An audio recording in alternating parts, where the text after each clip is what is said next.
Now, the latest from KIRO Newsradio and MyNorthwest.com. Good morning. I'm Katrina Gashard, filling in for Manda Factor. Seattle Police Chief Sean Barnes has been fired by Mayor Katie Wilson. This comes days after the deadly gang-related mass shooting at the Bite of Seattle. Barnes was in attendance at last night's vigil at Seattle Center for the Victims before leaving abruptly. The 15-year-old arrested in Sunday's deadly shooting is charged with first-degree assault. King County prosecutors say they believe the boy fired into the crowd, and they're pushing to try to charge him as an adult. Text messages show Mayor Katie Wilson told Governor Bob Ferguson a press conference was likely the night of the shooting, but never sent a follow-up confirming it, according to Center Square. And a Seattle Storm minority leader has been suspended by the WNBA after confronting two teens at Tuesday night's game. But first, let's get a check on the roads with KIRO News Radio's Chris Sullivan. And we are working with a pretty good drive, Katrina, as we start this day. No real issues on the freeway to talk about. We're looking at pretty clean drives. Out of the north end, we're looking at 35 minutes from Everett to Seattle or Everett to Bellevue. 35 as well from Federal Way to Seattle or up the Valley Freeway. Renton to Bellevue is not too bad. We've got about a 15-minute trip for you. Olympia to Tacoma's quiet, only 35 or less to make that drive. One thing to tell you about off the freeways, kind of in the South Payne Field area, as you work your way down between Everett down into Linwood, we have a crash on southbound 99 that appears to have all the lanes blocked right there at the 525 Mukilteo Speedway area there. Can't tell how bad this is, but I can confirm looking at the road that they've got all lanes blocked, again, southbound 99 at the Mukilteo Speedway. But again, that's off the freeway. KIRO News Radio Real-Time Traffic. I'm Chris Sullivan. News matters. Experience counts. You're listening to Charlie Harger and Manda Factor, Seattle's Morning News. On this morning's edition of Start Here, ABC's Jay O'Brien discusses Dr. Anthony Fauci's contentious Senate hearing.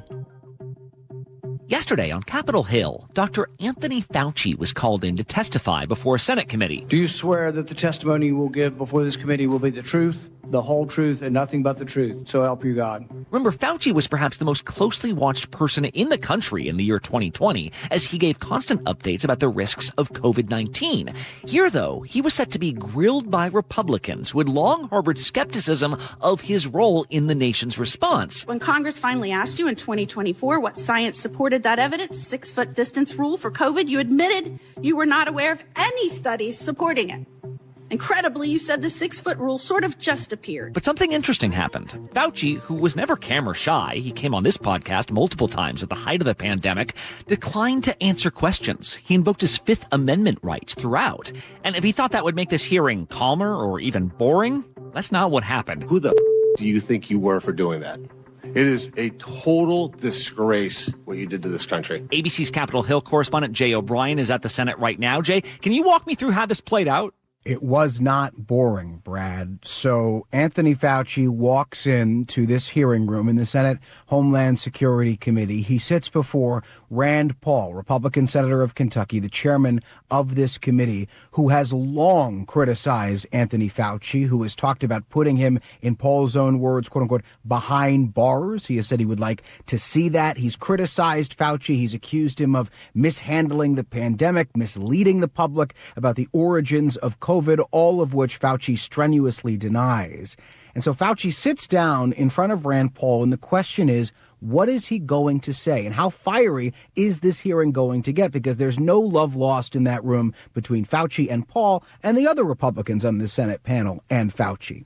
And Fauci sits down and he essentially accuses Paul of having a vendetta against him. Any reasonable person who has followed his unhinged obsession with me would readily come to the same conclusion. And he says that he doesn't believe he's going to get a fair shake from Chairman Paul in this hearing. He believes that Paul is essentially trying to set a kind of perjury trap. And so Fauci says he sees no other way to proceed here other than to exert his Fifth Amendment right. Under the advice of my attorneys, I will invoke my right under the Fifth Amendment of the Constitution to refrain from answering your questions. Over the course of 3 hours, Brad, Anthony Fauci invokes the Fifth more than 100 times. Will you apologize to the business owners that lost their business shatter their lives and they'll never recover? On the advice of counsel, I respectfully decline to answer based upon my rights under the Fifth Amendment to the Constitution. Will you apologize? Because the way invoking the Fifth works is that if you invoke it once, any lawyer is going to tell you, keep invoking it. Don't give an opening. Don't answer any question, because then you are testifying. You got to keep invoking the Fifth. That's the way the right works. And so there was a point where Anthony Fauci gets asked, what's the weather outside? He invokes the Fifth. He gets asked, what day of the week is it? He invokes the Fifth. What color tie is he wearing? All of these came from Josh Hawley. And at one point, Chairman Paul throws out Fauci's lawyer because of a series of what Paul said were outbursts. He wasn't called as a witness in that hearing, although he was just there sitting next to his client. You are not recognized, sir. Sir, you are not recognized. You are not recognized. Security. So he gets tossed out, and it's just a sign of the fact that, again, the more and more Fauci doesn't answer these questions, the higher the tensions start to boil with Republicans. Wait, so he didn't answer their questions. What took 3 hours then? Like, I get what were the biggest concerns that the Republicans in this committee wanted to address? Paul pushed Fauci particularly on one theory that has arisen that Paul has really seized on, which is that Fauci, when he was essentially the nation's top infectious disease expert, heading this agency that's inside the National Institutes of Health, that Fauci funded research in the Wuhan lab in China that ended up leading to the COVID pandemic, something that Fauci has repeatedly said is untrue, has said that Paul has provided no evidence of. Many people believe this came from the lab. Do you think that the risks really are worth the benefits for gain-of-function research? On the advice of counsel, I respectfully decline to answer based upon my rights under the Fifth Amendment to the Constitution. The other thing, Brad, that kind of came up in this proceeding are what are called the Fauci diaries, or what have been come to known as that. These are diary entries that were kept on a government device or on a government server by Dr. Fauci. He acknowledged that they were his in the hearing during the pandemic. And in these diary entries, Fauci talks about at one point the potential origins of the pandemic, and he says that that wet market, remember that animal market in Wuhan, China, that was long discussed as a possible starting point for COVID. He says that that was an amplifier of the pandemic in this one diary entry, not the origin. And Paul says that is proof that Fauci wasn't being straight with the American people. But the reality is Fauci later said that in an interview. So it somewhat undercuts Paul's argument here that Fauci never said something like that. You called yourself the most famous scientist in the world. You've done more to harm science than anybody in my lifetime. And I hope you'll go home and write that in your diary. But again, what Fauci and his team have repeatedly pointed to is that there is no evidence that that is a direct result of any work that Anthony Fauci did. And Paul has provided no direct evidence of that fact.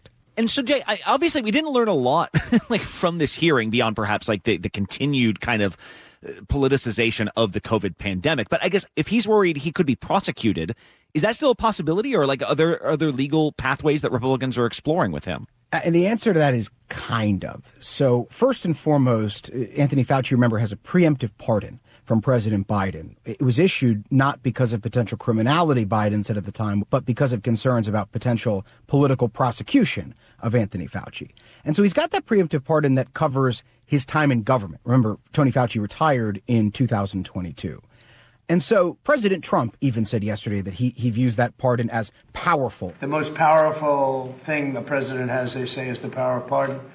So he was pardoned by Biden, and I respect that. And Republicans on Capitol Hill have said the same. So it doesn't look like they are going to attempt in some form or fashion to try to like invalidate that part. But now Chairman Paul has said he's going to use the fact that Fauci didn't answer any questions and try to refer him to the Justice Department for contempt of Congress. But I asked Paul. He's exercising a constitutional right. Are you saying he's not legally allowed to do that? I think the courts will have to figure out whether or not, if you have a complete pardon, whether you have liability against incrimination. Can you incriminate yourself if you have a pardon? I think it's going to be a question for the courts. But he did express this openness to testing it out. So he said next week he's going to have a committee vote to hold Anthony Fauci in contempt of Congress. Then, if that were to get out of committee, it would go to the Senate floor. If the Senate voted for that, it would be referred to the Department of Justice, and it would be up to them to decide whether or not to prosecute.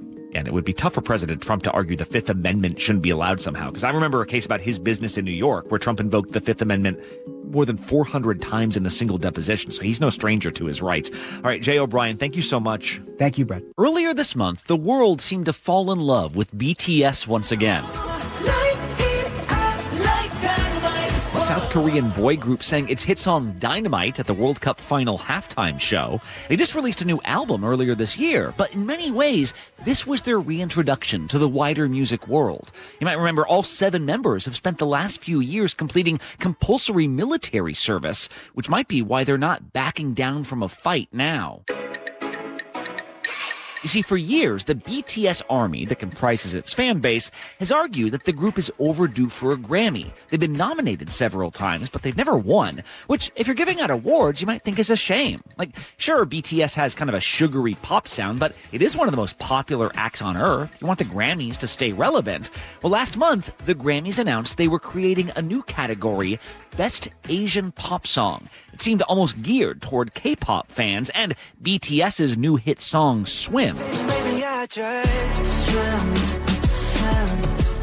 the eyes of many fans, this wasn't exciting. It was patronizing. The message seemed to be, this music isn't good enough for Best Pop Song, so maybe you can win Best Asian Pop Song.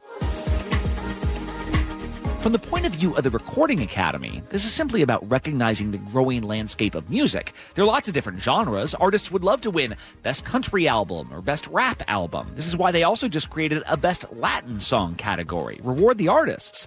But yesterday, BTS announced in a joint statement they will not be submitting their songs to the Grammys this year. Not for Best Asian Pop Song, not for any song. They're effectively boycotting the contest. Quote, "We hope our music can be heard and loved for what it is, rather than being divided by region or language," end quote.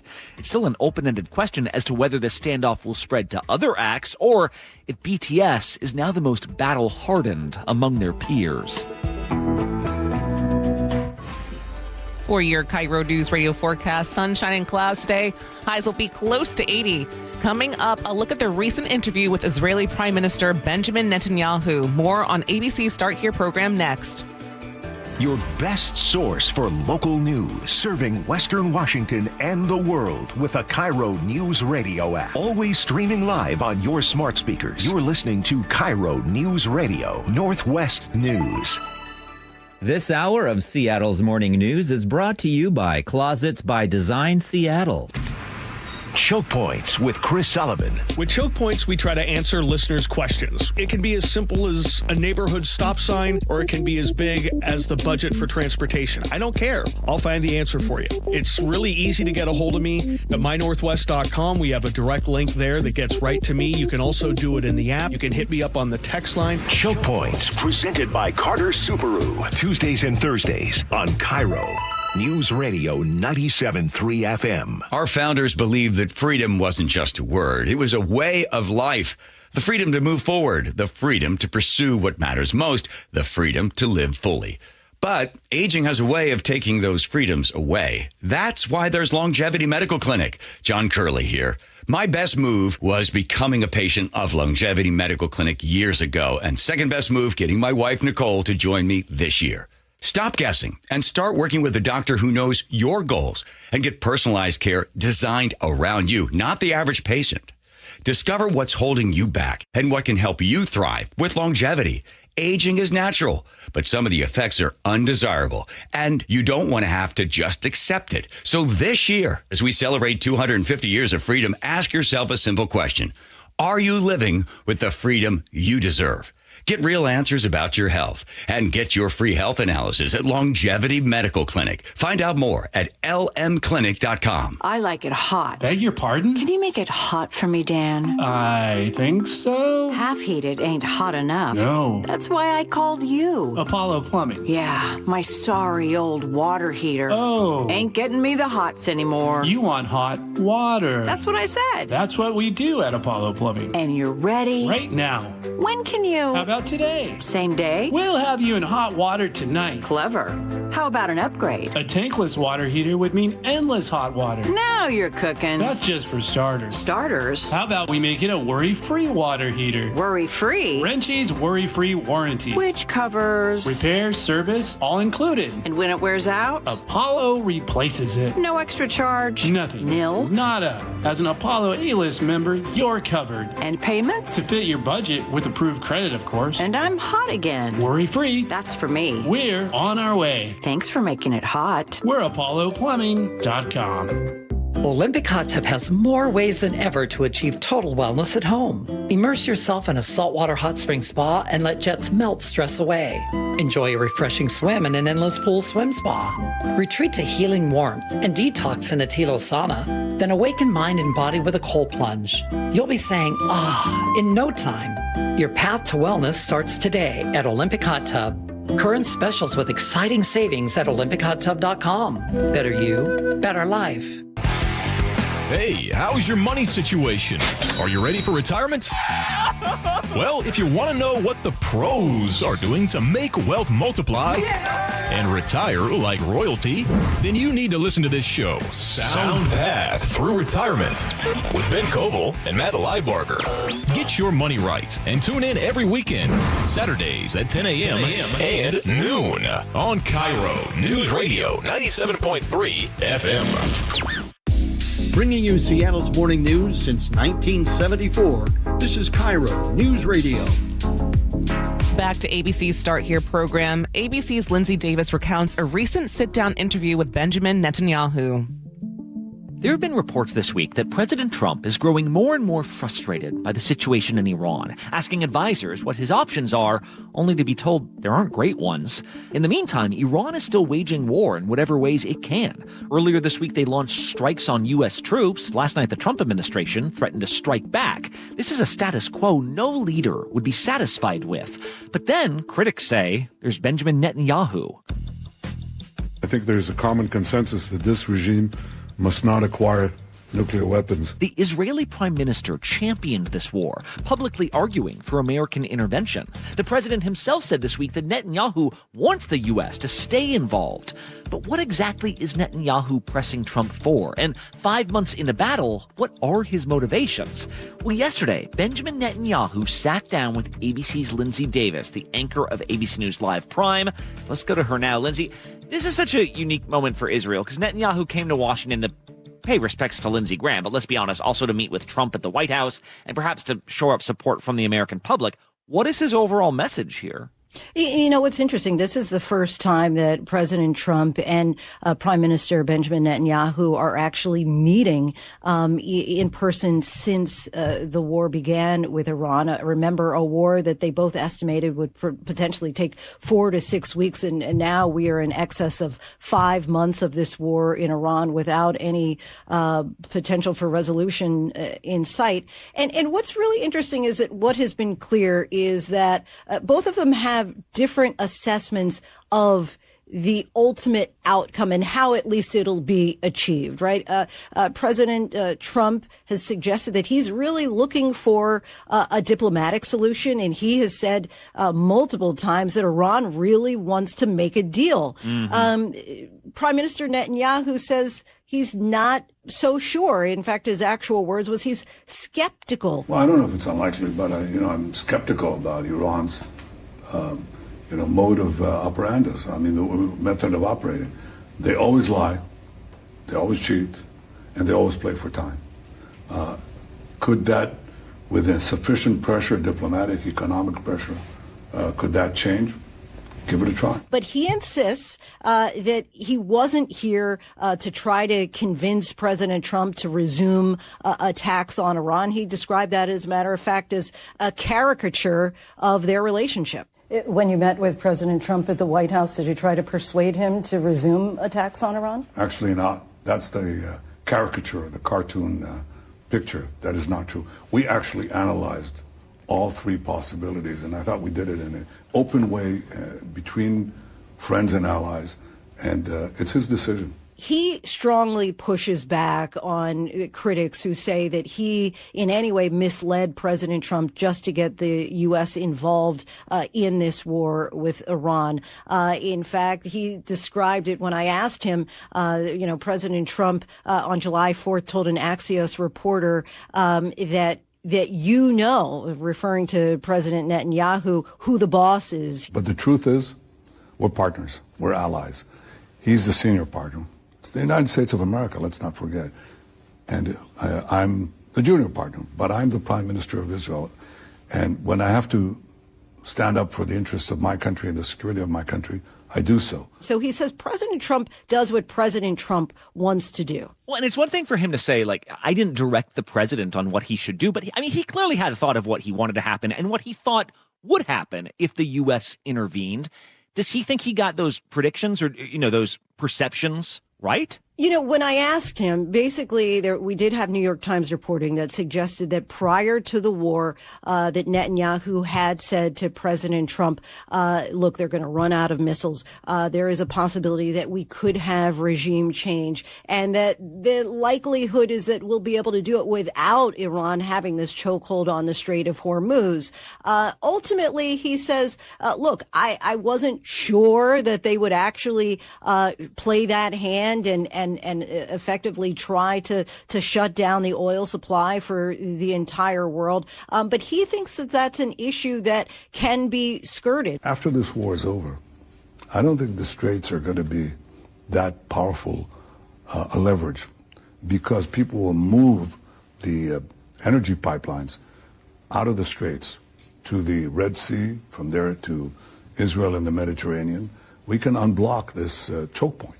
And we will. While he would not give a timeline of when this war would be over, he thinks that at some point Iran will give up. And then the other Middle East conflict, that it's wild to think about, that this is not the only thing Netanyahu has been overseeing. He's also overseen, of course, the operation in Gaza, which there have been ceasefires, but it's still very much a conflict that is still resolving itself. How does he see his responsibility for what is happening there? He really puts, in large part, the blame on social media for what he describes as a misrepresentation of what has and what is happening on the ground there in Gaza. He furthermore believes that the decline in support from the United States toward Israel is not necessarily tied to what's happening in Gaza. The genocidal intent was Hamas.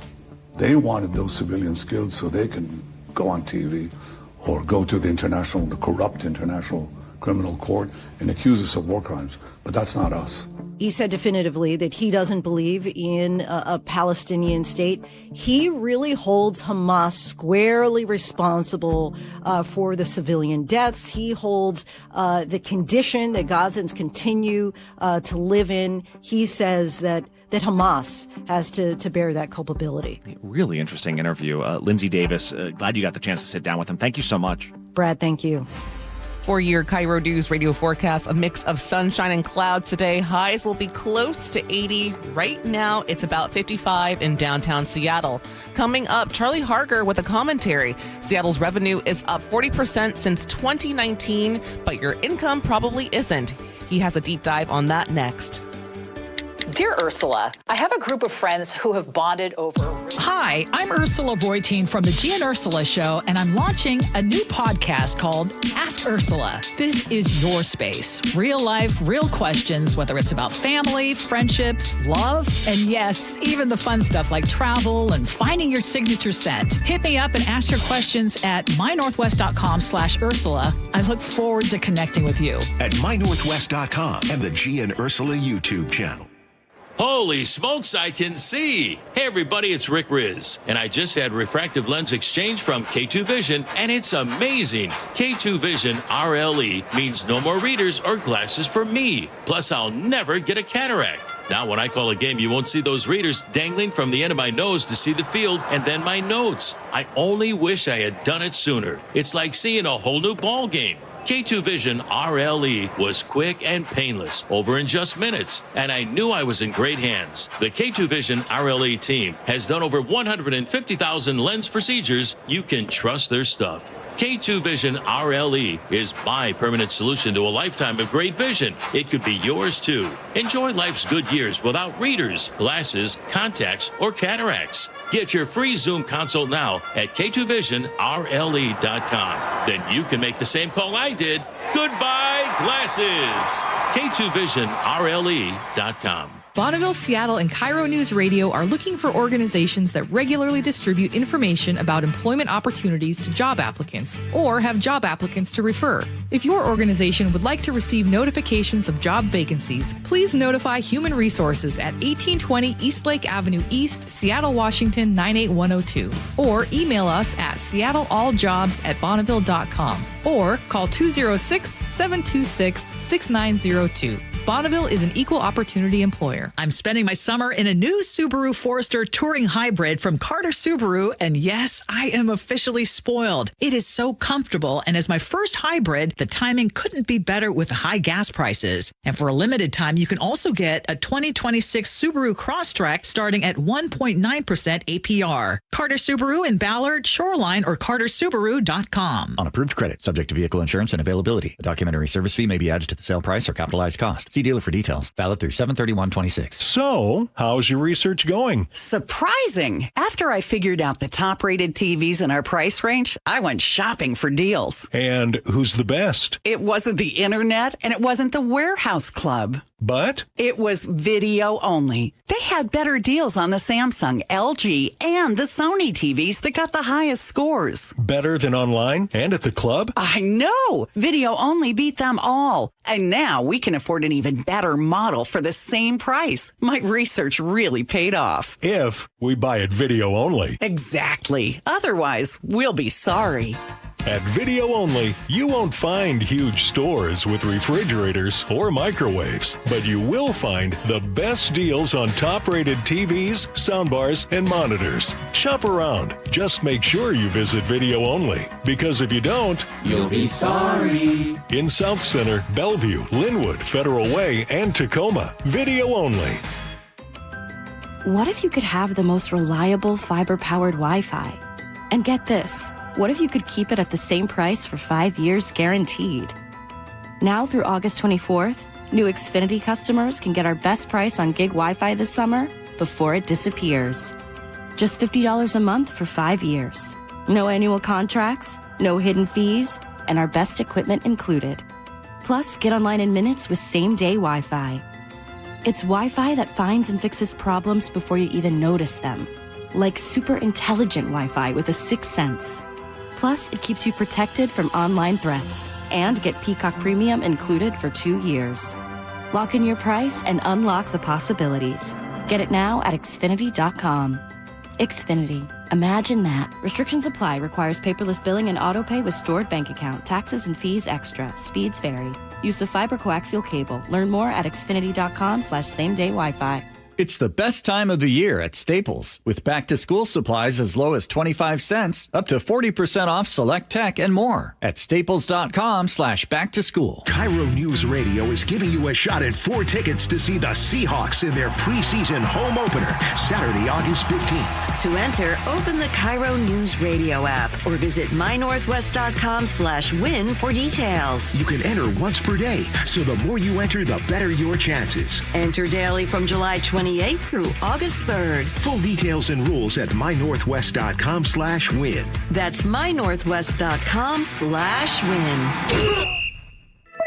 KIRO News Radio 97.3 FM. Northwest News. Now, the latest from KIRO News Radio and mynorthwest.com. Good morning. I'm Katrina Gashard. Seattle Police Chief Sean Barnes has been fired by Mayor Katie Wilson. Barnes has been under intense scrutiny after attending a conference out of state during the Sunday deadly gang-related shooting. King County prosecutors have filed charges against the 15-year-old arrested at the Bite of Seattle shooting on Sunday night.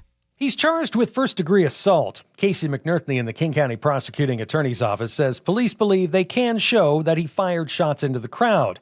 However, preliminary testing of bullets recovered from the 2 bystanders killed show they did not match the weapon that the boy was seen firing. Investigators, meanwhile, are still trying to figure out what happened. And I would imagine that includes what bullets from which guns, and that investigation could go on for several more days or weeks. Prosecutors are asking that the boy be tried as an adult. 3 people, including another suspect, died, and at least 4 others were hurt, including a 2-year-old boy. Frank Lindsay, KIRO News Radio. An initial hearing on whether to try the boy as an adult is set for this morning. Sunday night's shooting left 3 people, including another suspect, dead and at least 4 people hurt. There's at least 1 suspect still on the loose. Hundreds gathered at Seattle Center last night to honor the victims of the shooting. KIRO 7 TV's Nia Bliss was there. We come before you as humble as we know how. Days after Sunday night's shooting at the Bite of Seattle, showing that we are one here in Seattle. A few hundred gathered together at the Seattle Center. These are for a friend that was hurt. Ikaika Corpus says, I was up close and personal to seeing, people going down. Though suffering sleepless nights himself, Corpus gained the courage to come back for the first time since the shooting to offer this small gesture. I just love to honor those people, those who are hurt and those who are not with us today. If you'd like to donate to victims' families, we've posted their GoFundMe pages on mynorthwest.com. A Seattle Storm minority leader has been suspended by the WNBA after confronting 2 teens at Tuesday night's game. The girls are wearing pro-Sophie Cunningham shirts. Cunningham recently spoke out against transgender athletes competing in girls' and women's sports. Earlier in the game, some fans booed Cunningham while a Storm player wore a trans rights or human rights shirt. I know our organization was, working closely with Climate Pledge and with security to just make sure that, everybody feels safe and included and welcome when they walk in this door. And from what I understand, that was successful. The Storm later apologized. In a statement to Front Office Sports, the team's majority leader says everyone who attends a Storm game deserves to feel welcome, and we remain committed to creating an inclusive environment where every fan is treated with respect. And now for a check on the roads, let's go to KIRO News Radio real-time traffic with Chris Sullivan. A little bit more information now, Katrina, what we're dealing with in the South Payne Field area on southbound 99. All lanes remain blocked. This is for a fatality crash involving a motorcycle. It's right where 99 starts to kind of go dip down and go under the Mukilteo Speedway there. All southbound lanes, again, remain blocked. There are some detours around it, but it's kind of in a weird spot where you kind of really have to go out of your way. So if you're coming down that direction, just keep that in mind. To our freeways now, not bad at all. We've got about a 35-minute trip from Everett to Seattle or Everett to Bellevue. Under 35 from Olympia to Tacoma. Federal Way to Seattle's only 35. Starting to see a little slowing up the Valley Freeway right there as you work into Kent, but under 40 from Puyallup to Renton. Renton to Bellevue, a little slowing just past the landing, just kind of some hesitation as people merge on. You're only going to need about 17 minutes to get you up to Bellevue. Lake bridges are quiet. KIRO News Radio real-time traffic. I'm Chris Sullivan. For your forecast, sunshine and clouds today. Highs will be close to 80. Right now, it's about 55 in downtown Seattle. I'm Katrina Gashard. You're listening to KIRO News Radio. Your best source for local news, serving Western Washington and the world with a KIRO News Radio app. Always streaming live on your smart speakers. You're listening to KIRO News Radio, Northwest News. Seattle's morning news. Hear it live. Stream it online. Watch the show or catch the podcast anytime. Seattle's morning news, wherever you are. In Charlie's commentary yesterday, why Seattle's rising taxes are a problem. I don't live in Seattle. I live in the suburbs, but I work here. I pay sales taxes here. I eat lunch here. My property bill tax bill doesn't change no matter what Seattle voters decide this fall. So this one's for people with a Seattle address. You've got 2 tax measures coming in November, and I think you should vote however you want. I just want you to be sure you've seen the whole receipt before you pick up the next tab. Here's what caught my eye. When the county transportation tax takes effect in January, Seattle's combined sales tax hits 10.65%. If voters add the transit measure in November, it hits 10.8%. That would be the highest sales tax of any major city in America. So how did Seattle get here? The city isn't broke. Since 2019, our general fund revenue is up 40%. It's over $2 billion a year they're taking in taxes. Now, over that same stretch, the Census Bureau says the median Seattle household income rose about 16%. The city's income grew 2.5 times faster than yours, and the city is still short, projecting a $175 million deficit next year. If you got a 40% raise at work and came home deeper in debt than before the raise, your family would have questions. Seattle voters should have the same ones. Now, Mayor Wilson herself put the real number on camera. The gap underneath is actually $400 million. The only reason it looks like $175 million is because the city has been raiding Jumpstart, the payroll tax that was supposed to build affordable housing. About half of everything Jumpstart collects now covers general operations. The tax built to house people is keeping the lights on at City Hall. On top of that, Seattle took in more than $300 million in one-time federal pandemic money and used it to launch 25 new permanent programs. Well, the federal cash ran out last year. The programs didn't. One-time money for ongoing programs. Seattle City Council member Bob Kettle is sounding the alarm. Revenue climbing, deficit climbing with it, 6 straight years of asking voters to shoulder additional property tax levies. Each ask sounds reasonable on its own.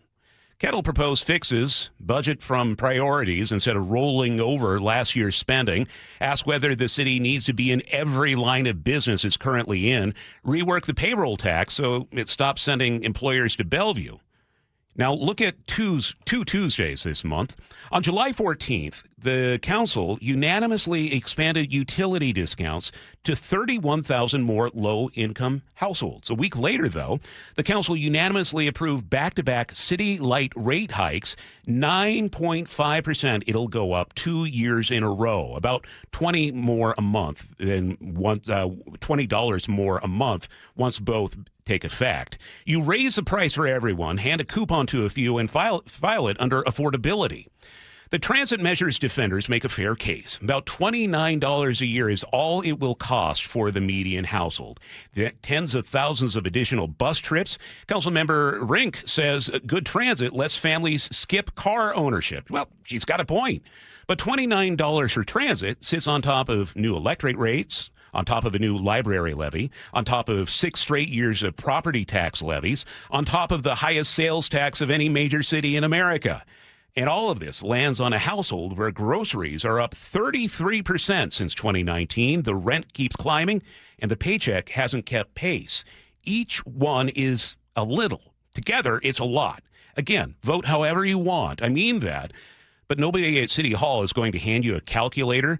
They're too busy handing you the next bill. That is the commentary from Wednesday, July 29th. You can find all of Charlie's commentaries at mynorthwest.com. Choke Points with Chris Sullivan. With Choke Points, we try to answer listeners' questions. It can be as simple as a neighborhood stop sign, or it can be as big as the budget for transportation. I don't care. I'll find the answer for you. It's really easy to get a hold of me at mynorthwest.com. We have a direct link there that gets right to me. You can also do it in the app. You can hit me up on the text line. Choke Points, presented by Carter Subaru. Tuesdays and Thursdays on KIRO Newsradio 97.3 FM. Hi, I'm Dr. Shelley Place with today's tip for kids from the American Academy of Pediatrics. Kids are full of energy, but keeping them active in their teen years can be a challenge. Aim for an hour of physical activity every day. If they like sports, that's a great place to start. Keep the focus on fun, not winning, and encourage your child to do a variety of activities. If your child isn't meeting that 60-minute goal, gradually increase their activity in ways they enjoy. For more, talk with your pediatrician or visit healthychildren.org. What would you do if the person you love needed round-the-clock care and you had no plan to pay for it? I was very worried about running out of money. When Mike's wife was diagnosed with dementia, he turned to LifePoint Law and Elder Law attorney Rajiv Nagayich. And then he said, "You're going to be okay, but we have to get through these steps." Then I felt a whole lot better going into it. It was still a very difficult process, but in the end, I knew that there was someone there that if I needed help, understood what I'm going through. LifePoint Law helped Mike protect his wife, his finances, and his future. They laid it out really well up front. They give you a very in-depth plan. There are so many things that you don't know.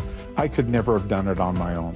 Register for a free LifePoint Law retirement planning seminar in Federal Way August 1st, Puyallup on the 4th, Tacoma on the 6th, or Bellevue August 8th. Space is limited, so sign up today at lifepointlaw.com. That's lifepointlaw.com. Jake and Spike. There's a rule. Noon to 3. If someone can do something about it, you tell them. That's a good rule. If they can't do something about it, you don't say anything. Were they worried about the awkwardness? That's on them. Subscribe to the Jake and Spike YouTube channel and watch live or later. Do you worry about how much someone drinks? Do you feel angry or depressed most of the time? Do you feel neglected or unloved? Do you feel you attract people who tend to be compulsive or abusive?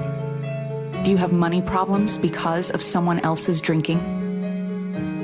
Are you afraid or embarrassed to bring your friends home?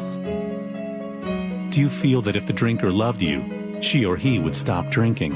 If you answered yes to any of these questions, you are not alone. More than half of all adults have a family history of alcoholism. Not everyone trapped by alcohol is an alcoholic. Families and friends are suffering too. Al-Anon and Alateen can help. Call 1-866-200-0223 or visit alanon.org/help. Insulation rebates from PSE are at historic highs. American Crawl Space and Pest Services gave over $3 million in PSE insulation rebates last year, more than any contractor in Washington. Homeowners, business owners, and PSE trust American Crawl Space and Pest Services. Was your home built before 1990? Visit AmericanCrawl.com to see how much you can save on replacing your insulation. American Crawl, the heroes you call. These are your political insights from ABC News. The Senate Judiciary Committee Wednesday evening postponed its meeting to vote on Todd Blanche's nomination for Attorney General. Republican Senators Tom Tillis and John Cornyn saying they won't vote for Blanche unless there are assurances from the DOJ that the $1.8 billion Trump IRS settlement fund is officially dead. And there's concern about another aspect of the deal that gives Trump and his close family immunity from past audits. Cornyn on Blanche. As I told you earlier, it was not responsive to my concerns. I mean, we've heard from them.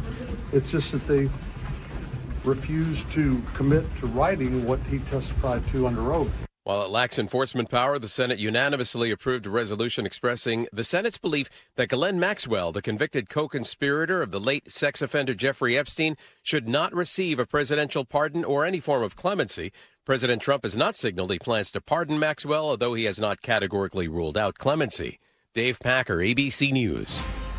For your KIRO Newsradio forecast, sunshine and clouds today. Highs will be close to 80. Right now, it's 55 in downtown Seattle. Coming up, former state attorney general Rob McKenna breaks down the battle over mail-in voting. I'm Katrina Gashard. You're listening to KIRO Newsradio. Patrick was way behind on his IRS taxes. I was in way over my head. The total amount ended up being somewhere just over $30,000. $30,000.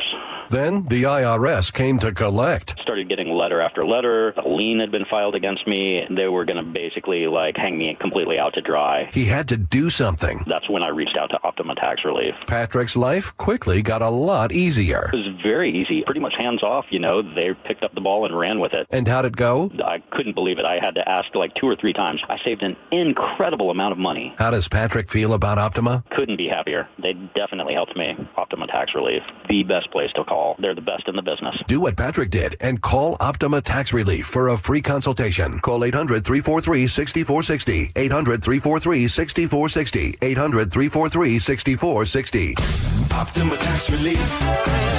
Testimonial from an actual client. Some restrictions apply. For complete details, please visit OptimaTaxRelief.com. Did you know that 4,000 women are diagnosed with breast cancer every year in Washington state? I'm Dr. Suzette Miranda with Northwest Hope and Healing. We provide financial support for breast and gynecologic cancer patients in our community. Join us at Life in Color, a summer brunch, auction, and fashion show on August 23rd at the Somme Hotel in Woodinville for an unforgettable afternoon of inspiration.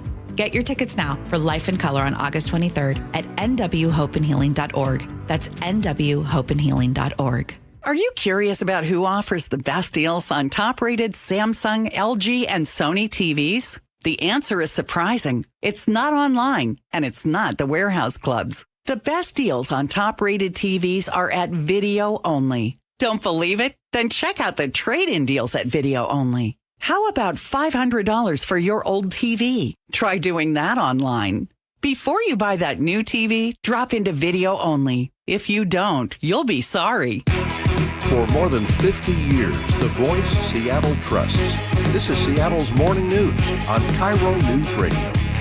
Thanks for being here this Wednesday morning. It's a debate that could have big consequences for voters in our state. A battle between the Trump administration and federal courts over an executive order that would restrict mail-in voting.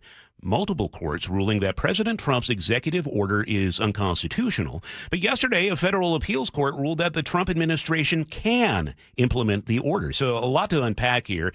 Let's get some legal perspective with former State Attorney General Rob McKenna.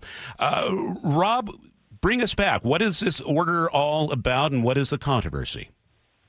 Well, this order was issued by President Trump. He said to prevent the non-citizens from voting in the elections and to require the U.S. Postal Service to tell states that they have 90 days before an election to notify the U.S. Postal Service if they plan to use mail-in ballots. And if they do, this order would require the states to send the Postal Service a list of eligible voters at least 60 days before the election or before sending those ballots to the voters. So this list of eligible voters has to be sent to the federal government, have to be compiled by the states. It would be very disruptive to mail-in voting in particular.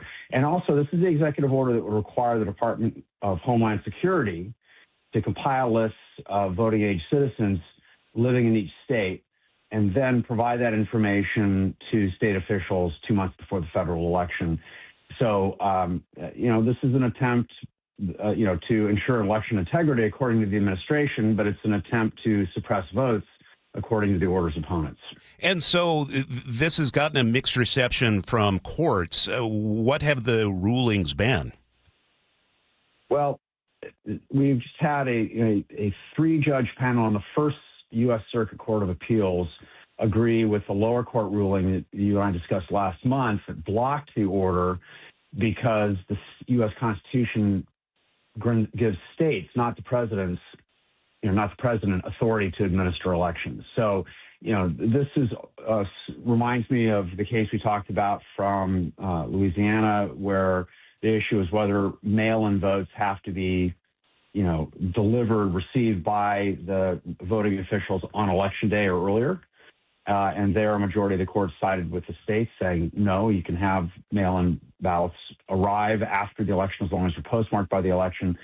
This goes to the issue of who controls the elections. The Constitution puts the states in charge of administering elections, and that's why the lower court, the district court, blocked this new executive order on voter lists, and why the First Circuit Court of Appeals agreed. Now you have the Trump administration asking the U.S. Supreme Court earlier this week to halt that district court ruling that blocked the executive order so that the executive order can go into effect. It looks like a bit of a Hail Mary pass, but this administration is very aggressive in trying to get the U.S. Supreme Court to intervene in these kinds of issues.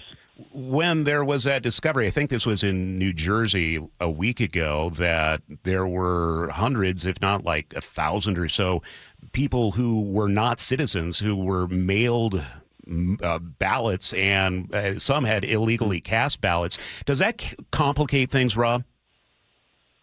It does, because historically there's been very little evidence that significant numbers or even more than a handful of non-citizens are voting. I mean, the evidence just hasn't been there. That incident supports the narrative that there are significant numbers of non-citizens voting. This is a narrative that Trump has promoted since at least 2020, when he really started to attack mail-in voting during the 2020 election cycle. It's interesting. I saw some research by the Pew Research Center that said only 8 years ago, in 2018, 71% of voters, including 57% of Republicans, supported vote by mail. But just in April of this year, while, the same research center found that Democrats continue to support vote by mail, Republican support had dropped to 34%.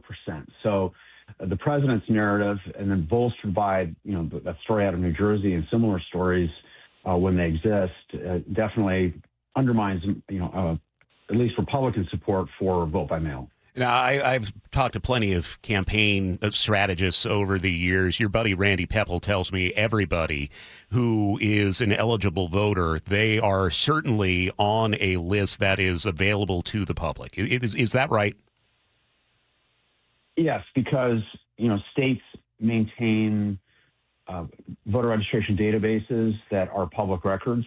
So, for decades, when you go out to doorbell as a candidate, you go out with a list of voters. And not only do you have a list of who the registered voters are in a given precinct, you know how often they voted. Have they voted in 4 out of the 4 last elections, or only 1 out of 4 elections?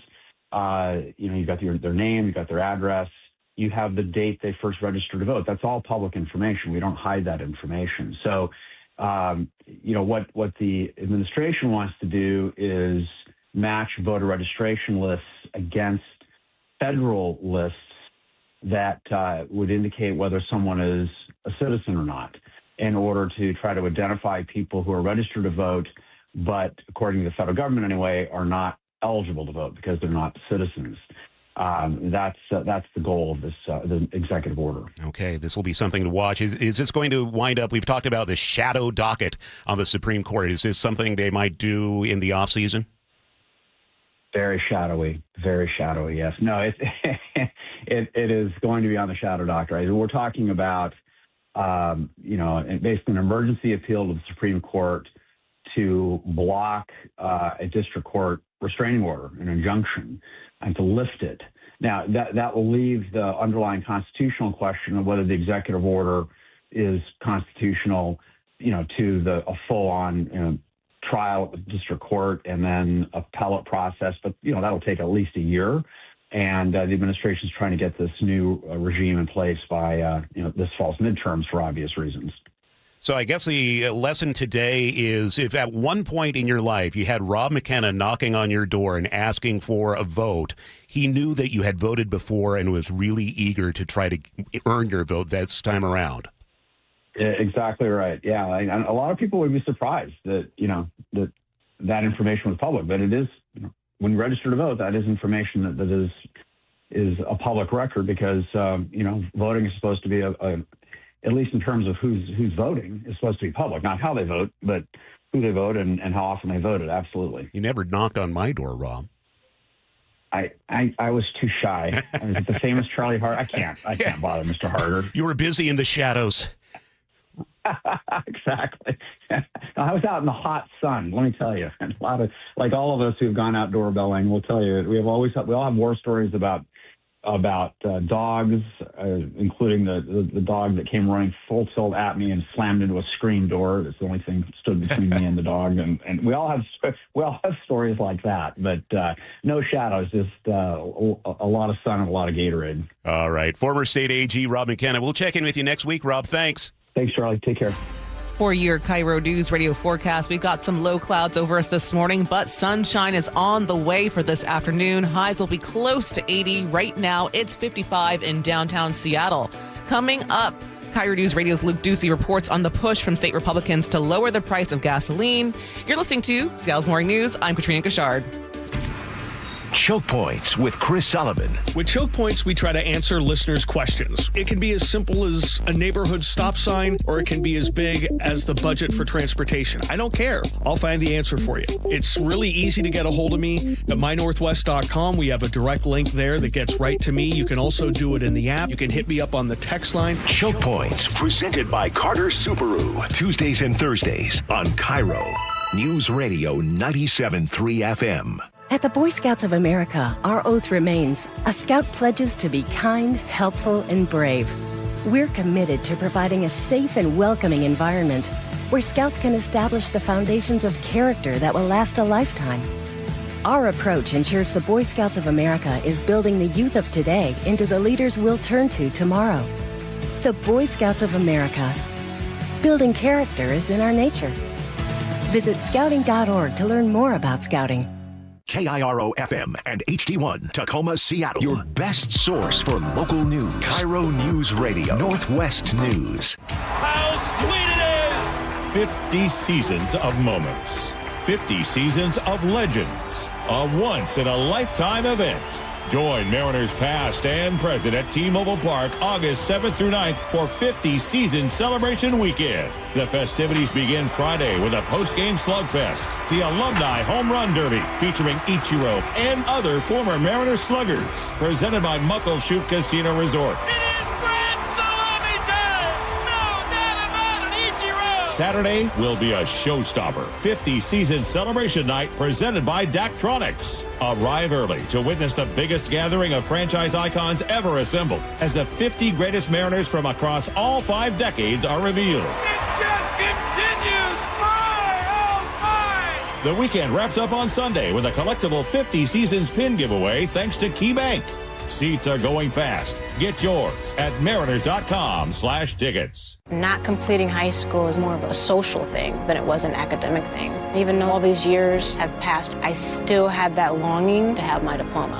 At age 30, Carissa finished her high school diploma. If you're even considering getting your high school diploma, you can do it. No one gets a diploma alone. If you're thinking of finishing your high school diploma, you have help. Find free adult education classes near you at finishyourdiploma.org. That's finishyourdiploma.org. Brought to you by the Dollar General Literacy Foundation and the Ad Council. Olympic Hot Tub has more ways than ever to achieve total wellness at home. Immerse yourself in a saltwater hot spring spa and let jets melt stress away. Enjoy a refreshing swim in an endless pool swim spa. Retreat to healing warmth and detox in a Tilo sauna. Then awaken mind and body with a cold plunge. You'll be saying, ah, in no time. Your path to wellness starts today at Olympic Hot Tub. Current specials with exciting savings at olympichottub.com. Better you, better life. Download the KIRO Newsradio app, where you can watch us live or stream us live anywhere, anytime. How would this initiative, whatever this initiative is, how would he fund it? Stay connected everywhere. Download the KIRO Newsradio app. To protect her home and family in a disaster, Karen was willing to wade through water, mud, and insurance paperwork. Yeah, I can do this. You go, Karen! By simply understanding and updating what her insurance covers and doesn't cover now, she'll be better prepared no matter when disaster strikes. Learn other simple ways to protect your home and family before a natural disaster at ready.gov. That's ready.gov. A message from FEMA and the Ad Council. Hey, it's John Curley with Dr. Kopstein from K2 Vision RLE. Doc, I heard that 50% of Americans have their lenses replaced by the time they're 75. That's exactly right, John. As we near 50, our eye's natural lens starts to become dysfunctional. If you've now added readers to your need for glasses and contacts, it's a sign the quality and function of your natural lens is fading, and it's a steady decline towards cataracts. Don't go another 20 plus years with poor vision, hassling with contacts and readers. Do what I did. Choose a quick, painless refractive lens exchange from K2 Vision RLE and start enjoying great vision now. Our new lens technology is truly amazing. After replacing over 100,000 lenses, we have the experience to guide each patient to their best solution, even if that's recommending you wait a little while before RLE. K2 Vision RLE can restore distance and near vision permanently, plus never develop a cataract. Read the reviews and schedule a free Zoom consultation now at k2visionrle.com. Your best source for local news. KIRO Newsradio, KIRO FM and HD1 Tacoma, Seattle, Northwest News.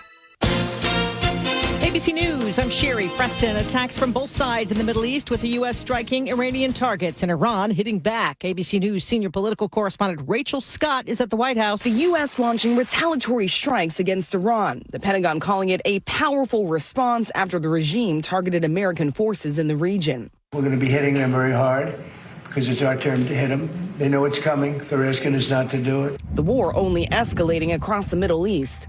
2 ships, one owned by the U.S., were hit in an apparent drone strike off Egypt's coast. Jordan this morning says it shot down 5 Iranian missiles. One apparently got through in Kuwait, hitting a building, killing 1 person. Oil prices have dropped a bit. Brent crude now trading at just under $90 a barrel. Wall Street is looking to rebound after yesterday's huge sell-off following the Dow's worst day in more than a year. Stock futures are pointing to a higher opening this morning at the bell. This is ABC News.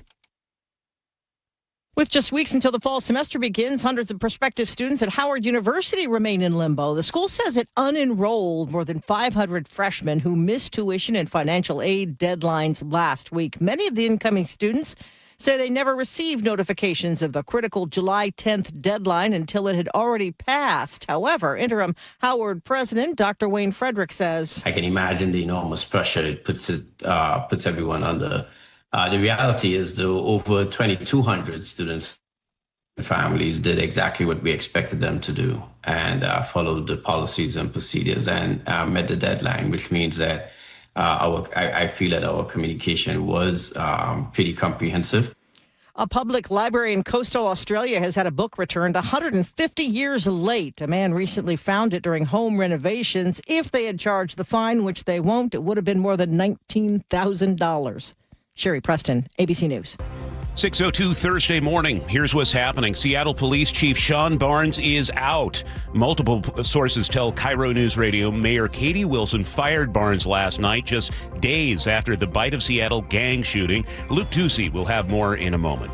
The 15-year-old arrested in that shooting is now charged with first-degree assault. Prosecutors want him tried as an adult. A hearing is set for this morning. Hundreds of bar exam applicants were sent home from Yakima this week after what one dean calls an unprecedented and catastrophic technology failure. 3 law schools are now asking the state Supreme Court for an emergency fix.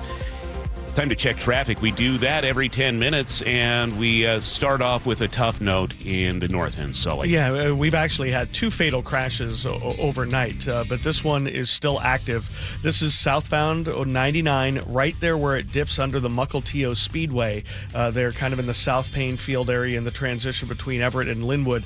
We have all southbound lanes blocked. This is for a motorcycle crash that, again, is a confirmed fatality. So a long-term investigation there. There's a detour around it, but it's in an area where you really kind of have to jog around through some neighborhoods to get around this. So that's going to be with us for a while. All northbound lanes, though, in that area are fine. To our freeways now, we are looking at Everett to Seattle, Everett to Bellevue of under 40 minutes, which is pretty good. Under 40 as well from Federal Way to Seattle. About 40 from Puyallup up into Renton, and northbound 167 was the spot where we had the other fatal crash overnight. A pedestrian just walked across the freeway right there at the interchange with 405 and was hit and killed by a driver. No impairment suspected there. So 2 fatal crashes overnight. Renton to Bellevue is running under 20 minutes. Lake Bridges, though, are fine. This report brought to you by Seattle Sports. Search Seattle Sports on YouTube. Click subscribe. Get fresh video content daily. Now, the latest from KIRO News Radio and MyNorthwest.com. Live from East Lake Avenue. Seattle's Morning News. Good morning. I'm Charlie Harger. Manda Factor has the day off at 6:04. Developing news this morning. Less than 4 days after the deadly gang-related mass shooting at the Bite of Seattle, Seattle Mayor Katie Wilson has fired her police chief, Sean Barnes. This morning, a coalition of black community organizations plans to march into City Hall and confront the mayor. And KIRO News Radio's Luke Ducey is here with the latest. Luke? Let's start with the timeline. Word spread quickly yesterday afternoon after Chief Barnes canceled at least one planned interview. Then he was attending a vigil for victims of the shooting last night, but left abruptly to meet with Mayor Wilson. Wilson reportedly asked for his resignation. He said no, and she fired him just 12 months officially on the job. This morning at 8 o'clock, just less than 2 hours from now, that coalition of black community organizations is expected to arrive at City Hall, rallying behind Barnes and to confront the mayor to convince her to try to change her mind. The coalition includes the NAACP, the Urban League, Community Passageways, and several clergy and parent organizations. So, why exactly was Barnes fired? Well, at a press conference Monday, he was asked about a 5-hour delay in getting vital information out to the public about the shooting, including that they were looking for a third suspect and another possible shooter. Chief, you know that people are angry that this was 5 hours that your department waited. Yeah, again, you're right. We do not have that person in custody, but we wanted to get it right. Yeah, Barnes said they wanted to be accurate with their information instead of rushing to push out inaccurate information. However, sources tell me Seattle police were ready to put out information early on that evening. Instead, A police public information officer told reporters at the scene they were waiting on, quote, other dignitaries that wanted to be there for a press conference. Mayor Wilson has denied that claim multiple times now. Also at Monday's press conference, Chief Barnes explained why he wasn't at the crime scene on Sunday. I wish that I had a crystal ball and we could schedule gun violence, but we can't. Yesterday, I was in Dallas at the National Organization of Black Law Enforcement Executives Conference. At that conference, 2 members from our community were being honored. Barnes supporters say he's being unfairly blamed for the city's and the mayor's communication failures. Remember, Mayor Wilson's office sent out inaccurate information the day of the shooting, then stopped communicating entirely until their press conference late in the evening. The firing of Seattle's top law enforcement official comes as the search continues for more suspects in Sunday's shooting, including another possible shooter on the loose. Also, it comes right before Seafair weekend, one of the busiest public safety weekends of the year. But that's not all. Coming up at the bottom of the hour, there were also claims that Barnes often leaves Seattle on weekends and holidays to be with his wife and kids. They live in Chicago, and that is what led to his firing. We'll explore more on that on Barnes coming up at the bottom of the hour. Charlie? Luke Ducey reporting live. The 15-year-old charged in that shooting is now facing first-degree assault and unlawful possession of a firearm charges. Here's KIRO 7 TV's Nia Bliss. No murder charges, and that's because prosecutors say that police investigators have not referred this to them as a murder case. But this is still an ongoing investigation, and if that does come down and it does get sent to their office as a murder case, they say they will be looking into that. Prosecutors say they're also requesting the teen be tried as an adult. A hearing to begin that process is set for this morning at 9 o'clock. A sea of candles and flowers filled Seattle Center yesterday as the community came together after the shooting. This man spoke to KIRO 7 TV. I was up close and personal to seeing, people going down. Can't forget this. The gunfire killed 2 innocent bystanders, a 44-year-old man, a 56-year-old woman. It injured at least 4 others, including a 2-year-old boy. If you'd like to donate to the victims' families, we've posted their GoFundMe pages on mynorthwest.com. We're hearing from some of those surviving victims. It was less than 10 feet away from where everything happened. Jonathan Morales Jimenez tells KIRO 7 TV he was shot in the back. The bullet still lodged in his pelvis because doctors say is too dangerous to remove. The fracture is what really messed me up. I mean, I fell on my knees. I was, bleeding out for a little bit. And then, when I touch, my lower back, I see blood and it's like, oh, I got hit. He is expected to make a full recovery. Text messages obtained by the Center Square show Seattle Mayor Wilson told Governor Ferguson a press conference was likely the night of the shooting, but never confirmed it to him. The public briefing did not start until nearly 5 hours after the shooting. Governor Ferguson's office tells the Center Square he had no role in delaying public communication after the shooting. His communications director says discussions about an event with elected officials were separate from SPD's public safety updates. Keeping you informed since 1974. This is the city's longest-running radio news show. Seattle's Morning News on KIRO Newsradio.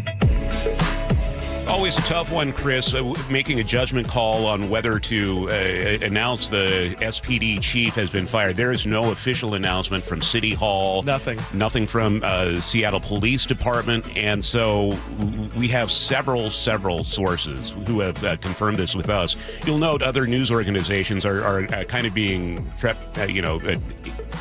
a little scared about coming out and saying, calling it. We're calling it. Multiple sources have been texting me throughout the past 12 hours saying, yeah, he is out. So we're bringing that to you. And, of course, we're sending Luke Ducey down to the scene as that protest. I think that starts at 8 o'clock. 8 o'clock outside City Hall. Yep. Yeah. So we will, of course, continue to monitor that. And, of course, just a rough day on the roads.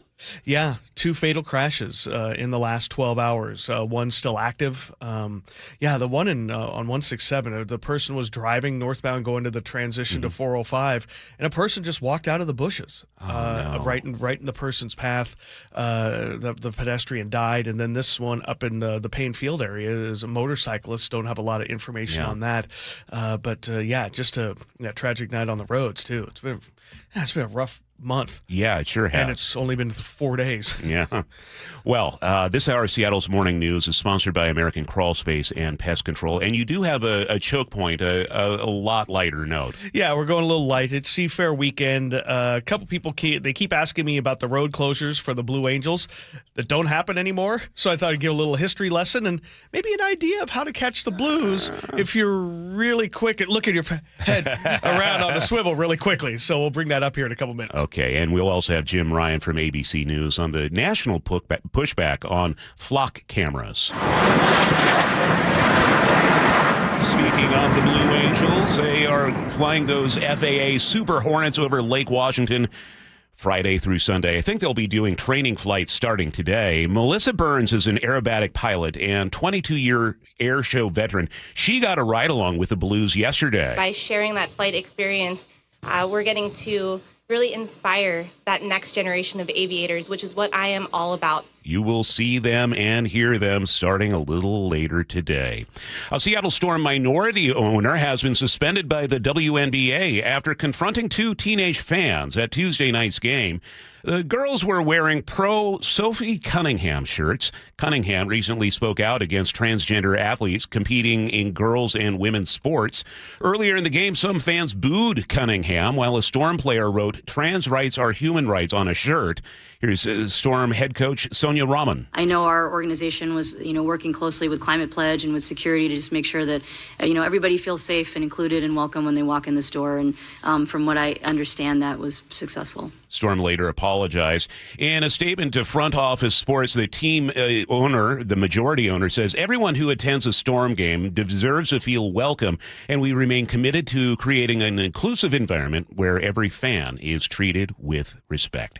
Okay, it's time to get a check on the weather. Here at 6:12 on a Thursday morning. We're looking for morning clouds to burn off pretty quickly. We're going to have sun this afternoon, a high of 78. Tomorrow, even warmer. We're pushing up to 83 with just wall-to-wall sunshine, it looks like. But then this weekend is going to be showers and kind of breezy. Not too fun if you're in the hydro pits watching the Blues. 72. Nick Allard was saying yesterday he expects the cloud deck to be pretty low for those Blue Angels runs. So just be ready for that. A few sprinkles on Sunday, but also partly sunny by the afternoon, a high of 71. Right now in Seattle, we have partly cloudy skies. It's 56. Time to check traffic. We do that every 10 minutes with Chris Sullivan. And we're starting to see a sizable backup now on southbound 99 coming down out of Everett, trying to work your way into the Linwood area. Right there at the Mukilteo Speedway, right where the road kind of dips under 525. That's where all southbound lanes are blocked for this fatality crash investigation involving a motorcycle. All southbound traffic is being diverted off at Lincoln Way, right there before the crash. So if that's where you're going to be, that's a rough spot. There aren't a lot of ways around it in that area, so you might want to just bail and find another route at this particular moment. I-5 itself is not too bad. We're running a little over 40 minutes from Everett to Seattle, about 40 from Everett into Bellevue. Northbound 167 is a little heavy right there inside of 180th. Overall, we've got 20 minutes out of Auburn and about 40 to 45 from Puyallup, so kind of off to the typical start there. Renton to Bellevue is about 20, so average day for you guys. Lake bridges are still good. Olympia to Tacoma does have brake lights up through DuPont. Going to need 40 minutes to Tacoma. Federal Way to Seattle also running right around 40. KIRO Newsradio real-time traffic. I'm Chris Sullivan. I'm their conduit, and I'm glad to do it. Charlie Harger and Manda Factor, Seattle's morning news. Hey, oh, let's go. Now, Choke Points with Chris Sullivan. Presented by Carter Subaru. Blue Angels will take to the skies a little later this morning, and for the first time during their practices and shows, there will be light rail trains rolling across I-90. Sully's here with a look at what that might mean for getting around. And Charlie, if you didn't live here before 2019, which I know you did, but we have a lot of people that have moved to the area, Blue Angels practices and shows created some of the worst congestion that you could imagine. Before the FAA-18 Super Hornets could take flight from Boeing Field, the state had to shut down I-90 under their flight paths. That meant the entire region would shut down. And since the first practice round was usually around 11, that's when I-90 would close. and then it would open about an hour and a half later, only to close again about an hour later after that. So traffic never, ever really recovered. It was brutal. Before the 2019 show, though, the Blue Angels moved the center point of their show a little bit to the south. That meant I-90 no longer needed to shut down when the planes were in the air. And drivers always used to ask me, why do you need to shut down the freeway? They thought it was because they didn't want cars running into each other who were not paying attention because they were looking at the blues in the air. But I talked to a blue pilot and it was like, no, this protection was for the pilots because they use portions of the I-90 floating bridge as the waypoints to count out their maneuvers. So traffic was shut down to prevent any distraction in the cockpit, not from the drivers below. And when you're only 18 inches apart from another plane going 700 miles an hour, distraction is not a very good thing. And so by eliminating that distraction wasn't the only reason for the change, though. They moved center point a little bit, was to prepare the upcoming shows for when light rail would be running across the lake. The change was made in 2019 as a precaution, as a preparation, because we all know light rail was supposed to go across the lake in 2023. As a Seafair spokesperson told me back then, quote, "We wanted to have the Blue Angels get used to the new flight path." Well, they have. 3 years of delays later, and now we have our first Blue Angels flights with trains across the lake. Listener Keith asked me over the weekend whether train service would be disrupted because of these flights. And the answer is no. Sound Transit confirms that's not going to be impacted. If cars can go across them, trains can go across them. Two-line trains will run as scheduled. But this has also created a rather interesting opportunity, and Sound Transit is interested in what will happen. They're curious how many people might actually try to catch a train across the lake just to watch this part of the show, or to catch Seafair as the trains go whizzing by on the lake. And they're hoping that riders take pictures or video from the trains and share them if you can catch something going 700 miles an hour while you're going 40 miles an hour in the opposite direction. We'll see. We kind of hit and miss on timing, but it might be an interesting way to try to catch the show if you're thinking about it, to go back and forth across the lake. That way you don't have to go onto the I-5 side of things. Traffic-wise, you could just go over on the east side, catch the two-line over, and see what you see. Could be interesting. You're thinking this all wrong, Sully. Oh, okay, I am. So follow me here. Do you still have the phone number for that Blue Angels pilot? No, that I believe that pilot has retired. Well, maybe that pilot could pass your message along to somebody else. Bring back the old path. Shut down the freeway for a couple hours. You know why? So you could get stuck on the freeway and watch the show for free? Time it on I-90 like a lot of people did for when the bridge closed? That's an added benefit. But think about the huge ratings for people to listen to traffic reports on G and Ursula, on Jake and Spike, because they're stuck in traffic. They want to know what's going on. They will be listening and just hanging on your every word. You'll have to work a little late. Nate will come in a little early. Everything will be fine. So let's have the Blue Angels mess up traffic completely for hours and hours at a time. What do you think? No, I don't think that's a good idea at all. I mean, while it's great for us, it was terrible for the drive. I mean, the city basically shut down. Yeah, and the east side did too, because, I mean, you had nowhere to go. So 405, I mean, basically every freeway was caught up into this. Ratings opportunity squandered, Sully. I'll have to go back and check to see how the ratings went up on that Thursday and Friday back before they made that change in 2019. But yeah, interesting. So we'll see, just a new little wrinkle, but and a little history lesson. But yeah, I don't know. Can you imagine trying to catch something, zing, you're in the train as you're on the train? But yeah. I don't know. Sound Transit's interested to see if anybody tries that. Am I allowed to stick my head out the window? No, I don't believe so. That is frowned upon. Okay, it's 6:19. We've talked a lot about the use of cameras in Seattle over the last several weeks as public pressure on Mayor Katie Wilson mounted leading up to the World Cup. They had to activate surveillance cameras in the stadium district during the event. And nationally, the debate is happening around the use of flock cameras, which are automatic license plate readers to capture images of license plates of potential suspects of crime. Let's dive deeper into the debate with ABC News correspondent Jim Ryan. Jim, this is a topic that we're talking about heatedly here in Seattle. What are some of the concerns you're hearing from across the country? Well, Probably the same ones they're expressing in Seattle. It's the rights of people to have their privacy. They don't want their cars to be tracked, and the rights of the police department to catch people who are doing wrong. Police departments love these things. Generally, they do. They find that the ability to track cars based on their license plates and on car descriptions, even bumper stickers, can go a long way to solving crimes. And so, yeah, that's kind of the big debate right now. It's only getting louder. There's an outfit called DFlock, so you can kind of tell which side of the argument they come down on. DFlock has a website that tracks the cameras, the automatic license plate readers in any given area.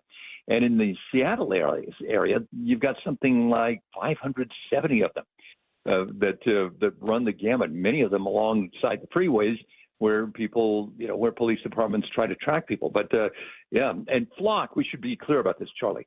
It's like Kleenex and tissue. Kleenex is the brand name for the tissue that so many people use. Flock is a brand name for cameras like this, ALPRs. But there are other companies too, and something like 8 other companies operating in the Seattle area. There are concerns that facial recognition technology is being used and not just license plate readers. What do we know about this, Jim?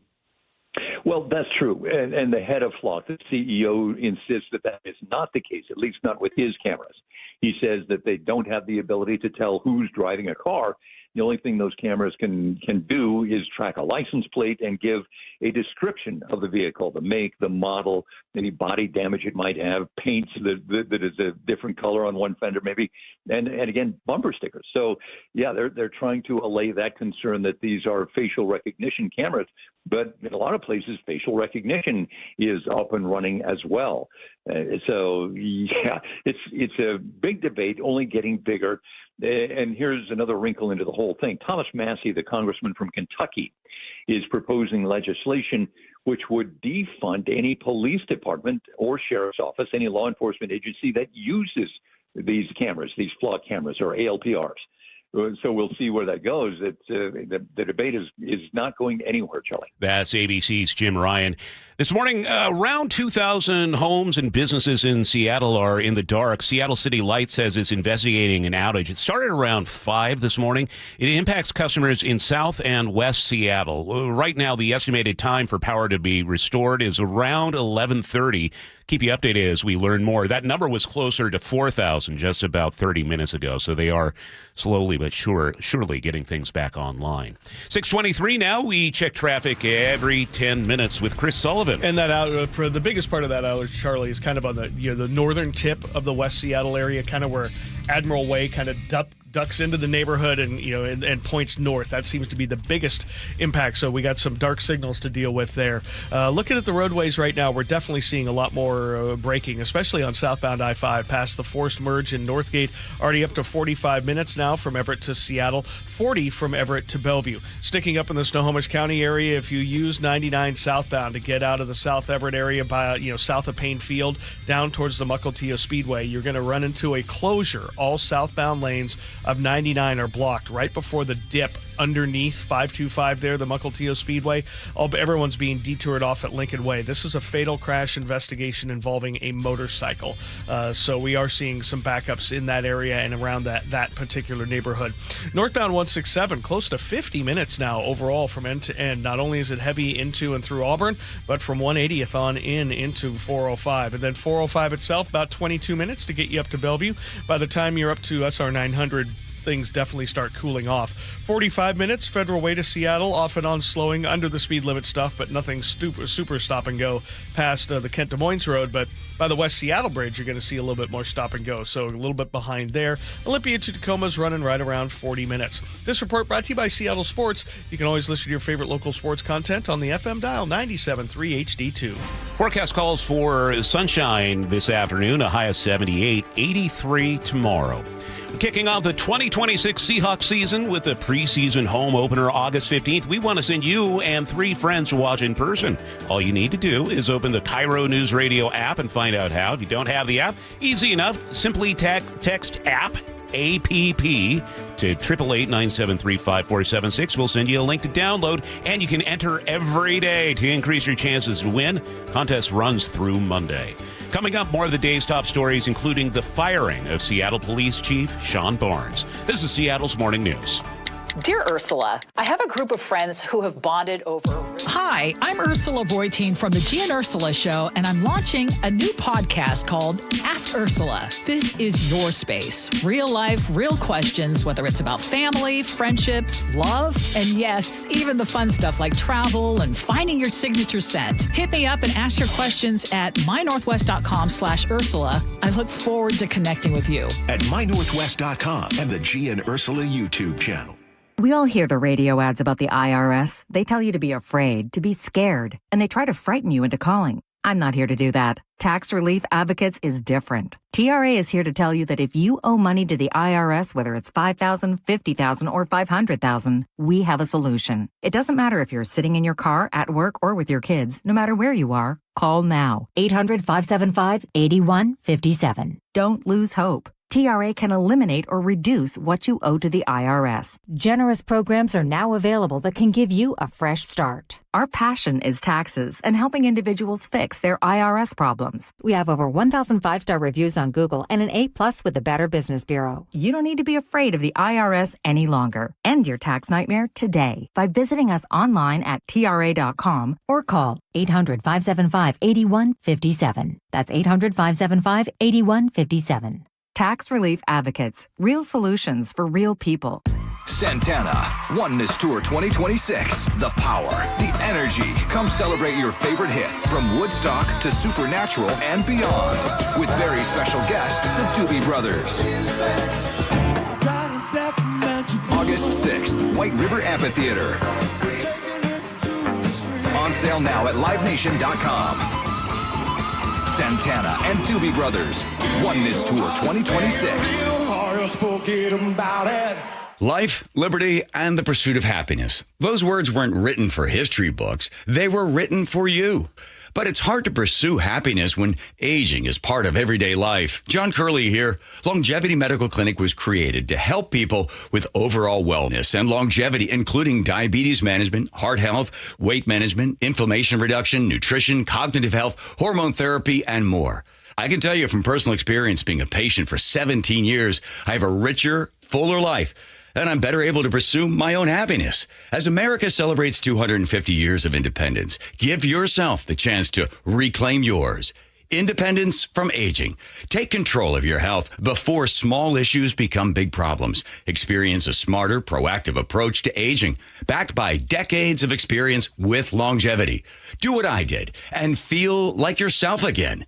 Get your free health analysis at Longevity Medical Clinic. Find out how at lmclinic.com. Motorcycle accident cases require a thorough investigation by a team of experienced legal professionals if they have any chance of being successful. Insurance companies, juries, and even the police tend to assume the worst about motorcycle riders. Get help from an experienced team of attorneys that have successfully resolved hundreds of motorcycle accident cases over the past 30 years. Call Davis Law Group for a free legal consultation or get my free book on motorcycle accidents at WashingtonAccidentBooks.com. That's Davis Law Group, better service and even better results. John Curley here. When the AC starts acting up, don't assume you need a whole new system. Home Comfort Alliance, their approach is simple. Repair first, replace only if needed. Their techs diagnose the real problem because a simple fix can often get the cooling back up again and not cost you a full replacement. Need something new? Ask about a heat pump for year-round comfort. That's what we did at the barn. Get real pricing in 60 seconds at HomeComfortAlliance.com. Call the comfort people. HomeComfortAlliance.com. Now is your time to get into a new D.R. Horton home by taking advantage of its National Red Tag Sales Event going on right now through Sunday, August 2nd. Stop by any of its participating communities and find select Red Tag homes at incredible pricing. So whether you're buying your first home or looking for an upgrade, you don't want to miss the Red Tag Sales Event going on right now. Discover the D.R. Horton difference at drhorton.com. D.R. Horton, America's builder, an equal housing opportunity builder. Olympic Hot Tub has terrific ways to achieve total wellness at home. Saltwater hot tubs, swim spas, saunas, and cold plunges, all waiting for you. See our current specials with exciting savings at olympichottub.com. Better you, better life. Man, I love this place. I've been surfing here since I was a kid. Now, seeing my grandson out on the water, it means everything to me. Watching him and taking in the blue waves, the sea breeze, the blurry horizon? If you have geographic atrophy, or GA, subtle changes in vision could mean it's progressing toward irreversible vision loss. Izervay is proven to slow GA progression and could help preserve your vision for longer, so you may keep seeing the world around you. Izervay, or avacincaptad pegol, is an eye injection. Don't take it if you have an infection or active swelling in or around your eye. Izervay can cause eye infection, retinal detachment, or increased risk of wet AMD. Izervay may cause blood in the white of the eye, blurred vision, or a temporary increase in eye pressure. Do not drive or use machinery until vision has recovered after an eye injection or exam. Ask your retina specialist how you can slow your GA with Izervay. To learn more, call 1-855-IZERVAY or go to izervay.com. Paid for by Astellas Pharma. Now, the latest from KIRO News Radio and MyNorthwest.com. Live from East Lake Avenue, Seattle's morning news. Good morning, 6:31. Developing this morning, less than 4 days after the gang-related mass shooting at the Bight of Seattle, Seattle Mayor Katie Wilson has booted her police chief, Sean Barnes. And this morning, a coalition of black community organizations plans to march to City Hall and confront the mayor. KIRO News Radio's Luke Ducey here with the latest. Yep, this morning at 8 o'clock, so about an hour and a half from now, that coalition of black community organizations is expected to arrive at City Hall, rallying behind Barnes and to try to convince the mayor to change her mind. The coalition includes the NAACP, the Urban League, Community Passageways, many more organizations, including several clergy and parent organizations. I will be heading down there in just a couple of minutes as soon as we finish here. So stay with us all morning. I'm going to bring you live updates every half hour up to the point where they arrive at City Hall. You know, word spread quickly yesterday. Barnes canceled several interviews that he had scheduled yesterday. Then he attended a vigil for victims of the shooting last night and left abruptly, apparently to meet with Mayor Wilson. Wilson reportedly asked for his resignation. He said no, so she fired him just 12 months officially on the job. Now, at a press conference Monday, let's talk about what possibly led up to this. He was asked about a 5-hour delay in getting vital information out to the public Sunday when that shooting happened, including that they were looking for a third suspect, another possible shooter. Here's what he said. Chief, you know that people are angry that this was 5 hours that your department waited. Yeah, again, you're right. We do not have that person in custody, but we wanted to get it right. You know, Barnes towed the city officials' line, including Mayor Wilson's line, that they all wanted to be accurate instead of rushing to put out inaccurate information. However, sources tell me Seattle police were ready to put out information early on. Instead, a police public information officer told reporters at the scene they were waiting on other dignitaries that wanted to be there for a late-night press conference. Mayor Wilson has denied that claim multiple times since then. Barnes explained he was not at the crime scene Sunday because he was in Dallas attending the National Organization of Black Law Enforcement Executives Conference. Then at another press conference on Tuesday, he was asked about claims that he often leaves Seattle on weekends and holidays to be with his wife and kids. Certainly, I don't travel as often as I would like to. I think any reports that I'm gone every weekend are grossly misstated. I don't have that kind of money. Barnes also explained his job requires him to leave town for conferences and other events all the time. Public Cola is reporting this morning that Barnes has been out of town on trips 47 days through July 26th, but that doesn't include January, February, and most of March because they didn't get those calendar days given to them by police. So they say his calendar showed about half of those absences were for conferences, some 25 or so. One of the entries they claim, though, was for a 5-day recruiting trip to Central Intercollegiate Athletics Association basketball tournament in Baltimore, which includes his alma mater, Elizabeth State University. All that said, the firing of Seattle's top law enforcement official comes on as the search continues for more suspects in Sunday's deadly gang-related mass shooting, including another possible shooter on the loose right now. Also, it comes right before Seafair weekend, one of the busiest public safety weekends of the year. Much more on this developing story. Again, I'm heading down to City Hall right now.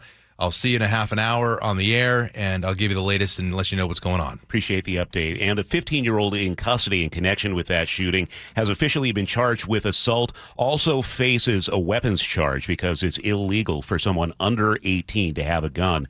The weapon that he allegedly had has not been shown to be the one that killed any of the victims who died. 6:34 now. We need to check traffic every 10 minutes. Here's Sully. And we are definitely seeing a lot of building volume across the board, especially on southbound I-5 from 145th down past the forced merge at Northgate. 50 minutes already from Everett to Seattle. 45 from Everett to Bellevue. In that same general area, kind of up in Snohomish County, a little bit up to just south of Payne Field. Southbound 99 remains blocked for a fatal crash investigation involving a motorcycle right there at the Mukilteo Speedway. So right where 99 kind of dips down and under, and where you would exit to get onto 525. That's right where this crash is, and there's a pretty sizable backup there. Again, that's off the freeway. Olympia to Tacoma, heavy brake lights in and through Nisqually, over 40 minutes to Tacoma, and then 45 Federal Way to Seattle.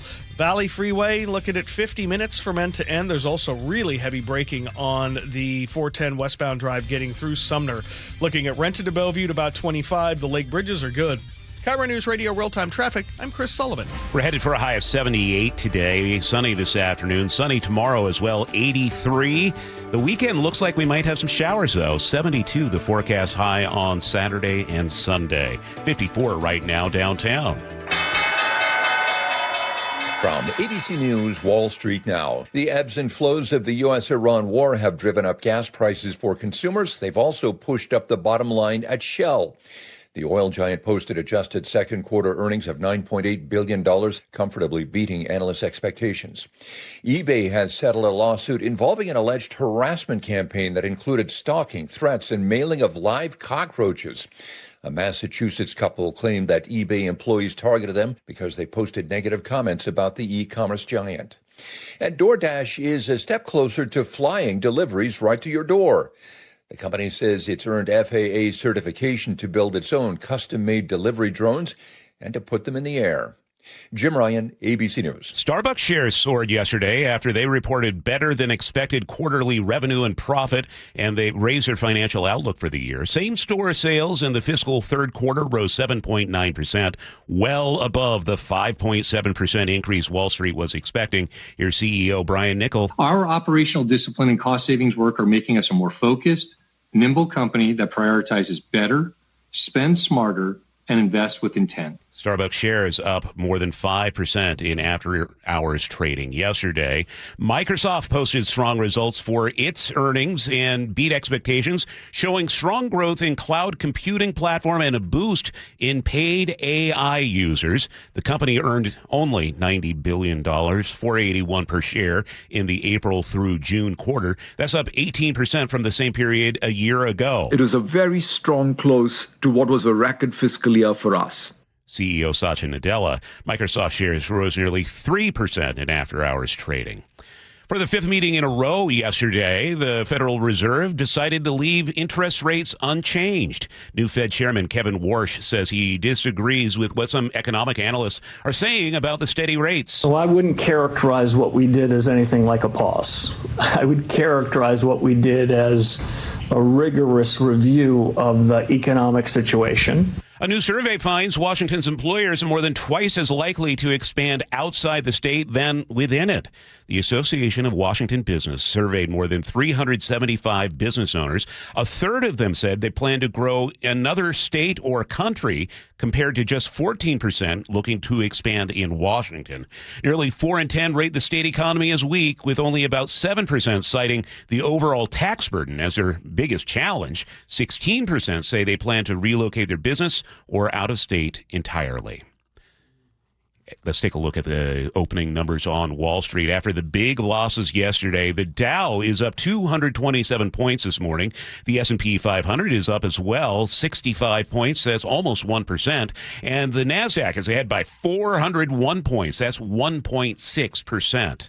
Now, a word for KIRO 7 TV. Start your day with solutions, not problems. KIRO 7 Pinpoint Weather, real-time traffic every 10 minutes. From storms to backups, whatever you run into, you'll be prepared. Stay up to the minute every 10 minutes. KIRO 7 Pinpoint Weather and real-time traffic, only on KIRO 7 News in the morning. All right, Sully, what's coming up in traffic? We're going to take a look at the volume that's building south of Northgate as we work our way through the merge there on I-5. We'll talk about it coming up next. The opening bell is brought to you by Legacy Group Capital Common Sense Lending.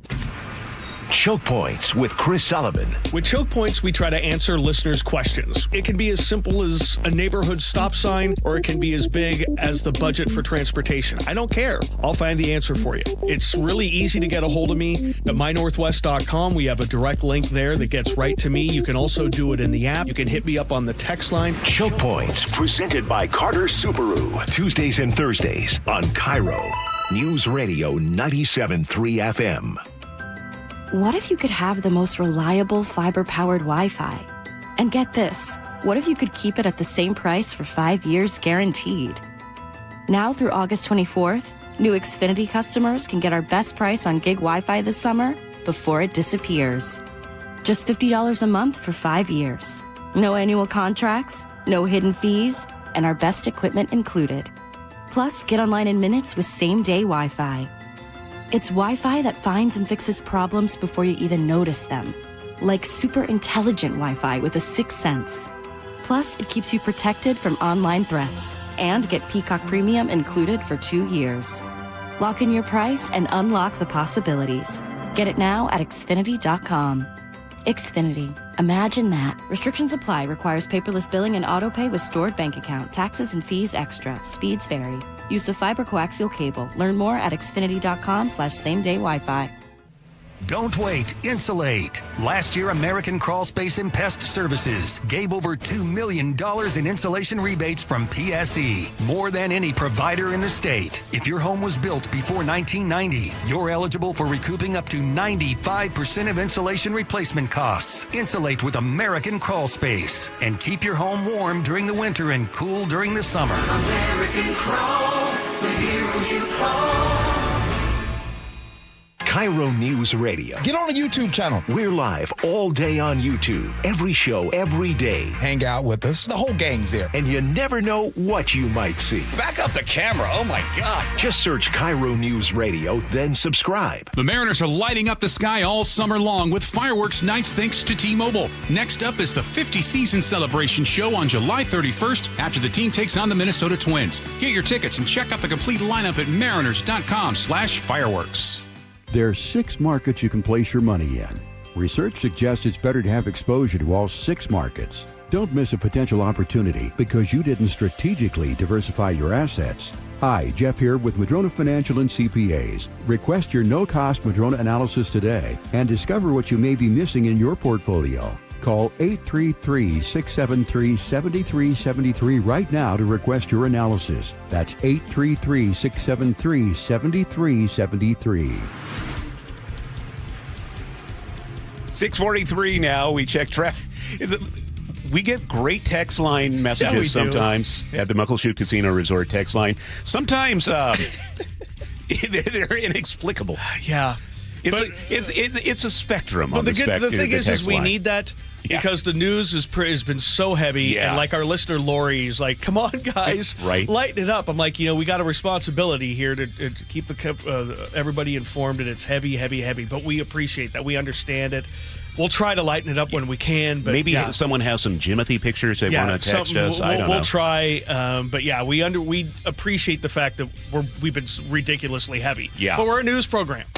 But we'll try. Okay, we feel you, Lori. It's not always heavy. It's just one of those. No, but that's days. why you and I are laughing on the videos, YouTube Live, in between some the of the whole text, time. man. Yeah. All right. Well, okay. We need to check traffic. Yeah, let's look at the roads right now. And for a Thursday morning, there's nothing super out of line. The brake lights are right where they should be. Maybe a little lighter than you might expect, which is pretty good. That's why we're still rolling right around 50 minutes from Everett to Seattle and about 45 from Everett to Bellevue. Really, the heaviest spot on either one of those freeways is really the bumper-to-bumper crush from about 145th down past the Forest Merge, but the further south you get towards the 520 corridor, it's not bad. So we have some positivity there. Northbound 405, the Renton S-curves are a little heavy, but again, by most day standards, a 25-minute trip to Bellevue is manageable. Behind that on the Valley Freeway, about 50 minutes. Westbound 410, really heavy now through Sumner from Valley Ave past Traffic Ave. That appears to just be volume. Eastbound 512, a little heavy down South Hill, but manageable. Federal Way to Seattle, about 45 to 50. 50 minutes, kind of off and on breaking here and there. And to the one big crash that we've been dealing with, again, this is a fatal crash, another heavy topic. Southbound 99 remains blocked south of Payne Field, right where you dip under the Mukilteo Speedway, 525 there. This is a crash involving a motorcyclist. The motorcyclist died, unfortunately, and they've got a long-term investigation. There are detours in place. KIRO News Radio real-time traffic. I'm Chris Sullivan. Start the morning with some clouds. They'll burn off. Afternoon sun, 78 our high. 83 tomorrow before the weekend, where we're talking about a chance of showers and breezy. Saturday and Sunday, high both days in the low 70s. It's 56 right now downtown. Coming up, a heated hearing in Congress yesterday where Dr. Anthony Fauci avoided questions surrounding the national response to COVID-19. Going to get the details from ABC's Stephen Portnoy next on Seattle's Morning News. All right, I'm very happy to have Phil Mitchell from Sunset Auto Family on with me right now. And Phil, you guys offer such an amazing value for people who are driving their cars a little bit longer now, and you guys offer repairs for life. How does that work? Basically, we're going to cover any repair we do for $250 or over for as long as you own the vehicle. So let me ask you this question. Let's say that I buy my vehicle elsewhere. My transmission on my car breaks down. You guys fix it. 10 years later, I have the same problem. You guys are going to fix that again for no cost? That's right. No cost to you for as long as you own the vehicle. So why would you even offer this? This has got to be incredibly expensive for you. You know what? We just want to keep our customers for life. So chances are if we do a repair for life and we take good care of you, you might look us up when you decide to get a new vehicle. And we want to be your lifetime dealer. So somebody really does feel like they're part of the Sunset Auto family. That's exactly right. We want you to be part of the family, and that's why we take good care of you. Oil changes for life, warranty protection for life, and repairs for life. Only at Sunset Kia in Auburn, Sunset Ford, and Sunset Chevrolet in Sumner. You just get more at Sunset, and people do like that. When the heat's in 11, cool AC would be heaven. DayandNight.net. Stay cool this summer with a new AC or heat pump from Day and Night. And with installation, you'll get a free furnace. Hi, I'm Bruce with Day and Night Plumbing and Heating. Call us about installing a high-efficiency cooling system or servicing your existing one so you're cool when you need it. Get a new AC or heat pump now from Day and Night to stay cool this summer. Plus, with installation, you'll get a free furnace. DayandNight.net. What would you do if the person you love needed round-the-clock care and you had no plan to pay for it? I was very worried about running out of money. When Mike's wife was diagnosed with dementia, he turned to LifePoint Law and Elder Law attorney Rajiv Nagayich. And then he said, "You're going to be okay, but we have to get through these steps." Then I felt a whole lot better going into it. It was still a very difficult process, but in the end, I knew that there was someone there that if I needed help, understood what I'm going through. LifePoint Law helped Mike protect his wife, his finances, and his future. They laid it out really well up front. They give you a very in-depth plan. There are so many things that you don't know. I could never have done it on my own. Register for a free LifePoint Law retirement planning seminar in Federal Way August 1st, Puyallup on the 4th, Tacoma on the 6th, or Bellevue August 8th. Space is limited, so sign up today at LifePointLaw.com. That's LifePointLaw.com. Hear it live, stream it online, watch the show, or catch the podcast anytime. Seattle's Morning News, wherever you are. A barrage of questions yesterday for Dr. Anthony Fauci, who appeared in front of Congress to provide answers about the way the U.S. handled the COVID-19 pandemic. A lot of invocations of the Fifth Amendment. Joining us now is ABC's Stephen Portnoy. Stephen, this was a contentious hearing. It was, but it featured lots of haranguing and berating on the part of Republican senators. No answers, however, from the witness. Anthony Fauci more than 100 times invoking his right to not answer questions under the Fifth Amendment and avoiding self-incrimination. The one thing he did say at the start of the hearing was that the committee chairman, Rand Paul of Kentucky, had, as Fauci put it, an unhinged obsession with the idea of putting Fauci behind bars, explaining why he was invoking his right against self-incrimination. Now, following the hearing, Senator Paul says that there'll be repercussions, that he's going to ask the committee to vote next week on a resolution to hold Fauci in contempt of Congress. The question there very much becomes theoretical because on the Senate floor, a contempt resolution is subject to Rule 22, and that's the filibuster. You need 60 votes to break a filibuster, and that would suggest that 7 or more Democrats, likely more, would have to come around and vote in favor of a resolution to move it forward. And I don't know if that's going to happen. And ultimately, it would have to be litigated in court, because something that Senator Paul says is that because Fauci was pardoned, he should be compelled to answer questions about the span of time covered by the pardon. But we don't exactly have a clear-cut example in the law where someone who was pardoned was called before a congressional committee, invoked the Fifth, and then was found in contempt. This is sort of a new and theoretical question. Stephen, are there any accusations from Rand Paul or his colleagues about crimes that Fauci may have been committed? Paul has been arguing for years that Fauci lied to Congress about the origins of COVID. Fauci's position is that it's not settled, that there's no way to definitively prove one way or another whether it happened naturally and jumped from animals to humans, or was the product of gain-of-function research in the lab at the Wuhan Institute of Virology, which Fauci denies American taxpayers funded, even though that is what Republicans argue, and what they say is essentially a circumstantial case, but a pretty strong one, they believe, that as you look at the molecular structure of the coronavirus and the way that there was work being done at that Wuhan lab, according to reports, they say for them it's an open and shut case. Fauci says there's no scientific data that would back up that argument, and that there's no way to definitively prove it one way or another. But that's Fauci's judgment against the judgment of the Republicans, who themselves aren't scientists, but say, hey, they can cross T's and dot I's and read just the same. Nevertheless, it's hard to definitively say one way or another. So Republicans say they see it one way. Fauci says it's not quite so. And that's the debate. Stephen, it was interesting to watch. Fauci wouldn't even answer basic questions like, what's the color of the tie you're wearing today? How unusual is it to have a witness basically say nothing when called before a committee? If you plead the Fifth, if you invoke your Fifth Amendment rights to hold on to that privilege, you have to do it consistently in response to every question. Because if you don't, if you answer even, what day of the week is it, it could be a way of waiving the privilege. And so to remain consistent, the witness is advised by his attorney to simply read the script. Can you bring us back to January of 2025 when President Biden issued this pardon for Fauci? What did that entail?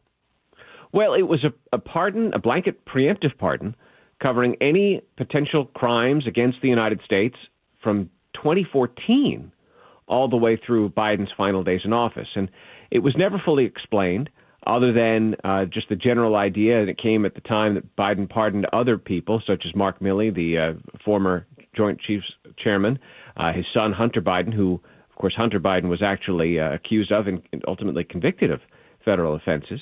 And in the case of Fauci, it was just sort of all understood that this was meant to protect these individuals from the possibility that they might be targets of a Trump Justice Department. Nothing specific. And really, the senators yesterday wanted to get to the bottom of why Fauci was pardoned and whether he may have committed any offenses. But none of that was, the witness didn't answer any of those questions yesterday.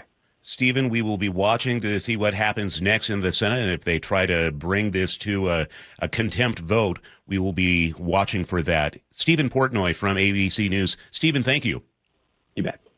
Time to check traffic now. Every 10 minutes on the threes. Here's Sully. And one spot that's a little heavier than normal is the northbound I-5 drive as you work your way out of the Lacey area. You got a lot of sun glare to deal with there and a pretty solid backup coming down the hill. It peters out by the time you're down into the basin. But overall, 45 minutes to make that drive from Olympia into Tacoma. Tacoma itself is in pretty good shape.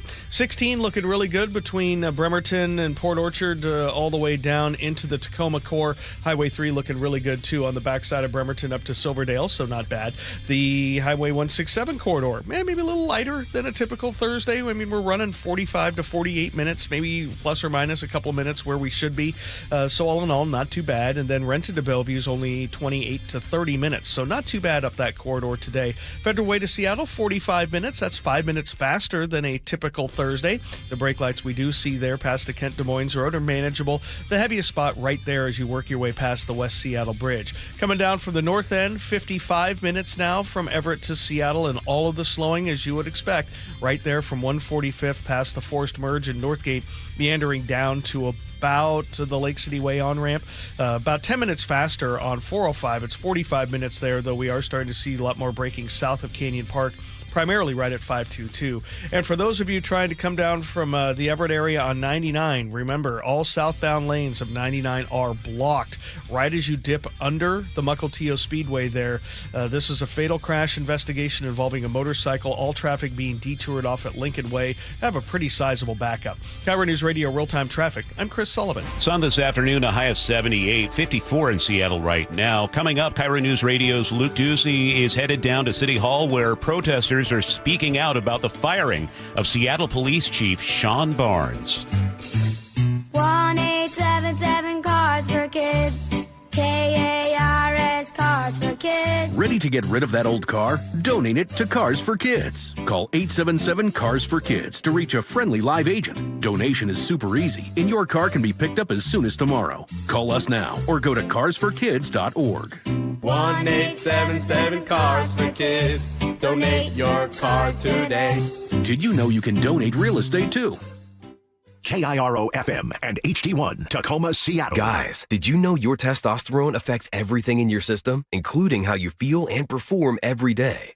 Right now, Revive Men's Health Seattle will check your testosterone for free. Knowing your T levels is the first step in understanding if you have low T. Your testosterone level impacts your energy, libido, sleep, weight, hair loss, mood, and even ED. Maintaining an appropriate T level can change your whole life. Most men start to see changes in their hormone levels in their 30s. Experience and results matter. So what are you waiting for? Get your T levels checked today by local, experienced, and trusted men's health experts. They've helped thousands of men since 2011. They're so confident they can help you, they even guarantee it. Call Revive today and schedule your free testosterone test, free exam, and free consultation. Call Revive Men's Health at 206-529-1111. That's 206-529-1111. Or visit ReviveMen'sHealth.com. A perfect game by a Seattle Mariner. It was done by the King. 50 seasons, 50 legends, one unforgettable night. Join the Mariners Saturday, August 8th for 50 season celebration night at T-Mobile Park, presented by Daktronics. The Mariners are going to play for the American League Championship. Before the team takes on the Rays, arrive early for the most epic pregame ceremony in Mariners history. You'll witness the biggest gathering of franchise icons ever assembled as the 50 greatest Mariners from across all 5 decades are revealed. From Griffey to the big unit, from Ichiro to Nelson Cruz, and every legend in between, you don't want to miss this once-in-a-lifetime event. Junior with a 2-run home run. Everybody is going bonkers here in the Kingdom. Seats are going fast. Get yours at mariners.com/tickets.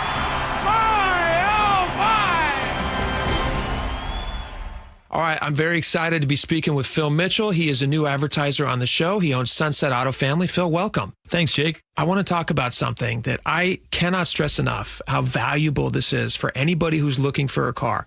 You guys do oil changes for life. What does that mean? Well, basically, it means if you buy a car that qualifies for oil changes for life, we're going to give you 5 oil changes a year. And they're about $150 now. You know, oil goes up and down, but guess what? We're going to change the oil for as long as you own that vehicle on us. Like you're saying, oil changes are $150. They're even more if you're driving a diesel. And so you hold on to a vehicle for 10 years, that's like $10,000. Oh, it can be even more than that. We've got a guy that's been changing his oil since 1985. He's gotten more oil changes than the car cost, and we're still changing it for him because that's what we do. And we're your lifetime dealer. And this is what people are going to get at Sunset Auto Family. That's right. Great service for as long as you own the vehicle. Oil changes for life. Only at Sunset Kia in Auburn, Sunset Ford, and Sunset Chevrolet in Sumner.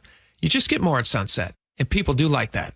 Golden Crest Metals helps investors understand how physical gold and silver can be held inside qualified retirement accounts without pressure or confusion. Our team brings decades of experience in precious metals and retirement planning with a focus on clear education, straightforward pricing, and a process designed to put clients first. Why do investors choose Golden Crest Metals? experience, transparency, and a client-first approach. Tune into The Gold Show with Kenny Michaels every Saturday at 1 p.m. Olympic Hot Tub has terrific ways to achieve total wellness at home. Saltwater hot tubs, swim spas, saunas, and cold plunges, all waiting for you. See our current specials with exciting savings at olympichottub.com. Better you, better life. Your best source for local news. KIRO Newsradio, KIRO FM, and HD1, Tacoma, Seattle, Northwest News. ABC News, I'm Sherry Preston. The prices we're paying 3.7% higher in June compared to last year. It's according to the gauge favored by the Fed, which just voted to hold interest rates steady, but 3 Fed governors eyeing inflation voted to boost the rates. The first look at America's economy from April through June shows sluggish growth. GDP up by an annual rate of just 1.5%. It was over 2% earlier this year. Meantime, more attacks in the Middle East. A heavy wave of American airstrikes on Iran, the first in nearly a week. Central Command saying dozens of military targets were hit, including command centers, missile facilities, and maritime capabilities. ABC's Karen Hua in D.C. Jordan this morning saying it intercepted 5 Iranian missiles. Actor George Clooney now says he and his family were among the hundreds of thousands of people who had to evacuate ahead of raging wildfires in France. Tens of thousands have been given the okay to return home. This is ABC News. President Trump on Wednesday announcing a $22 billion plan to renovate Washington Dulles International Airport. It'll include the removal of people movers that have been around for years, but according to travelers like Jay Storms, just aren't efficient at all. The different terminals out here, the ones that aren't attached by a train, you get on these big buses that look like something from the 1960s, I don't know, sci-fi or something, and they run you from across the airport over to the main terminal. They seem to work pretty well, but the problem with them is when it's really busy here, you'll have lines of people backed up trying to get on these things. Both Apple and Amazon report their earnings after the closing bell today. Amazon just surpassing Walmart as the world's largest company, according to Forbes, and this will be Tim Cook's last earnings call as Apple CEO. Sherry Preston, ABC News. At 7:02, here's what's happening. Seattle has a police department without a chief this morning. Multiple sources tell KIRO Newsradio Mayor Katie Wilson fired Chief Sean Barnes last night. He was given the choice to resign and refused. A rally protesting the move is planned at City Hall in the next hour.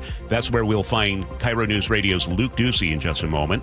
Newly released text messages are raising more questions about why the public briefing on the Bite of Seattle shooting took more than 5 hours. The governor's office says it had no role in the delay. We speak with the reporter who got the exclusive records on this at 7:15.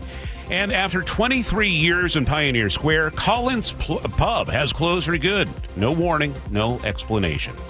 Time to check traffic now. Every 10 minutes, here's Chris Sullivan. Only one surprise on the drive this morning, and I'll get to that in a moment. On the freeways, though, pretty average day, maybe even lighter than a typical Thursday. The brake lights are coming down from Snohomish County are the heaviest across our map, especially on I-5 from about 145th past the Ship Canal Bridge. Overall, though, 55 minutes from Everett to Seattle on a Thursday morning. This time of day, probably about 10 minutes faster. Still slow, but about 10 minutes faster than maybe you expected. 405 is only running 50 minutes, maybe even a little under, so that's pretty good. There are brake lights from Canyon Park now down through 522, but it's not the crush that you normally get. The one surprise we have is a sad one. Up a little bit further to the north, 99 southbound is blocked right there as you go from the south end of Payne Field, kind of past the Mukilteo Speedway, right where it kind of dips under 525.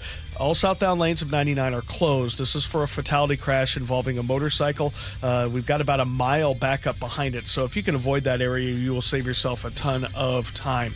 Looking at the drive coming up the other direction, Olympia to Tacoma, about 45 minutes. Some braking there as you work your way through Nisqually. We also have some brake lights up the hill to 18. Federal Way to Seattle is about 50 minutes. 50 up the Valley Freeway. Renton to Bellevue is not too bad at about a half an hour. And it looks like we have some debris. At least that's what my drivers are reporting. Mid-span on the Tacoma Narrows Bridge. That's why we're so slow in the eastbound direction from basically the toll plaza across the middle of the water. KIRO News Radio Real-Time Traffic, I'm Chris Sullivan. Now, the latest from KIRO News Radio and MyNorthwest.com. Live from East Lake Avenue, Seattle's morning news. Good morning, 7:04. Manda Factor has the day off. I'm Charlie Harger, and developing now, fewer than 4 days after the deadly gang-related mass shooting at the Bight of Seattle, Mayor Katie Wilson has fired Police Chief Sean Barnes. This morning, a coalition of black community organizations plans to march to City Hall and confront the mayor. KIRO News Radio's Luke Ducey is heading to City Hall right now, where demonstrators, Luke, they're already starting to gather?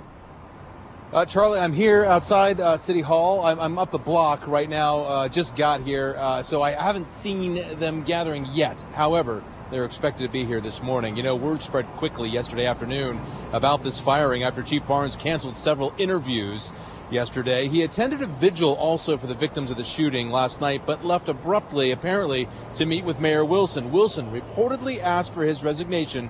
He said no, and she fired him just 12 months officially on the job. Again, this morning at 8 o'clock, less than an hour from now, that coalition of black community organizations and leaders is expected to arrive here at City Hall, rallying behind Barnes and to convince the mayor to change her mind. The coalition includes the NAACP, the Urban League, Community Passageways, and several clergy and parent organizations. So they all want to know, I think a lot of people in the city want to know this morning, why exactly was Barnes fired? Well, at a press conference Monday, he was asked about a 5-hour delay getting vital information out to the public on the shooting, including that they were looking for a third suspect and another possible shooter. Chief, you know that people are angry that this was 5 hours that your department waited. Yeah, again, you're right. We do not have that person in custody, but we wanted to get it right. You know, Barnes kind of laid out and leaned into the mayor's official line and the city's official line that they all wanted to be accurate with information instead of rushing to push out inaccurate information. However, sources tell me Seattle police were ready to put out information very early on Sunday. Instead, a public information officer with SPD told reporters at the scene they were waiting for other dignitaries that wanted to be there for a late night press conference. Mayor Wilson has denied that holdup claim multiple times. Also, at Monday's press conference, Chief Barnes explained why he was not at the crime scene Sunday. I wish that I had a crystal ball and we could schedule gun violence, but we can't. Yesterday, I was in Dallas at the National Organization of Black Law Enforcement Executives Conference. At that conference, 2 members from our community were being honored.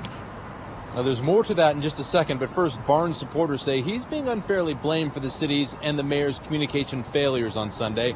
Remember, Mayor Wilson's office, they're the ones who sent out inaccurate information the day of the shooting and stopped communicating altogether until that late-night press conference Sunday night. The firing of the top law enforcement official comes as the search for more suspects continues in this shooting on Sunday, also right before Seafair weekend. We heard the Blue Angels flying around yesterday. One of the busiest public safety weekends of the year. Now, coming up at the bottom of the hour about those other claims, there are claims that Barnes often leaves Seattle on weekends and holidays to be with his wife and kids. Public Cola is reporting this morning that Barnes has been out of town on trips 47 days from April until July 26th. That doesn't include January, February, and most of March. Barnes says, he needs to be out of town for part of his job, but critics say that much, and there are questions there. More on that coming up. Again, at the bottom of the hour, we're live outside City Hall this morning. Luke Ducey, KIRO News Radio. This comes as King County prosecutors have filed charges against the 15-year-old arrested at the shooting. He's charged with first-degree assault. Casey McNerthney in the King County Prosecuting Attorney's Office says police believe they can show that he fired shots into the crowd. However, preliminary testing of bullets recovered from the 2 bystanders killed show they did not match the weapon that the boy was seen firing.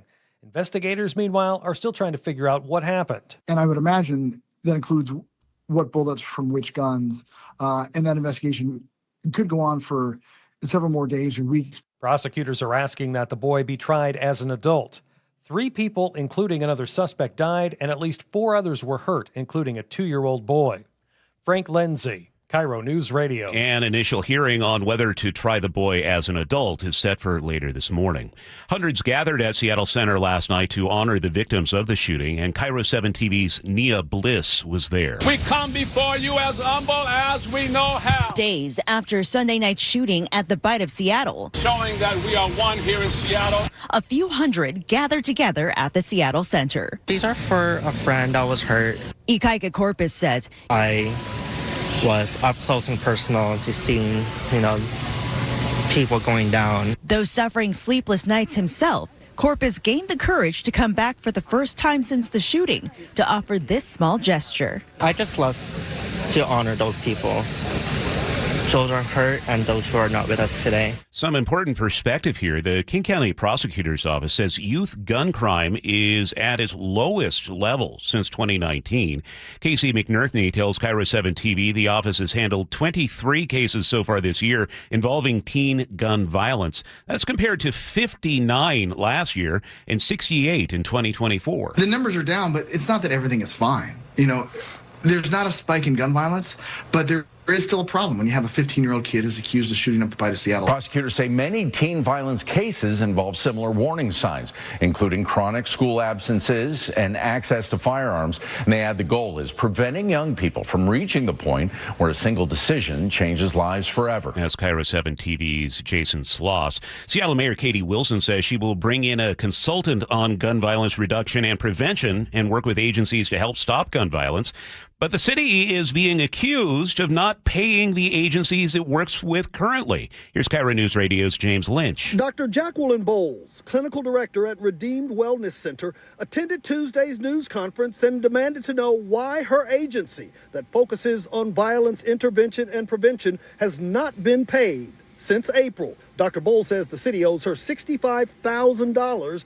Are you aware we have not been paid? This office refuses to process invoices, refuses to pay us. During our interview, Dr. Bowles says someone from the mayor's office called to set up a meeting and tried to solve the problem. We've reached out to the mayor's office for comment, but so far have not heard back. James Lynch, KIRO News Radio. City released a statement which reads in part, Redeemed Wellness Center's May and June invoices remain under review because required supporting documentation is still outstanding and other compliance issues were identified during processing.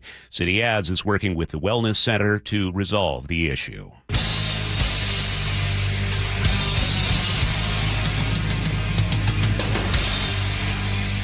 Keeping you informed since 1974. This is the city's longest-running radio news show. Seattle's Morning News on KIRO News Radio.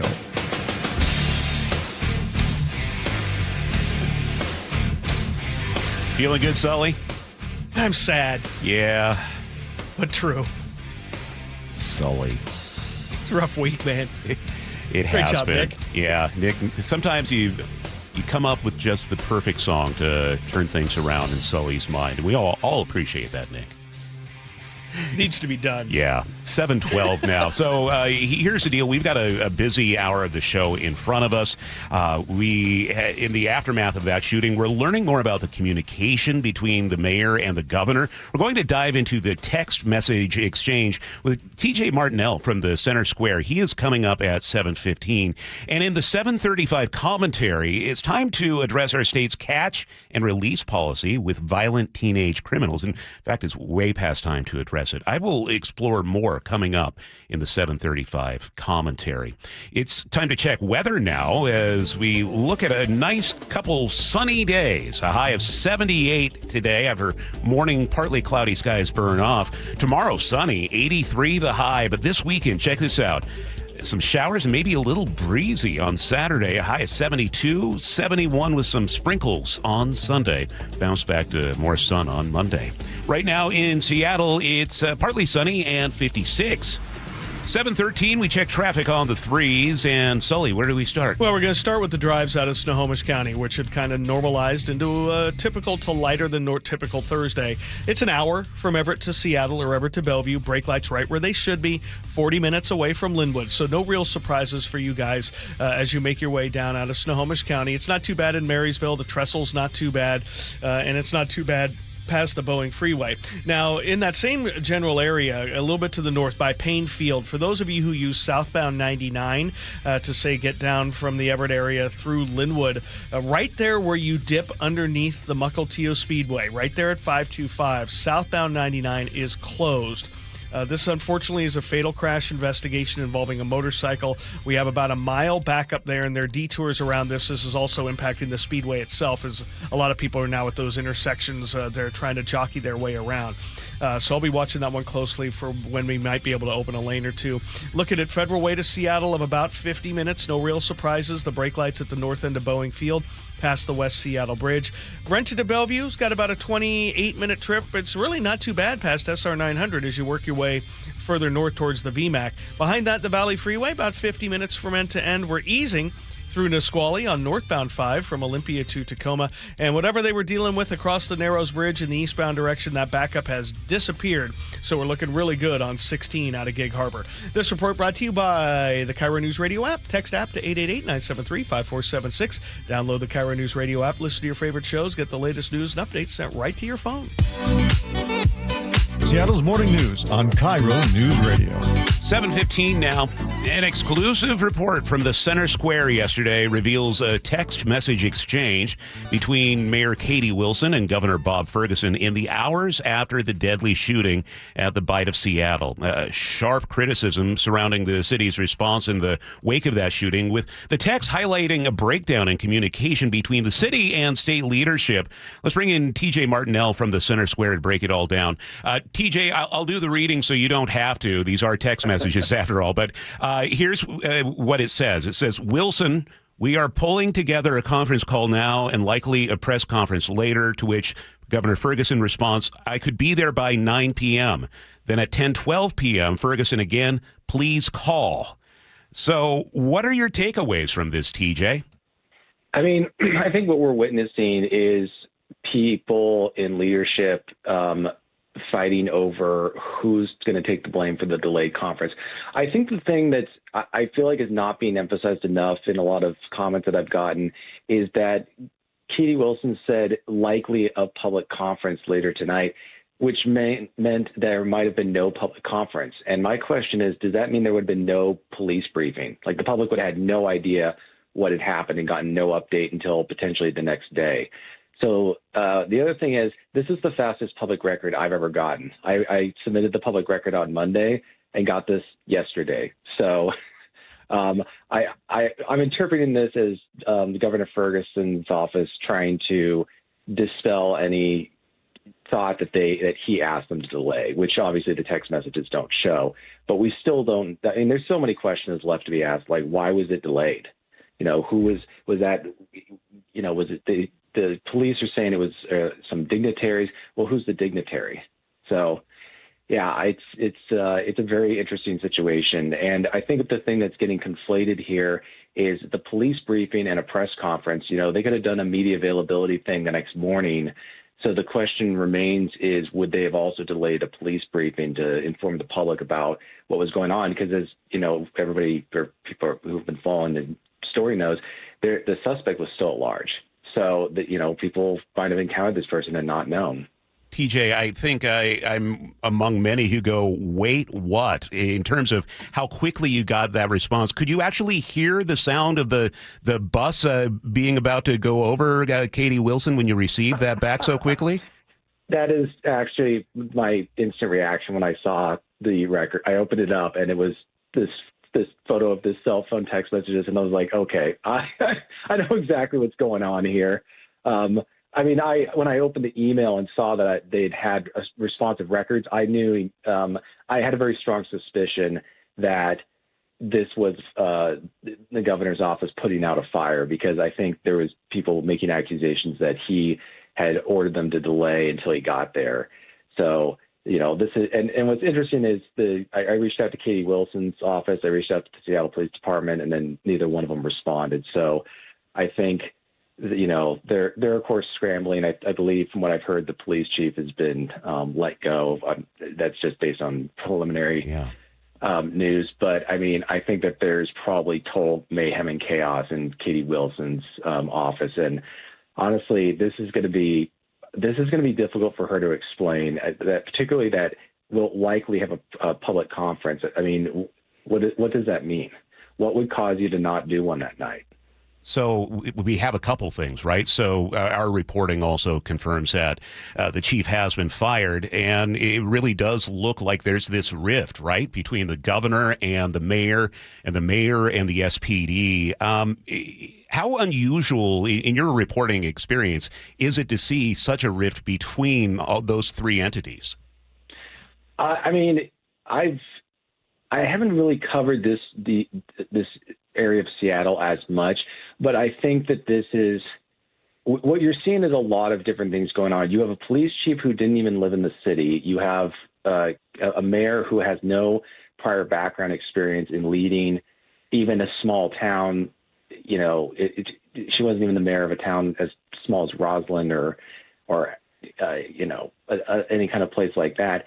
So now she's handling a crisis, and then as a result of that, now the governor, who's been in politics for how many years, is being dragged into, you know, rumors that he delayed the press conference. So you have a lot of different public officials with different backgrounds reacting in very different ways.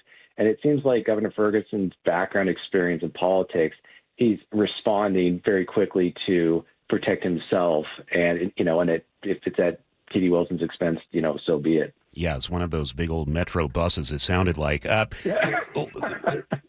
me ask you this, because share with our listeners just how unusual it is to go 5 hours after a crisis without a police briefing, at least giving the public an update about the status of the situation.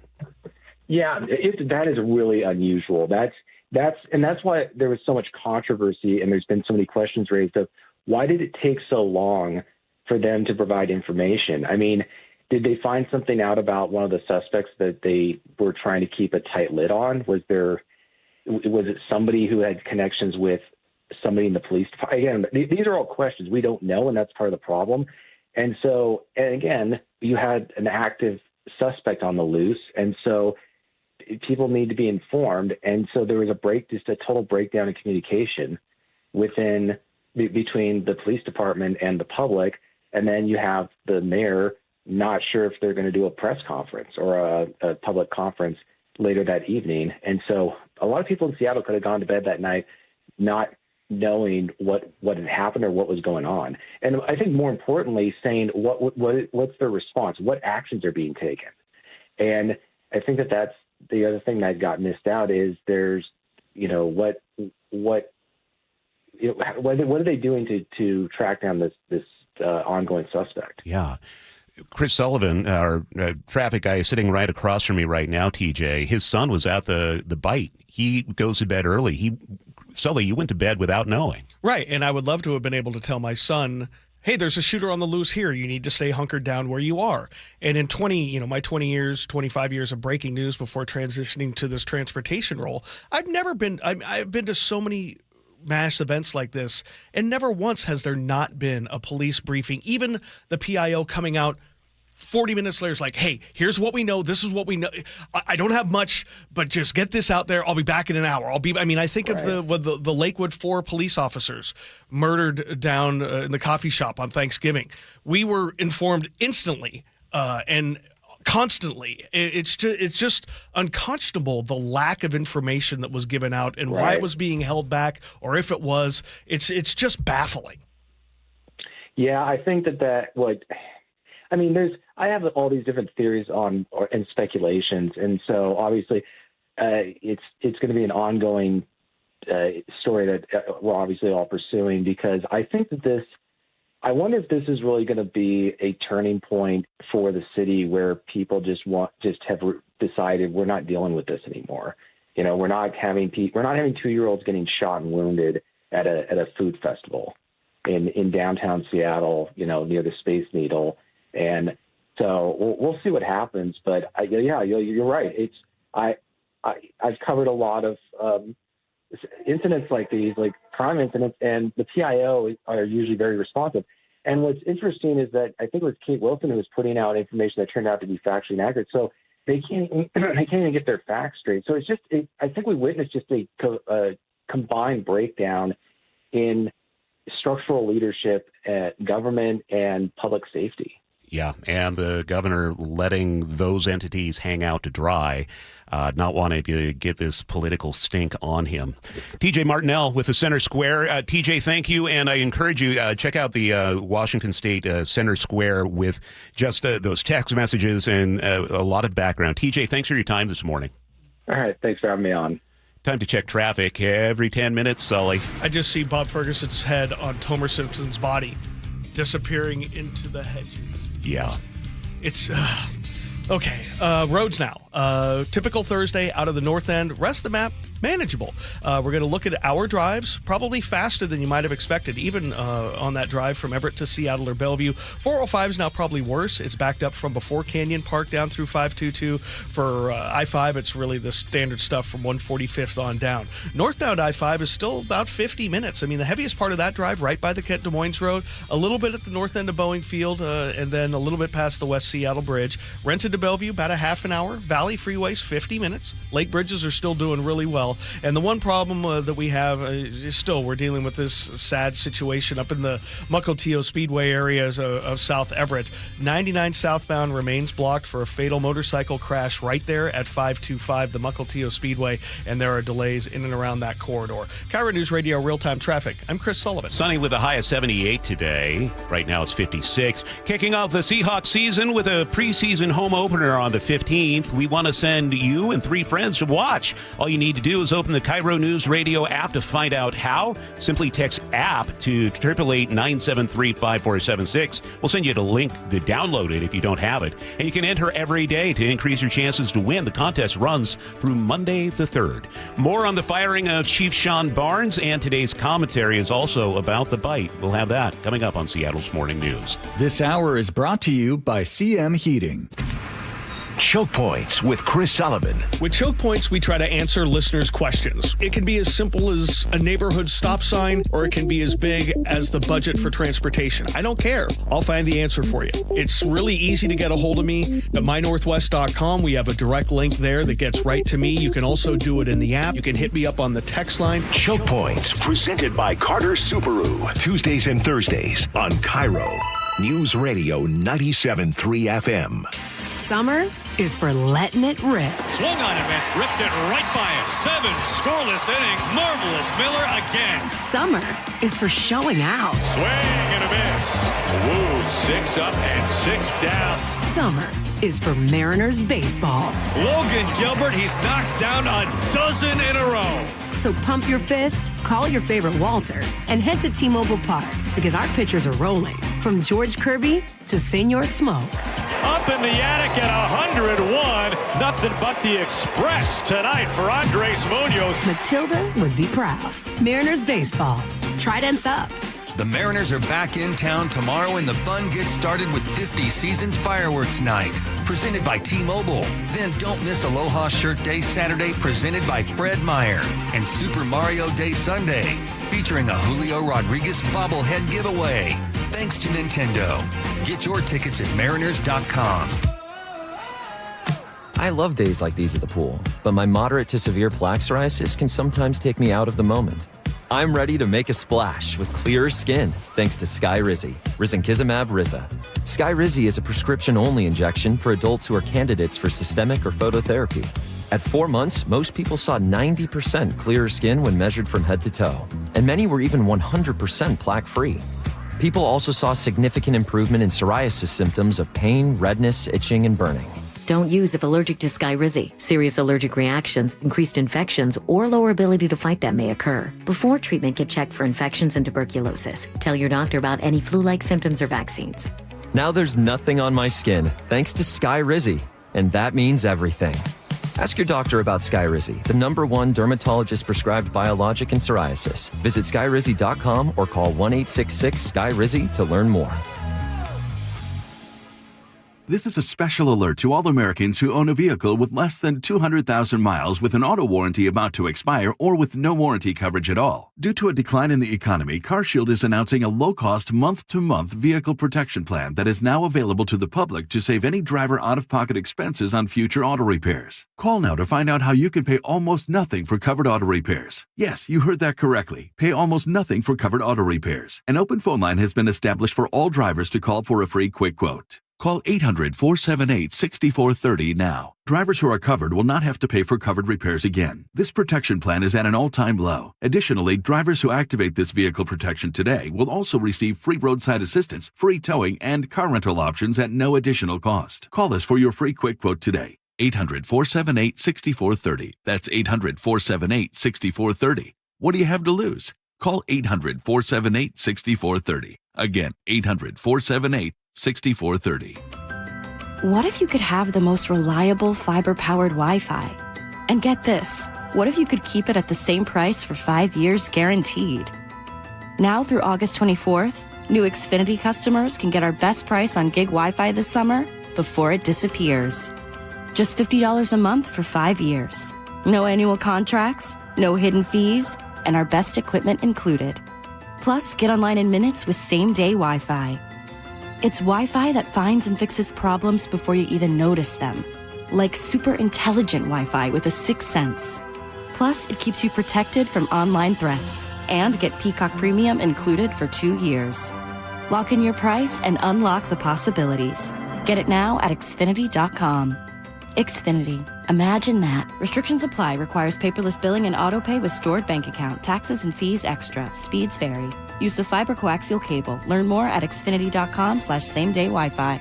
Everyone always asks me, what were your top reasons for choosing Advanced Hair? Well, allow me to share, along with some details on, get this, their once-a-year summer savings event. Okay, first off, Advanced Hair stands by the results, and I'm living proof those results are second to none. With Advanced Hair, your own natural hair is guaranteed to grow. Secondly, Advanced Hair combines top-rated physicians with modern technology, creating a concierge quality experience that blew away my expectations. And lastly, Advanced Hair's Advanced FUE begins regrowing your own natural hair the very next day. It is quick, simple, and easy. Now, if you have a flexible schedule this summer and you've been waiting for that special savings opportunity, well, it's here. Advanced Hair's Summer Savings Event will get you the most hair for your dollar. It's their best offer ever. For details to schedule your free consultation, call 425-449-8185. One-day treatment, life-changing results. Your new hair is guaranteed to grow. Before and after pictures at advancedhair.com. I started Davis Law Group in 1994 to fight for the underdog. And as our team has grown, we've stayed true to that mission. Today, Davis Law Group is known for providing excellent service and even better results. Visit WashingtonAccidentBooks.com to get your free book on car accident law.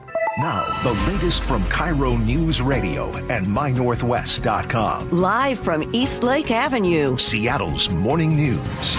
Developing news this morning, the 15-year-old boy arrested at the Bite of Seattle has now been charged with assault and gun possession. And less than 4 days after that deadly gang-related mass shooting, Seattle Mayor Katie Wilson has fired her police chief, Sean Barnes. This morning, a coalition of black community organizations plans to march to City Hall and confront the mayor.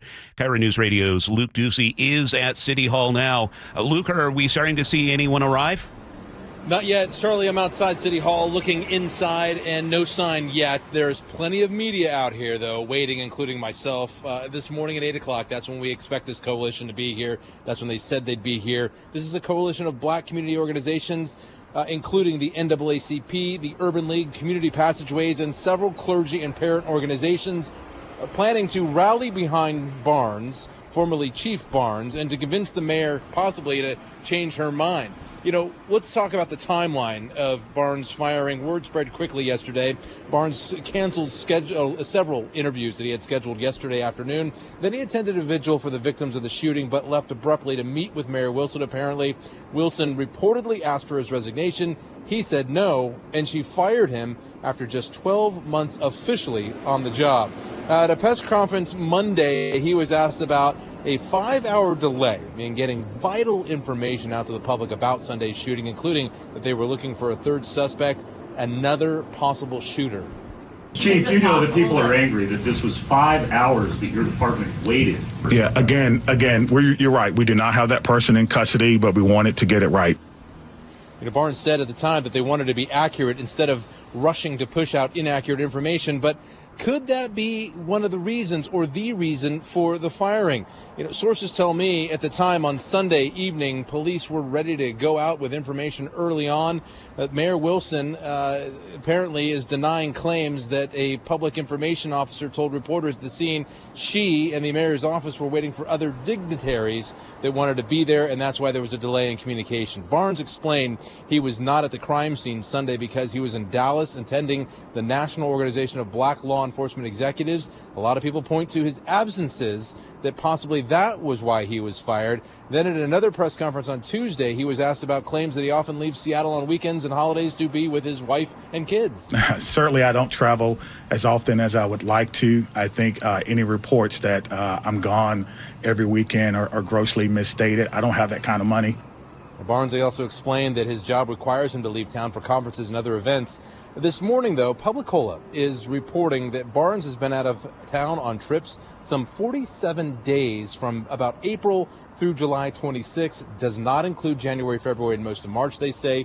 They say his calendar showed that about half of those absences were for conferences, but one of those conferences, one of those entries, they claim, was for a 5-day recruiting trip to the Central Intercollegiate Athletics Association basketball tournament in Baltimore, which includes Barnes' alma mater, Elizabeth State University. All that said, the firing of Seattle's top law enforcement official comes, I think, as a shock to a lot of people, even though there were talks and there were questions about whether that was going to happen in the coming day or so.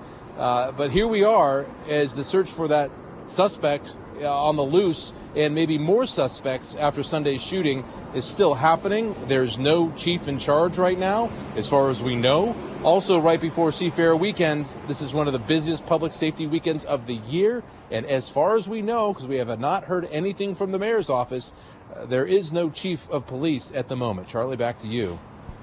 Luke Ducey reporting live. Sully now has a traffic update for us. New crash to tell you about northbound I-5. Right as you get up to the Boeing Access Road, 2 right lanes are blocked, and we've got a 2-mile backup already, and we've jumped up to an hour from Federal Way to Seattle. So we've added about 10 minutes to that corridor. Rest of the map, is manageable. We've got 50 minutes up the valley, and then Renton to Bellevue is about 35. Coming down from the north end, hour and 10-minute trips from Everett to Seattle or Bellevue. Also seeing some brake lights around 128. And we continue to work with the closure of southbound 99 right there at the right where 99 meets the Mukilteo Speedway in South Everett. This is a fatal crash investigation involving a motorcycle. KIRO Newsradio Real-Time Traffic. I'm Chris Sullivan. Seattle's tradition for news and conversation. This is Seattle's Morning News with Charlie Harger and Manda Factor. It's time for the 7:35 commentary. It's January 22nd, 2020. I'm working late and the newsroom scanner crackles. Multiple people shot at 3rd and Pine. When I get to the scene, the TV cameras are clustered around the yellow tape. I go the other direction, looking for people on the edges. A homeless man sitting against a building wall had watched the whole thing. He saw a woman die. He saw a child get shot. Told me everything, and his hands are still shaking. 8 people were hit that night. Tanya Jackson was killed. She was 50. A 9-year-old boy took a bullet in the femur walking with his family after a trip to the Pacific Science Center. It was a gang shootout. The 2 men responsible had 65 combined arrests before they pulled the triggers that night, and both were acquitted of murder. Their lawyers argued they were returning fire. The jury said that was lawful self-defense under Washington law. The legislature had 6 years to fix that statute. The 6 sessions. They have passed nothing. Now, fast forward to this past Sunday. 6 o'clock summer evening, thousands of families at the Bite right next to the Space Needle. A gang-related shootout erupts outside the Armory. 3 people are dead. Carlos Villalba was 44, a husband, father of 3. Ashley Whitehead was 56. She was able to say goodbye to her daughter before she died. One of the alleged shooters, age 19, was killed at the scene, and a 2-year-old boy was shot in the arm. He's okay now, but he will carry that scar longer than anyone in Olympia will carry the memory of this. Here's the sequence early reporting hasn't made clear, and it's the whole case. According to the charging documents, an unidentified man fired first. The 15-year-old pulled his gun and shot back, and the bullets that killed Whitehead and Villalba do not appear to have come from that teenager's gun. Think about what a defense attorney does with that. Someone else shot first. The teen returned fire. His bullets didn't kill the bystanders. In 2022, the Third and Pine defense told a jury their client only shot because he had to, because he was being shot at. And the jury acquitted, and that man's bullets did kill someone. This kid's apparently didn't. The brief writes itself. Now, a second broken law. King County prosecutor Lisa Mannion has been sounding the alarm for years. Her words: it isn't until the fifth conviction that a young person is offered meaningful service at juvenile rehabilitation. I think that is too long. Too long is generous. Under the juvenile sentencing grid, unlawful gun possession draws a maximum of 30 days. First offense, 30 days. Second offense, 30 days. Third, fourth, the same. A kid can be caught carrying a gun 4 separate times and never spend more than a month locked up.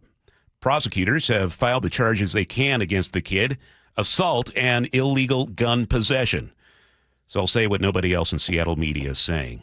This kid is very likely going to walk with a slap on the wrist. The self-defense playbook has already worked once. If the assault charges fall, what's left is gun possession. First offense for this guy, 30 days. 3 dead at a food festival. A toddler shot. 30 days. And people beg the legislature to act. After those 2022 acquittals, Dave Ross, right here on this program, called for changes to the self-defense statute. Nothing passed. 2 bills to fix the juvenile gun grid with bipartisan sponsors. It also died in committee. Carlos Villalba's kids don't have a dad this morning. Ashley Whitehead's daughter doesn't have a mom. Somewhere in Olympia, the legislators who let those bills die will issue statements calling this a tragedy. A tragedy is something you can't prevent. This was preventable twice, and the people we elected to prevent it took a pass. And that's the 735 commentary for July 30th, 2026. You can text your thoughts to the Muckleshoot Casino and Resort text line, 888-973-5476. Always leave a comment at mynorthwest.com. Traffic is next. The Boeing Classic welcomes the world's greatest golf legends to the Pacific Northwest, August 14th through the 16th at the club at Snoqualmie Ridge. Watch Masters champions and Golf Hall of Famers compete for a $2.3 million purse at the only PGA Tour champion stop in the region. Bring the whole family and make sure to check out the Seahawks Village, packed with fun for all ages. Tickets start at just $20 and kids get in free. Visit BoeingClassic.com to get yours today. Do you need glasses or contacts and you're now at the age where you also need readers? K2 Vision RLE is the permanent solution to eliminate the need for all those. Hey, it's Doctors King and Kopstein from K2 Vision. Andy, for those nearing age 50 or so, refractive lens exchange can be a great alternative to LASIK. That's right, Joe. K2 Vision RLE is a terrific permanent solution for a lifetime of great vision. The older we get, we experience the dysfunction of our natural lens, which affects both distance vision and requires the use of reading glasses. Plus, after K2 Vision RLE, you will never develop a cataract. And like LASIK, K2 Vision RLE is quick and painless. The question is, which procedure is right for you? With the experience of over 150,000 procedures, the doctors at K2 Vision will know which procedure is best for you. Schedule your free Zoom consultation today at k2visionrle.com. K2 Vision RLE. No readers, glasses, contacts, or cataracts. Olympic Hot Tub has more ways than ever to achieve total wellness at home. Immerse yourself in a saltwater hot spring spa and let jets melt stress away. Enjoy a refreshing swim in an endless pool swim spa. Retreat to healing warmth and detox in a Tilo sauna. Then awaken mind and body with a cold plunge. You'll be saying, ah, in no time. Your path to wellness starts today at Olympic Hot Tub. Current specials with exciting savings at olympichottub.com.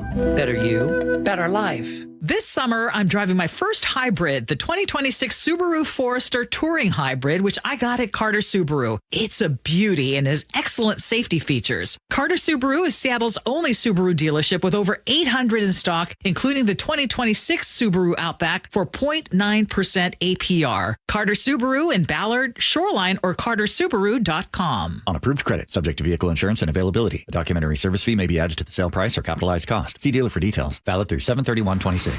7:43 now. We check traffic on the 3s with Chris Sullivan. And we went from a pretty decent drive up the I-5 corridor from Federal Way to Seattle to now kind of a rough one. It's well over an hour and 10 minutes to go from Federal Way to Seattle.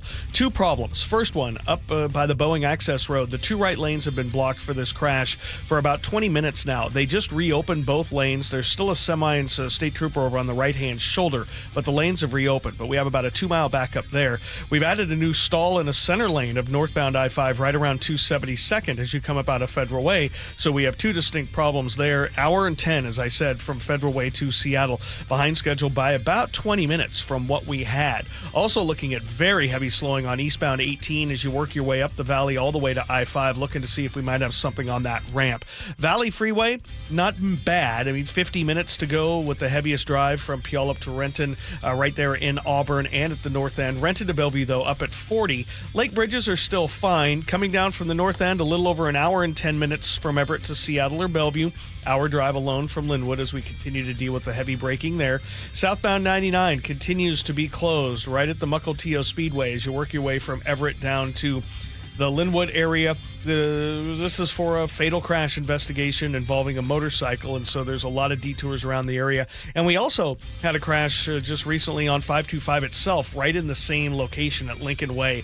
So if you can avoid that little pocket to the south end of Payne Field, you'll save yourself some time. 16 back and forth between Port Orchard and Tacoma look good. 18 is manageable. This report brought to you by Harborstone Credit Union. Open a money market special online with 3.75 annual percentage yield, full access to your money the entire time. Harborstone.com/money market, insured by NCUA. We're headed for a high of 78 with sunshine today, 83 tomorrow before we have some clouds and possible rain for the weekend. 57 right now in Seattle. Sully, what's coming up in your choke point? Oh, we're going to take a look at, what is it? Blue Angel time? And kind of go over the history of what used to happen on I-90 and what's happening on I-90 now. That's on the way on Seattle's Morning News. We're here for Closets by Design. Mornings fall apart when your closet doesn't work, your pantry's jammed, your garage is useless. Most homes are never designed for real life. Closets by Design is not just closets. We're talking garages, pantries, laundry rooms, home offices, wall beds, all custom built in Kent, nothing off a shelf. Everything in your home finally has a place. Limited time, 40% off, plus an additional 15% off and 18 months 0% financing on approved credit if paid in full. Go to closetsbydesign.com or call 1-800-BY-DESIGN. Everywhere you look, things are getting more expensive. But at Consumer Cellular, we're lowering the price for those 50 and up. Now you can get unlimited everything for just $35 a line. That's $35 a month for unlimited talk, text, and data. Switch to the carrier ranked #1 in network coverage and customer satisfaction and get unlimited everything for just $35 a month. Call 1-888-FREEDOM or visit Consumer Cellular online or in-store today. Price includes $5 credit for autopay and e-billing. Taxes and fees apply. Data speeds reduced after 35 gigabytes. Rankings done by 2025 ACSI survey. I know that hiring can be challenging. You need someone to match your role perfectly. Well, now you can meet them fast on ZipRecruiter. Build your team, build it sooner. Meet your match on ZipRecruiter. Just head to ZipRecruiter.com/free right now to try it for free. That's ZipRecruiter.com/free. Meet your match on ZipRecruiter. Not all roofs are created equal, and not all warranties are either. This is Justin Shirley, CEO of State Roofing and Exteriors. Right now, take advantage of free lifetime Golden Pledge warranties on all GAF shingle installations and save up to $3,000 or choose 0 down, 0 payments, and 0 interest up to 24 months. Summertime savings won't last forever. Protect your home with a roof you can count on for decades. Call 866-ROOF-ROOF or visit stateroofing.com today. Held to a higher standard since 1968. Guys, did you know your testosterone level impacts your energy, libido, sleep, weight, hair loss, mood, and even ED? And right now, Revive Men's Health Seattle will check your testosterone for free. They've helped thousands of men since 2011 feel and perform better. They're so confident they can help you, they even guarantee it. Schedule your free testosterone test, exam, and consultation today. Call 206-529-1111. That's 206-529-1111. Or visit ReviveMen'sHealth.com. Now is your time to get into a new D.R. Horton home by taking advantage of its National Red Tag Sales Event going on right now through Sunday, August 2nd. Stop by any of its participating communities and find select Red Tag homes at incredible pricing. So whether you're buying your first home or looking for an upgrade, you don't want to miss the Red Tag Sales Event going on right now. Discover the D.R. Horton difference at drhorton.com. D.R. Horton, America's builder, an equal housing opportunity builder. I'm their conduit, and I'm glad to do it. Charlie Harger and Manda Factor, Seattle's morning news. Hey, oh, let's go. Now, Choke Points with Chris Sullivan. Presented by Carter Subaru. Blue Angels take to the skies just a little later this morning, and for the first time during their practices, their shows, there will be light rail trains rolling across I-90. Sully's here with a look at what that might mean for getting around. And a little bit of a history lesson for those of you that are new to the area, because if you didn't live here before 2019, the Blue Angels practices and shows created some of the worst congestion that you could imagine. Before the FA-18 Super Hornets can take flight from Boeing Field, the state had to shut down I-90 under their flight pass. That meant the entire region would shut down on the Thursday and Friday heading into Seafair weekend. Since the first practice on Thursday was usually around 11 a.m., I-90 would start closing around 10:25, 10:30-ish, and then about an hour and a half later, I-90 would reopen when the planes came down, but then they would only close again about an hour later as the planes got back up for their second practice. Traffic never, ever recovered on those days.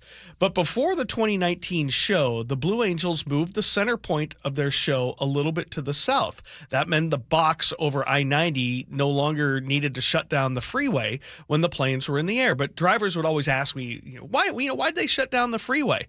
Was it about cars being distracted on the freeway who were looking up? Was it because if the planes were to crash, and you don't want people on the bridges below?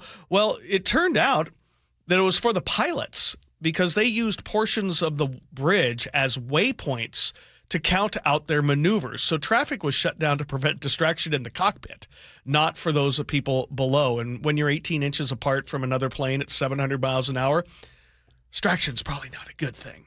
So eliminating that distraction was the primary thing, but it was also done to prepare the upcoming shows for when light rail was running across the lake. They wanted to move that show so they wouldn't have to shut down light rail, because light rail, as we all know, was going to go over the freeway in 2023. So that's why they did this in 2019. As the Seafair spokesperson told me back then, we wanted to have the Blue Angels used to the new flight path. Well, they've had plenty of time, because 3 years of delays later, we will now have the Blue Angels flights for the first time with trains going across the lake. A listener named Keith reached out to me over the weekend and was like, hey, is train service going to be interrupted by this? And Sound Transit says no. 2 lines going to run as scheduled during these shows. There's no interruptions. There's no reason to shut it down. But this has created an interesting opportunity, at least from Sound Transit's perspective. They're curious if people might actually catch a train across the lake for no other reason than to watch part of the show. So it's hoping that riders take pictures and videos from the trains to share them. Now, I'm not sure how hit and miss this is going to be on timing. Might be a fun way to catch the show, but let's face it. Planes 700 miles an hour, coming from all different directions. Train going 40-plus miles an hour. Not really easy to probably catch video and pictures, but I don't know, maybe an interesting way to be part of Seafair, to catch light rail and see what you can see. So I don't know, kind of an interesting idea. Yeah, and a healthy reminder, Sound Transit is not a fan of you sticking your head out the window of one of those trains. No, and I believe you can't actually do that. Oh, where there's a will, there's a way, Sully. Yes, I forgot. And have we considered this, like with all the Sound Transit delays, follow me here. Okay. Maybe they're just super concerned about distracting the Blue Angels with the construction, so they're just taking their time. So they gave them an extra 3 years of shows to get ready? Yes.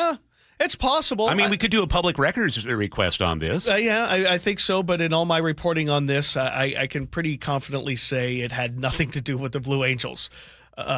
Pretty confidently. Are you like super confident on that? I'm super Hornet.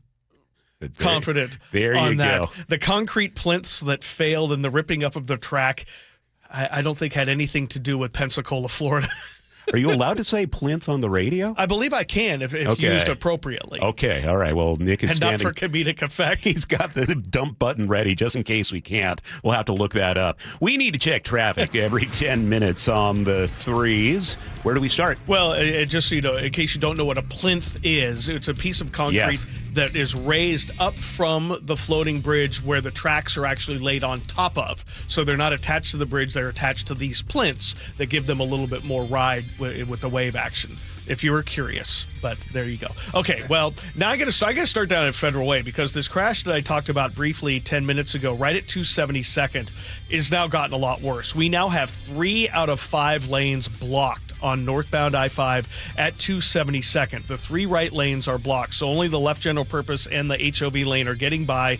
We have a 3-mile backup that starts at 320th, and we're up to about an hour and 20 minutes to make it from Federal Way into Seattle. So behind schedule by 30 to 35 minutes over what we had. We are also still seeing slowing around the Duwamish curb getting into the south end of Boeing Field, where this crash was blocking 2 right lanes there at the Boeing Access Road, still over on the right shoulder, but no longer blocking. So the I-5 corridor, not great.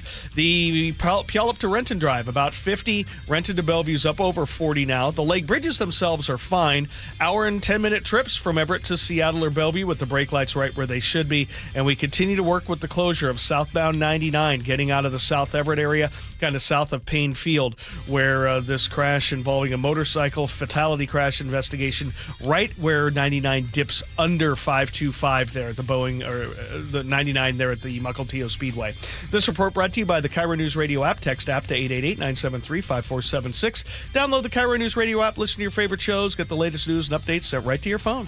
We're expecting a high of 78 today in Seattle. Afternoon sunshine. Sunshine tomorrow as well, 83. Down to the low 70s, a chance of showers this weekend. Coming up in the next hour, KIRO News Radio's Luke Ducey is at City Hall as we get ready for a protest there over the firing of Seattle Police Chief Sean Barnes. That's on the way on Seattle's Morning News.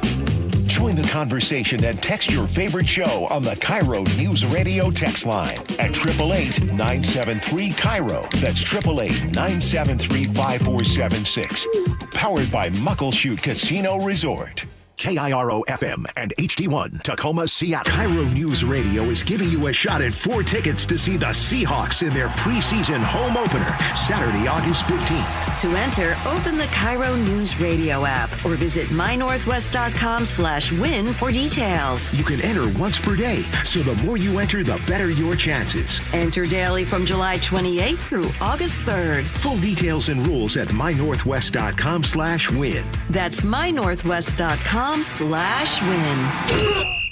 Summer's a busy time for most businesses, and WaFd Bank is here to help you keep up. WaFd Bank has you covered with free business checking, business credit cards, credit lines, and other services to move your business forward. WaFd also offers payment processing, so customers can pay through a kiosk, a mobile app, or online for seamless transactions. And with so many options, WaFd Bank is quickly becoming an SBA preferred lender of choice, so you'll find the perfect fit to meet your goals. WaFd Bank, built for business. Visit wafdbank.com, member FDIC, loan subject to credit approval. Joe Fallon did something smart. He saved hundreds on auto insurance switching to Progressive. With that money, he commissioned a portrait of himself. Does Joe already know what he looks like? Yes. Do guests know what he looks like? Also yes. But not as art. It's Joe's savings, and if he wants to spend it on a velvet painting of himself with a white tiger at his feet, we say, roar, Joe, roar. Switch and see if you could save with Progressive and treat yourself. Progressive Casualty Insurance Company and Affiliates. Wait, everything on this IHOP value menu is just $6? I told you it was amazing. A huge plate of pancakes, bacon, and eggs is just $6. Wow. There's also French toast, a ham and cheese omelet, and oh, they got a BLT and fries now. Okay, we're coming here every day. You don't have to tell me twice. Feast for just $6 with the IHOP value menu. $7 in some locations, available every day for a limited time at participating restaurants in the U.S. Hours may vary. No substitutions. Not valid with other discounts or promotions. Prices may vary.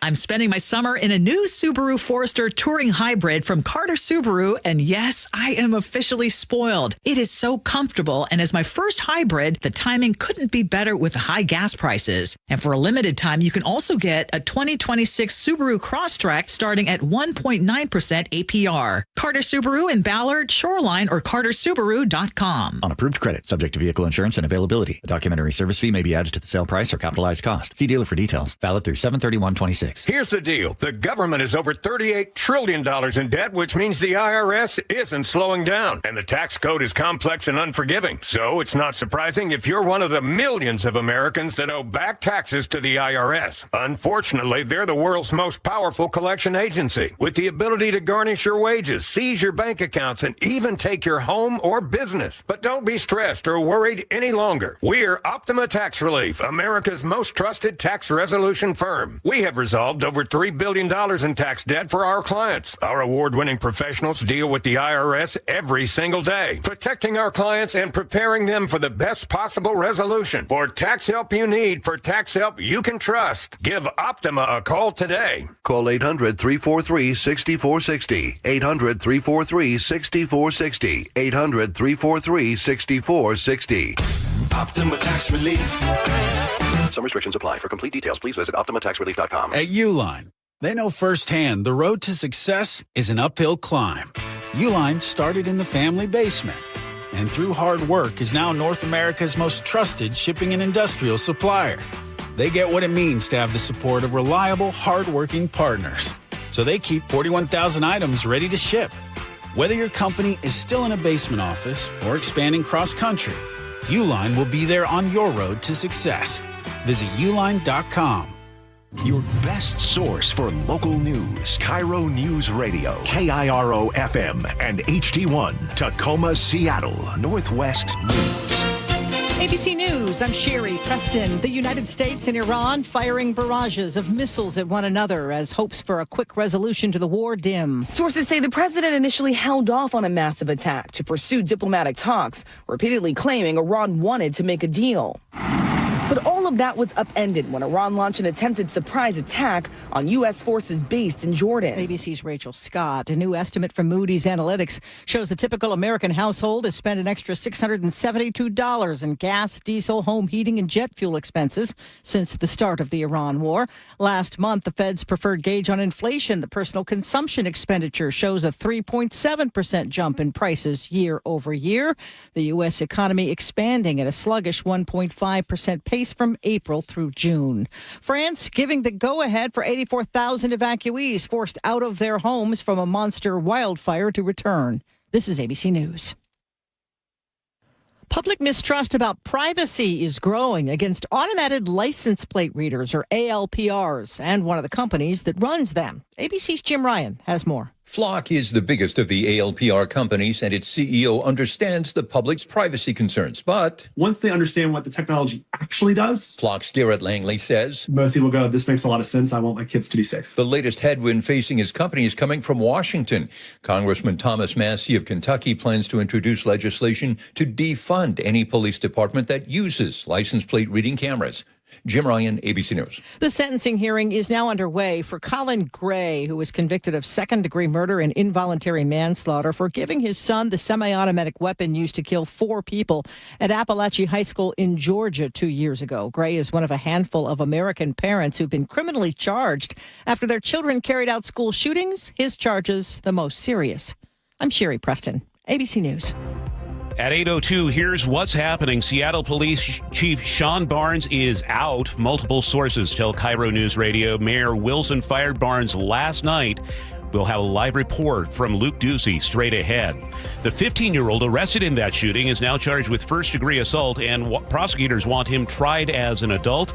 A hearing is set for the next hour. And Starbucks stock is soaring after the company beat Wall Street expectations. It has raised its outlook for the year. It's time to check traffic. We do that every 10 minutes on Seattle's Morning News. We check in again with Sully. And I'm going to start down in the drive out of the Federal Way area where northbound I-5 continues to struggle as you work your way up past 272nd. The good news is the crash that for a while had all 3 out of 5 lanes blocked, the whole right side of the freeway. All the emergency vehicles have basically left, and everything's over on the right shoulder now. So we're getting much, much better there. So we just have a little backup to deal with. We're still dealing with slowing, getting past the Boeing Access Road a little further to the north, where a crash blocked a couple of lanes now. That's over on the right shoulder as well. So we've come back down to about an hour and 10 minutes from Federal Way to Seattle to just about an hour and 5, but it's trending in the right direction. Just give it some time. We're still really slow going westbound on 18, coming up from the valley all the way to the I-5 corridor. I'm still looking to see if there's something on the ramp there. Looking at the Valley Freeway itself, 30 minutes plus out of Auburn as the north end part of that drive is really heavy. 50 plus all the way from Puyallup. And then Renton to Bellevue's running about 35 to 40 minutes. Lake bridges are good. North end drive's about what you would expect, about an hour and 15 from Everett to Seattle or Bellevue. And we continue to work with the closure of southbound 99 right there at the Mukilteo Speedway in South Everett there by Payne Field. This is for a fatal crash investigation that involved a motorcycle. KIRO News Radio Real-Time Traffic. I'm Chris Sullivan.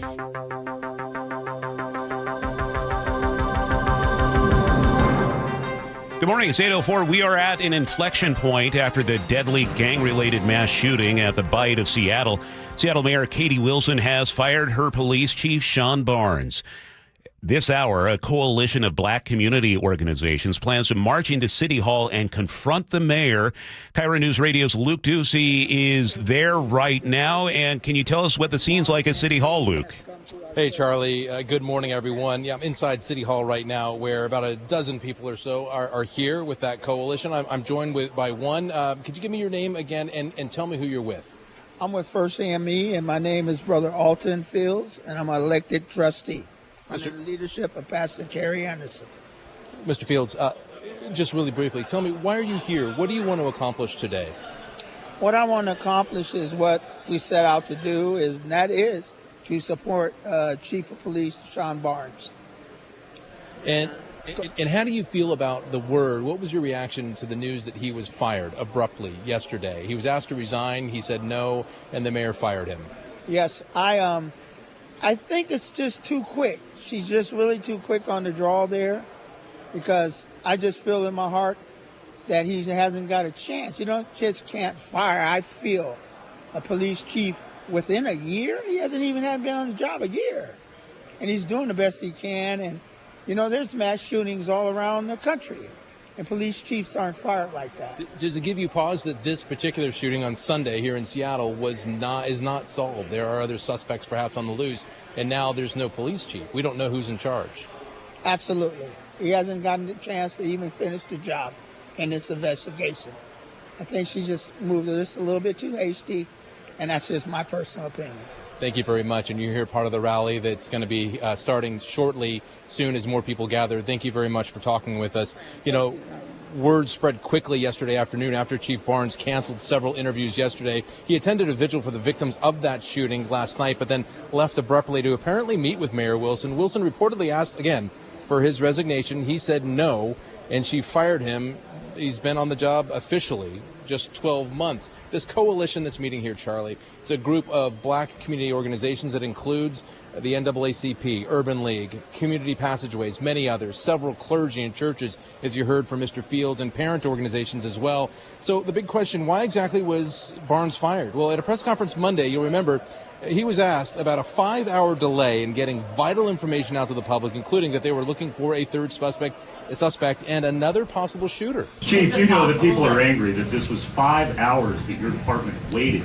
Yeah, again, you're right. We did not have that person in custody, but we wanted to get it right. by right, he says, and he's towing the mayor's line and the city's line as well, all leadership, that they all wanted to be accurate, they said, instead of pushing out inaccurate information. However, sources tell me Seattle police, they were ready to put out information early on Sunday. Instead, a police public information officer told reporters at the scene they were waiting on other dignitaries that they wanted to be there at the direction of the office of the mayor, other city leaders, other than the police department. Mayor Wilson, though, has denied that claim multiple times. Also, at a Monday press conference, Chief Barnes explained why he wasn't at the crime scene on Sunday. I wish that I had a crystal ball and we could schedule gun violence, but we can't.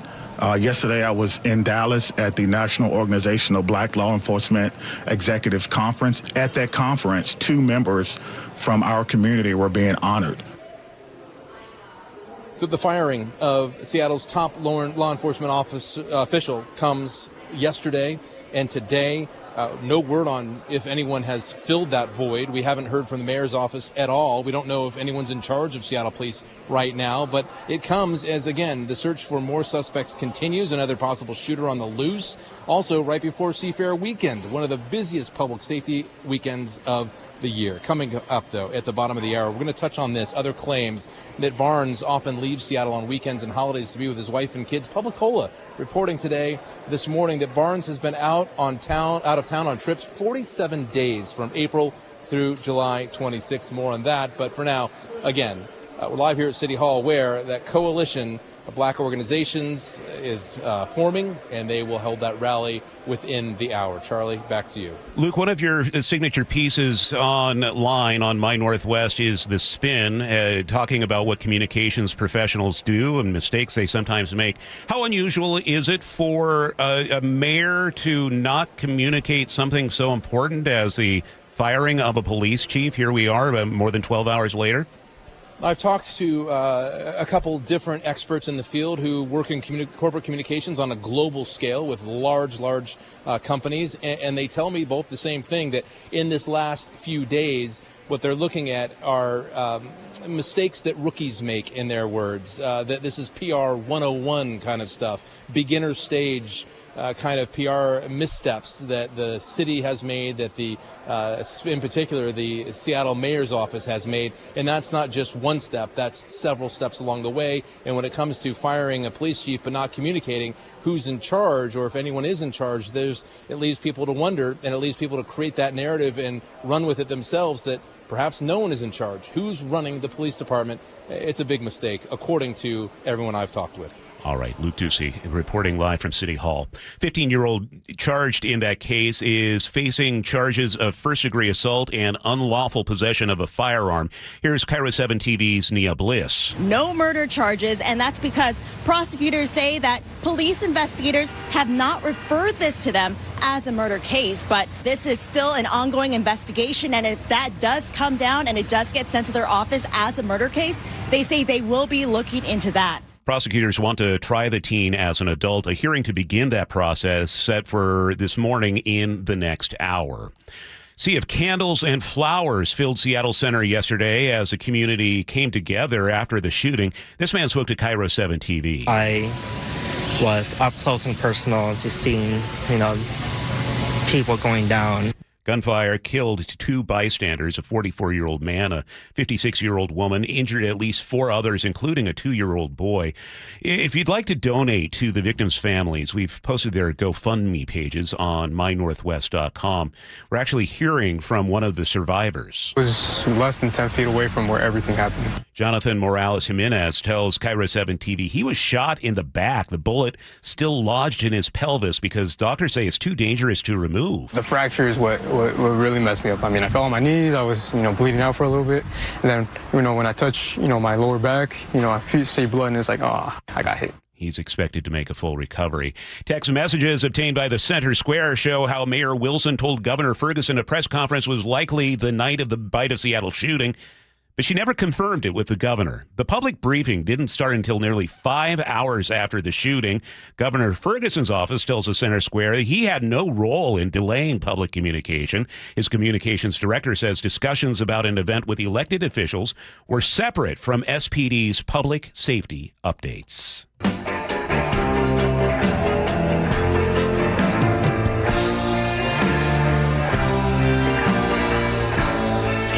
form since 1974. This is the city's longest-running radio news show. Seattle's Morning News on KIRO Newsradio. So, Sully, this guy named Rick Beato does a YouTube show where he breaks down famous songs, speaks with a lot of classic rock musicians. Oh, okay. Did like an hour-long interview with Billy Joel. It was out last week. Highly recommended because Billy just gets into all the songs he's written over the years and kind of breaks it down in a real rock nerd way. I can't recommend it enough. Yeah, I'd like to know why he said, and you ought to know by now, now. So, I'm always wondering, like, how did you determine that was the right kind of weird consonant to come out of your mouth? Well, I picked this one because we work with Mr. Charlie Harger down on Sullivan Street. Yeah, we do. Yeah, see? There you go. There you go.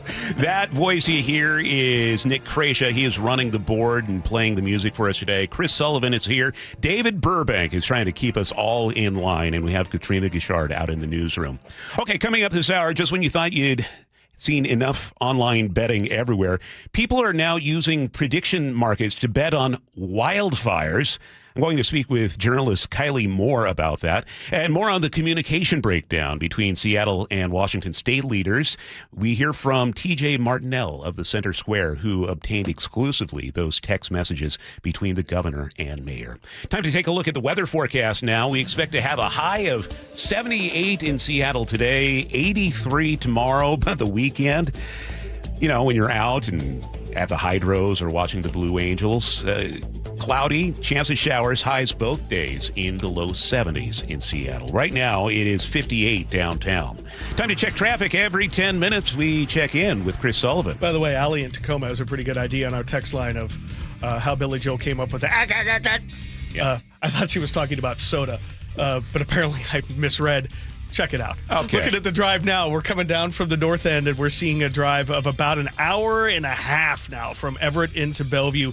An hour and 10. What? Come on, I didn't say it out loud. It always is that, isn't it? It's probably not right. Think 80s popular things to do if you're famous and have a lot of money.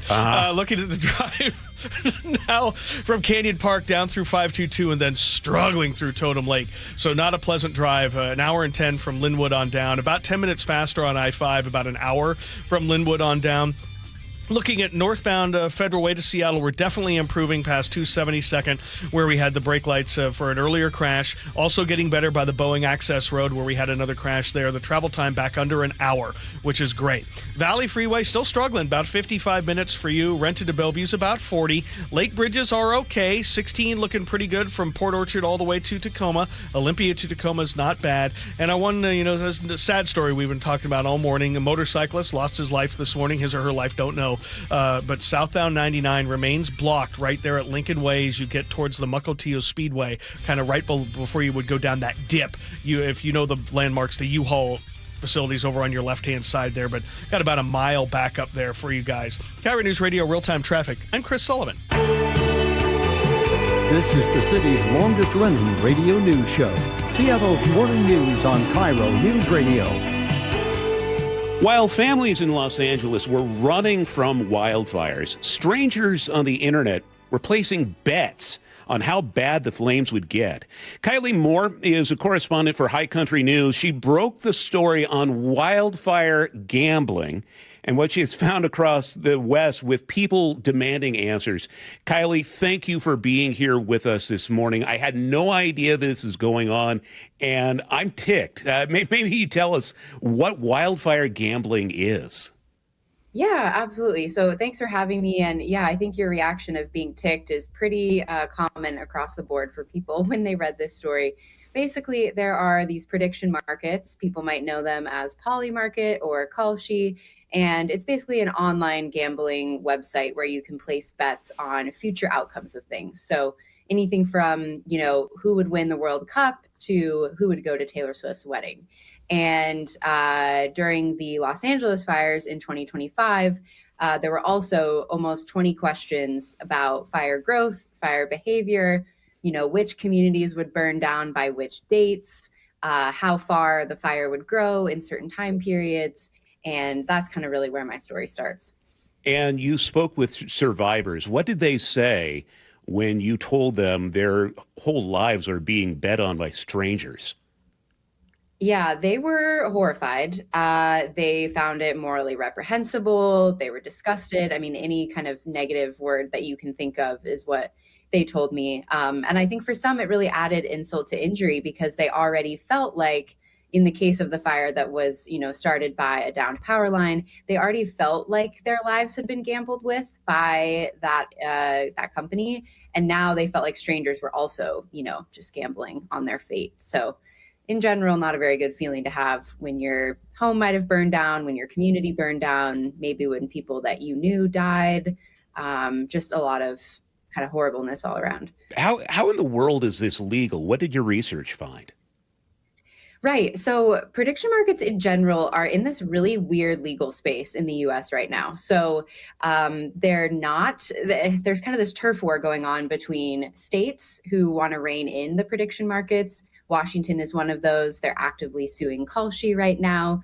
And the federal government, who views them as a financial exchange rather than gambling, and kind of thinks that they can just go on the way they are. So right now, there isn't really a regulatory framework to keep people from betting on things like wildfire. Insider trading separate from wildfire has been a really big issue. There's been people who have been caught for, trading with insider military secrets.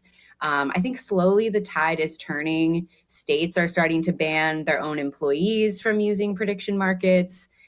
There's some legislation going around about who can and cannot bet on these markets. Say, if you're a politician, maybe you can't bet on your own election, things like that. But in general, there just isn't the framework for these platforms yet. What's to stop an arsonist from being really good at knowing exactly where a wildfire is going to start?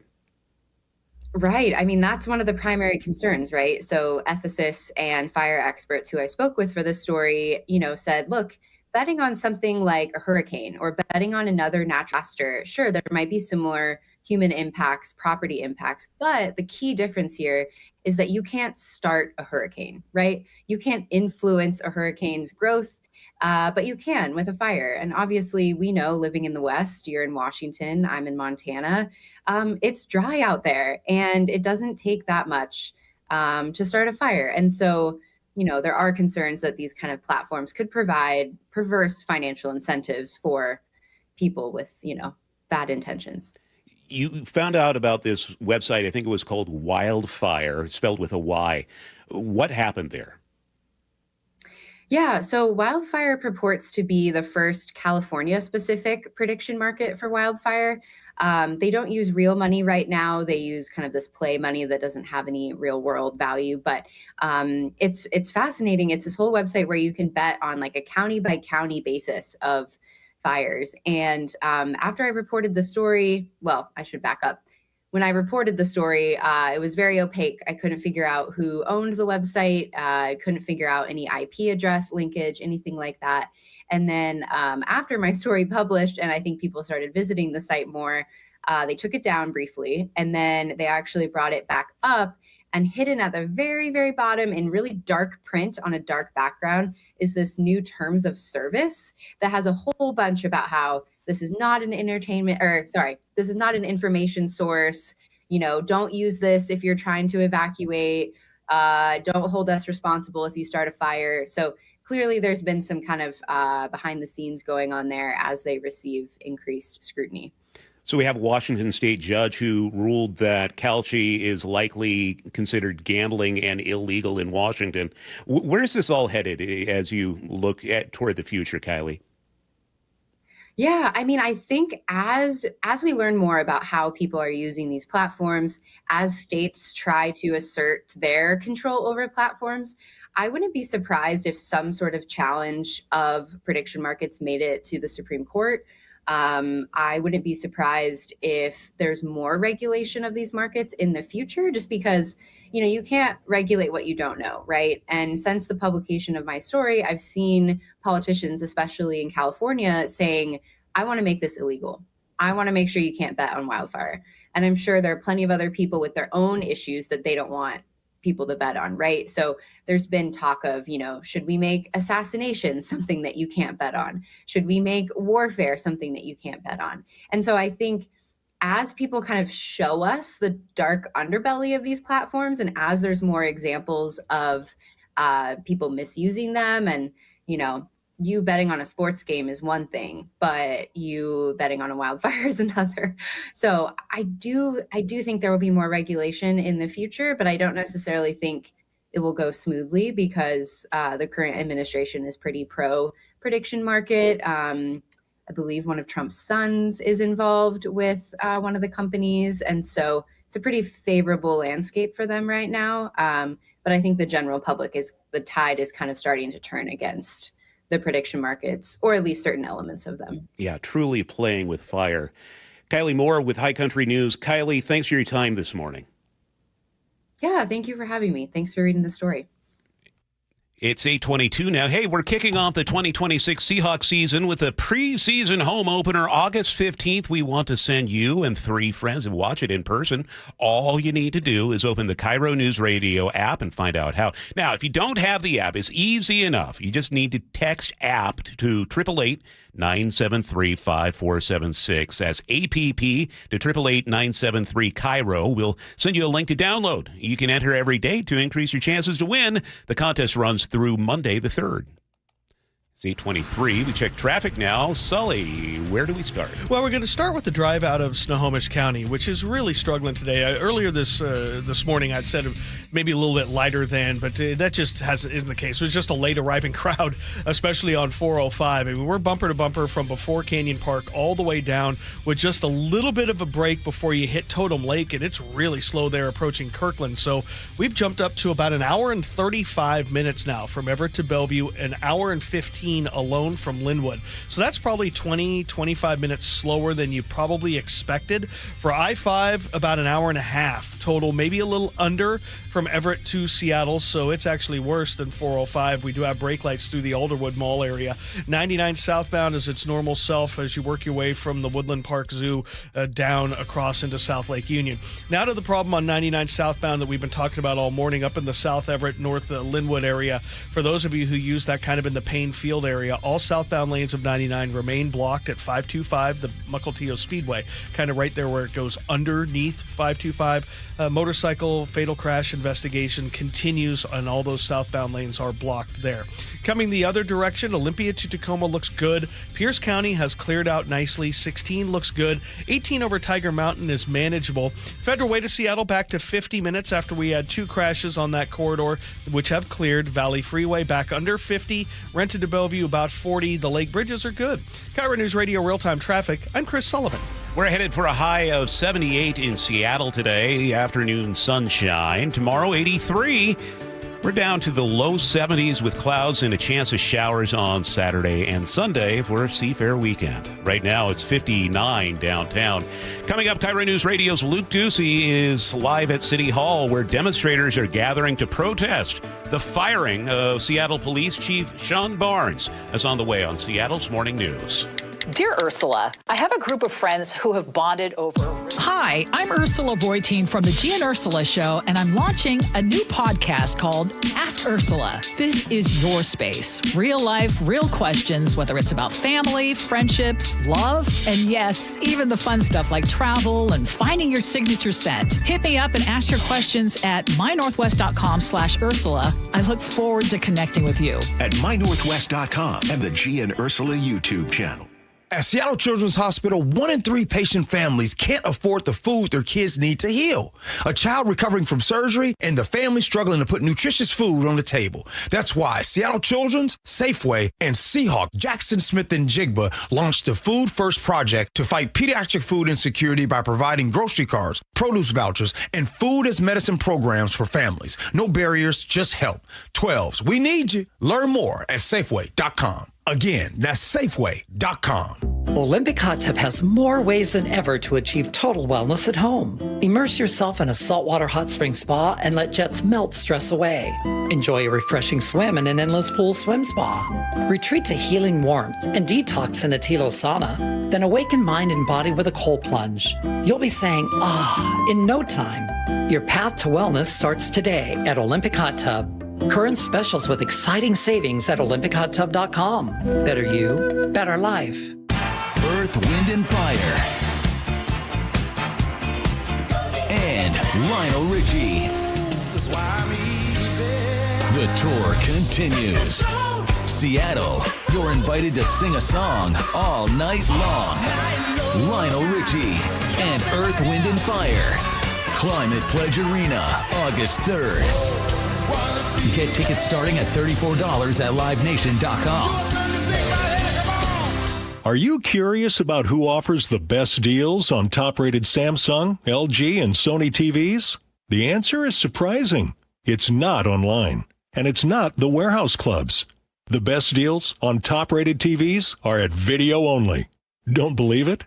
Then check out the trade-in deals at Video Only. How about $500 for your old TV? Try doing that online. Before you buy that new TV, drop into Video Only. If you don't, you'll be sorry. Guys, did you know your testosterone affects everything in your system, including how you feel and perform every day?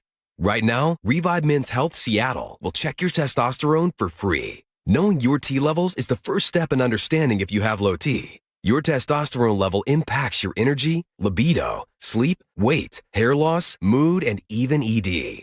Maintaining an appropriate T level can change your whole life. Most men start to see changes in their hormone levels in their 30s. Experience and results matter. So what are you waiting for? Get your T levels checked today by local, experienced, and trusted men's health experts. They've helped thousands of men since 2011. They're so confident they can help you, they even guarantee it.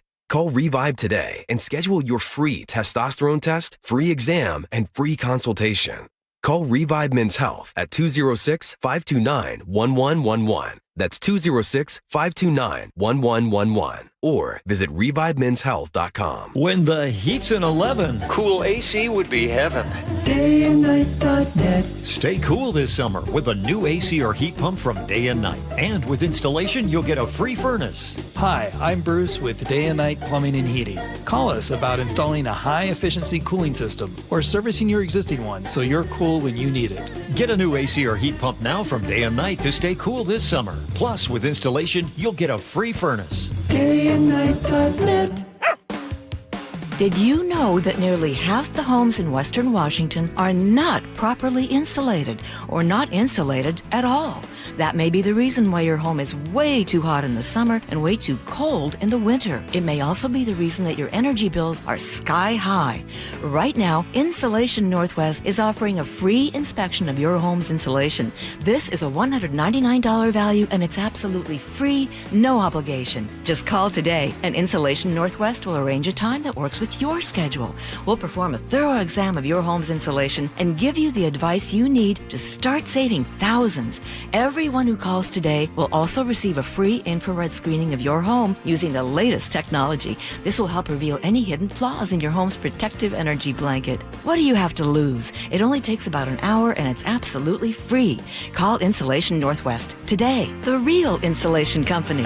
InsulationNorthwest.com. Tune in to Elevate Your Wealth. If you're 5 to 10 years from retirement, you do not have the time to deal with a market downturn. With Mark Stimson and Casey Elkins. It's important that you know what the rules are, because if you don't, you can make some tremendous decisions that could adversely affect you, and you may not be able to go back and fix them. Tune in to Elevate Your Wealth, Saturdays at 11 a.m., right here on KIRO Newsradio 97.3 FM.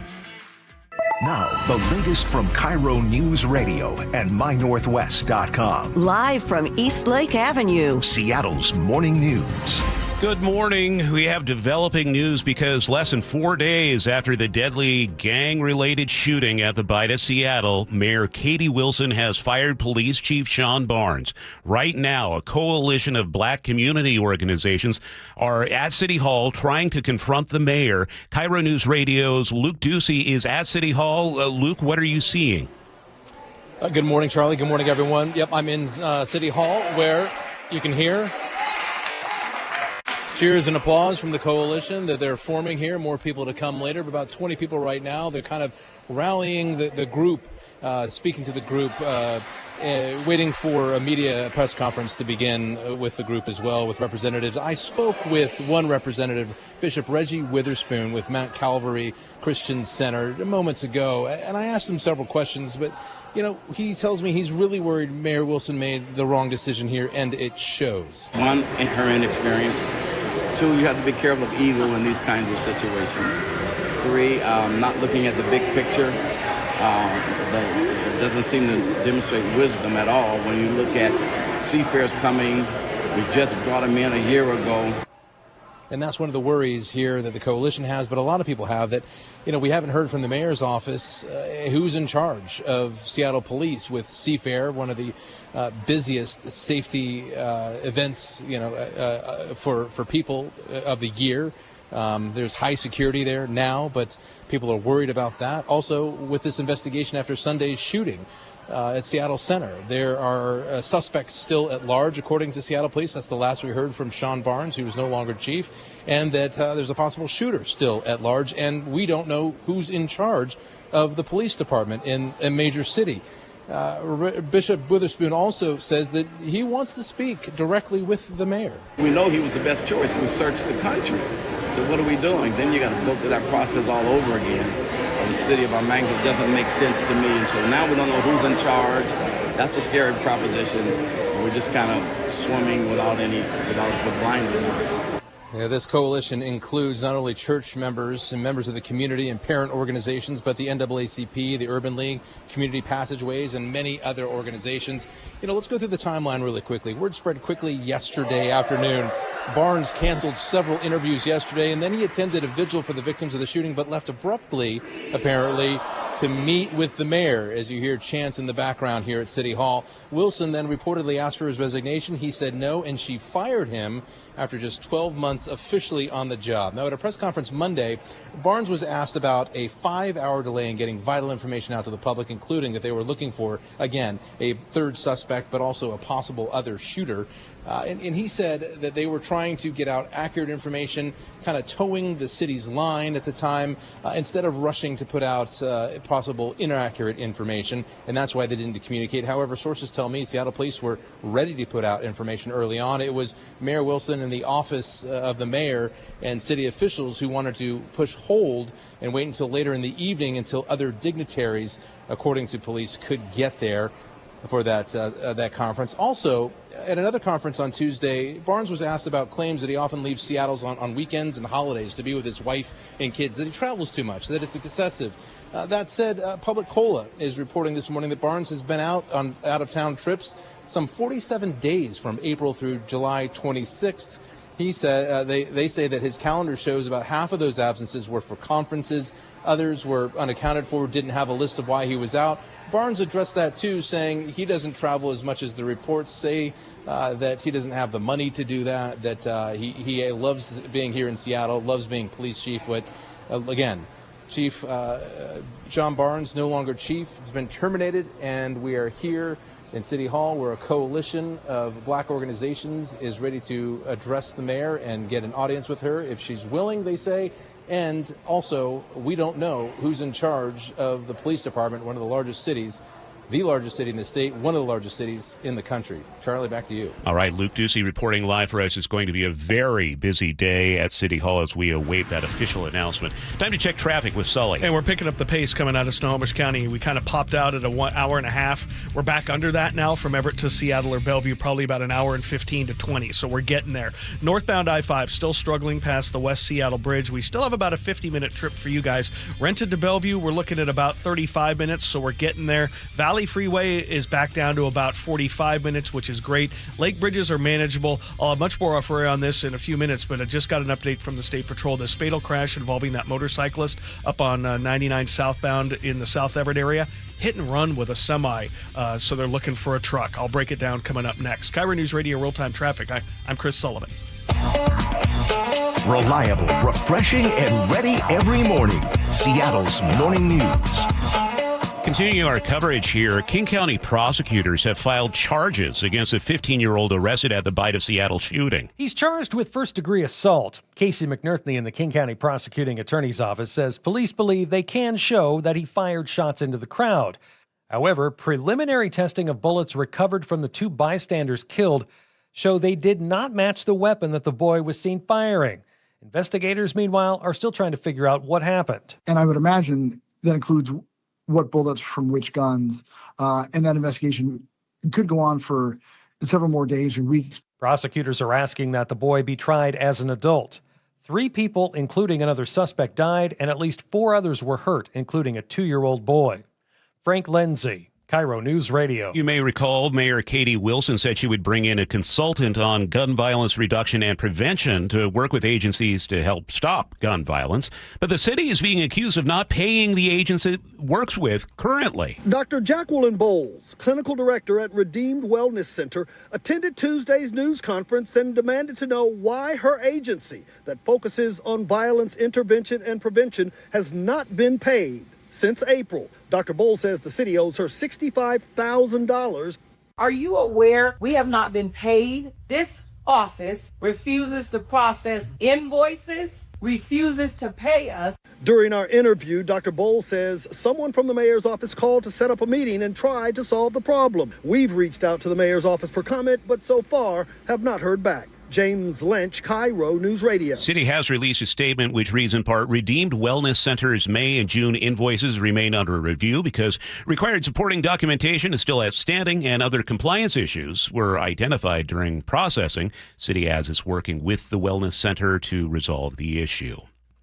An update on the cats found killed and mutilated recently in Kent and other South King County communities. Regional Animal Services of King County says the cats were not killed by humans, rather by wildlife. The agency says the cases are a reminder that free-roaming cats face risks from coyotes, traffic, and disease. A 13-year-old boy is in custody after shooting arrows at police during a tense standoff. Grays Harbor County Sheriff's Office says it happened yesterday afternoon in Elma. A dad called for help saying his autistic son was destroying the house with an axe. When deputies arrived, the teen, they say, walked outside and fired arrows at officers and at a drone. One deputy fired a gunshot in return but missed the teenager.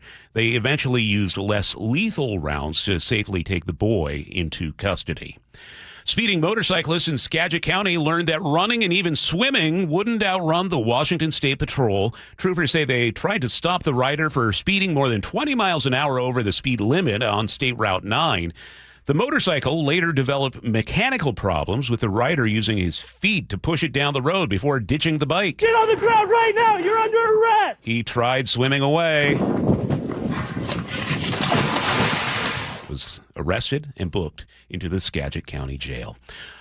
Sully, what's coming up in traffic? Well, we're going to take a look at the drives coming down from the north end. Still a really tough go out of Snohomish County. We'll break it down next. A lot of businesses are gearing up for a busy summer, and that means choosing a bank with the accounts, tools, and services you need to be successful. The right bank can make a big difference, right, Brad? It sure can, Dave. And WaFd Bank can help with business checking, loans, credit cards, and so much more. WaFd Bank is also an SBA preferred lender of choice, so you can grow with confidence. Yeah, but what about when you need help with something? Is there a real person who's available and who knows how to help? Absolutely. Our friendly and knowledgeable local bankers are ready and waiting to help you with whatever your business might need. From day one, our bankers get to know you and your business to build a strong foundation for future success. This especially helps when it's time to apply for loans and to spot gaps in your business operations, so we can recommend the services that would be most helpful. Which is exactly why we say WaFd has you covered. To learn more, visit wafedbank.com or stop by your local branch. Discover why they were awarded Best Bank 3 years in a row. WaFd Bank, built for business. Member FDIC, loans subject to credit approval.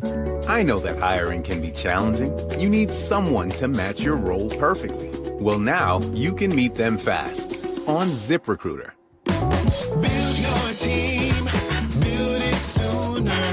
Meet your match on ZipRecruiter. Just head to ZipRecruiter.com/free right now to try it for free. That's ZipRecruiter.com/free. Meet your match on ZipRecruiter. Try it free. Are you having trouble hearing? Hearing loss can devastate the quality of your life. Now, there's an affordable fix for you or your loved one. Rated the best hearing aids of 2026 by Forbes Health, Audion Hearing has the highest quality hearing aids at the lowest prices, starting at just $98 a pair. I actually like them better than my old $5,000 hearing aid. I could not believe how my hearing and life changed. Join over 1 million happy customers by going to audionhearing.com. That's AUDIEN hearing.com. You know what you can trust? The protection you get when you bundle home and auto insurance with Progressive. You know what you can't trust? Everything else, apparently.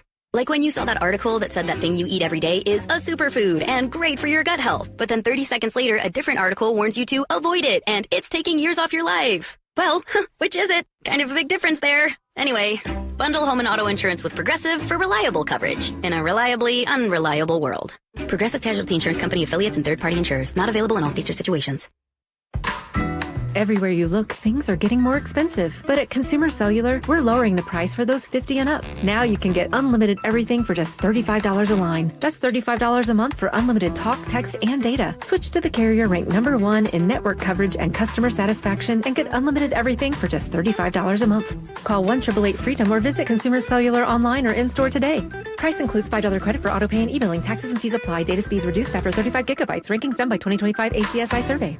Did you know that 4,000 women are diagnosed with breast cancer every year in Washington state? I'm Dr. Suzette Miranda with Northwest Hope and Healing. We provide financial support for breast and gynecologic cancer patients in our community. Join us at Life in Color, a summer brunch, auction, and fashion show on August 23rd at the Somme Hotel in Woodinville for an unforgettable afternoon of inspiration. Get your tickets now for Life in Color on August 23rd at nwhopeandhealing.org. That's nwhopeandhealing.org. It's 8:43. We check traffic every 10 minutes with Chris Sullivan. And I just got some really disturbing news from the State Patrol. We've been talking about this crash all morning long. It's on southbound 99, kind of in the South Payne Field area between South Everett and North Linwood. Southbound 99's been closed right as it goes underneath the Mukilteo Speedway right there at 525 for a fatal crash involving a motorcycle.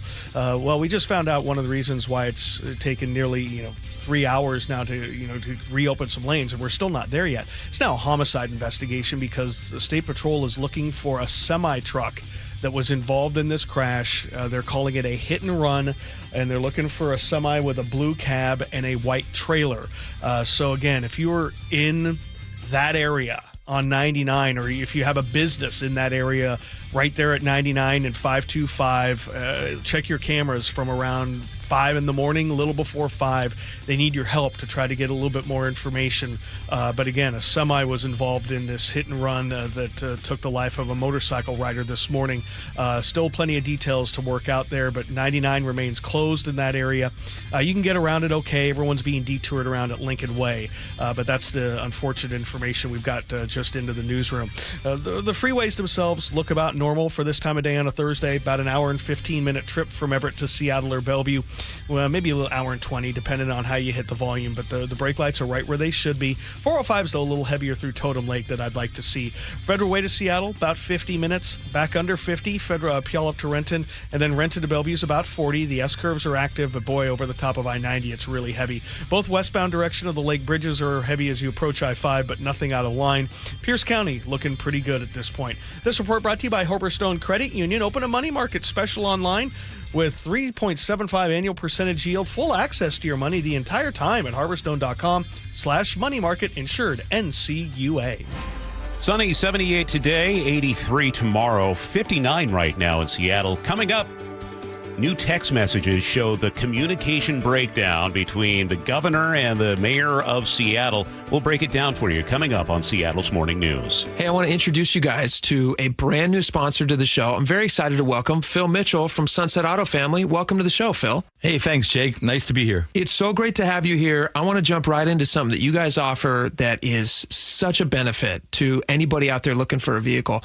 You guys have 48-hour used vehicle exchange. Tell me a little bit about how that works. Well, basically, we want to take the fear out of buying a pre-owned vehicle. So we give you 48 hours. You take the car home, you decide if you like it. And if you like it, you keep it. If you don't, you bring it back, and we try to find you something you do like. All right. So let's say a scenario. I see something I love. I'm worried that it's not going to be there next time. So I jump on it real fast. And then I get it home to my garage, and it doesn't fit. I can bring it back? You can bring it back, and we'll find you something that does fit. It just takes all the fear out of it. There's no more guilty feelings. You don't have to be stuck with it for 5 years or 10 years.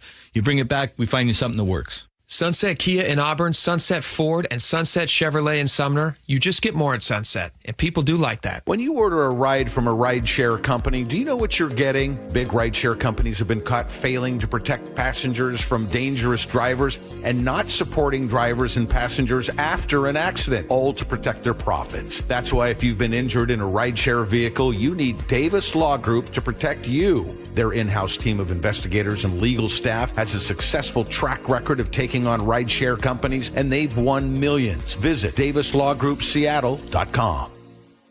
KIRO News Radio is giving you a shot at 4 tickets to see the Seahawks in their preseason home opener, Saturday, August 15th. To enter, open the KIRO Newsradio app or visit mynorthwest.com/win for details. You can enter once per day, so the more you enter, the better your chances. Enter daily from July 28th through August 3rd. Full details and rules at mynorthwest.com/win. That's mynorthwest.com/win. Bringing you Seattle's morning news since 1974, this is KIRO News Radio.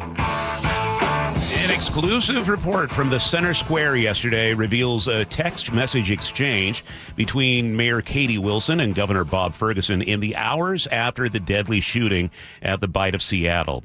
Sharp criticism surrounding the city's response in the wake of that shooting, with the text highlighting a breakdown in communication between the city and state leadership. Let's bring in TJ Martinell from the Center Square to break it all down. TJ, I'll do the reading so you don't have to. These are text messages after all, but here's what it says. It says, Wilson, we are pulling together a conference call now and likely a press conference later, to which Governor Ferguson responds, I could be there by 9 p.m. Then at 10:12 p.m., Ferguson again, please call. So what are your takeaways from this, TJ? I mean, I think what we're witnessing is people in leadership fighting over who's going to take the blame for the delayed conference. I think the thing that's I feel like is not being emphasized enough in a lot of comments that I've gotten is that Katie Wilson said likely a public conference later tonight, which meant there might have been no public conference. And my question is, does that mean there would have been no police briefing? Like the public would have had no idea what had happened and gotten no update until potentially the next day. So the other thing is, this is the fastest public record I've ever gotten. I submitted the public record on Monday and got this yesterday. So I'm interpreting this as the Governor Ferguson's office trying to dispel any thought that he asked them to delay, which obviously the text messages don't show. But we still don't. I mean, there's so many questions left to be asked. Like, why was it delayed? You know, who was that? You know, was it the police are saying it was some dignitaries? Well, who's the dignitary? So, yeah, it's a very interesting situation. And I think the thing that's getting conflated here is the police briefing and a press conference. You know, they could have done a media availability thing the next morning. So the question remains is, would they have also delayed a police briefing to inform the public about what was going on? Because as, you know, everybody or people who've been following the story knows, the suspect was still at large. So that, you know, people might have encountered this person and not known. TJ, I think I'm among many who go, wait, what? In terms of how quickly you got that response, could you actually hear the sound of the bus being about to go over Katie Wilson when you received that back so quickly?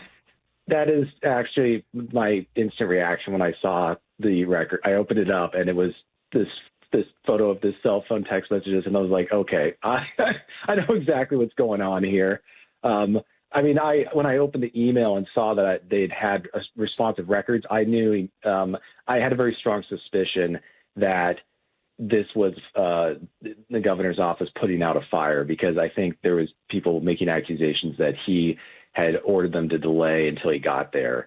So, you know, this is, and what's interesting is I reached out to Katie Wilson's office, I reached out to the Seattle Police Department, and then neither one of them responded. So I think, you know, they're of course scrambling. I believe from what I've heard, the police chief has been let go. That's just based on preliminary news. But I mean, I think that there's probably total mayhem and chaos in Katie Wilson's office, and honestly, this is going to be difficult for her to explain. That particularly that we'll likely have a public conference. I mean, what does that mean? What would cause you to not do one that night? So we have a couple things, right? So our reporting also confirms that the chief has been fired, and it really does look like there's this rift, right, between the governor and the mayor and the SPD. How unusual, in your reporting experience, is it to see such a rift between all those three entities? I mean, I haven't really covered this area of Seattle as much, but I think that this is what you're seeing is a lot of different things going on. You have a police chief who didn't even live in the city. You have a mayor who has no prior background experience in leading even a small town. You know, she wasn't even the mayor of a town as small as Roslyn or any kind of place like that. So now she's handling a crisis, and then as a result of that, now the governor, who's been in politics for how many years, is being dragged into, rumors that he delayed the press conference. So you have a lot of different public officials with different backgrounds reacting in very different ways. And it seems like Governor Ferguson's background experience in politics, he's responding very quickly to protect himself. And, if it's at Katie Wilson's expense, so be it. TJ Martinell with the Center Square. TJ, thank you. And I encourage you, check out the Washington State Center Square with just those text messages and a lot of background. TJ, thanks for your time this morning. All right. Thanks for having me on. Going to be a busy day in front of us, Sully. We're awaiting the mayor's official announcement and what's happening at City Hall. This is one of those days you're going to have to stick around all day with KIRO News Radio to find the latest. Yeah. It's 8:53. Let's check traffic. It's been a rough morning. Yeah, and a sad morning, too. I mean, we've had two people lose their lives this morning, in the last 12 hours or so with crashes. The one that's still active is on southbound 99, right at the south area by Payne Field, right where 99 goes under 525. A motorcyclist lost his life there this morning, or the rider. I'm not sure. But and this is a hit-and-run investigation now, too. They're looking for a semi involved. And one of our listeners pointed this out, and I noticed this, too. There's no traffic control around this. Everyone's just kind of left to fend for themselves at Lincoln Way, and so people are kind of going all over the place there. So plan on some delays still through that area. Over on the freeways, though, the Linwood drives to Seattle or Bellevue still running about an hour and 10 minutes now, so it's very heavy today. 99 southbound there south of the zoo getting into South Lake Union, also not pleasant. Northbound I-5 not bad from Olympia through Tacoma and then up through Federal Way. It's really the north end part of that drive from the middle of Boeing Field past the West Seattle Bridge. Give yourself about 55 minutes again from Federal Way to Seattle. West Seattle Bridge also backed up all the way over below the high-rise coming over. Looking at the Valley Freeway, Puyallup up to Renton running right around 50 minutes. It was on 167 at 405 where we had our other fatal crash late last night. This one was a pedestrian walking across the freeway. Renton to Bellevue is about 35 minutes. The lake bridges are in good shape. 18 approaching Tiger Mountain Summit is now really heavy today, probably the heaviest we've seen that part of the drive today. KIRO News Radio real-time traffic. I'm Chris Sullivan. Headed for a sunny afternoon with a high of 78, 83 tomorrow. Clouds and a chance of showers this weekend, low 70s. Right now, it's 59 in Seattle. G and Ursula show coming up with Angelo Poe Russell filling in for G today. Former King County Sheriff John Urquhart will join the show to talk about the response to Sunday's shooting and the firing of Seattle Police Chief Sean Barnes. That's ahead on KIRO News Radio. Welcome to this week's Puget Sound Express Whale Report. What a week on the water. According to naturalists from Puget Sound Express, guests were able to see humpbacks, Biggs orcas, minke whales, a gray whale, Pacific white-sided dolphins, harbor porpoises, stellar and California sea lions, harbor seals with new pups, a sea otter, bald eagles, and dozens of tufted puffins. Highlights included the T-38 orca family hunting along the shoreline, humpbacks Pinnacle and Rumble feeding in the Strait, and more than 100 harbor seals hauled out at Protection Island.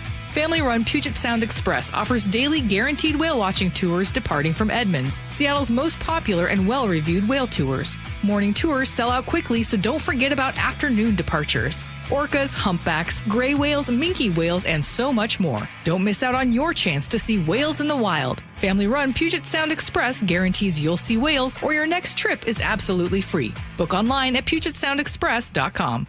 KIRO FM and HD1 Tacoma, Seattle. Olympic Hot Tub has more ways than ever to achieve total wellness at home. Immerse yourself in a saltwater hot spring spa and let jets melt stress away.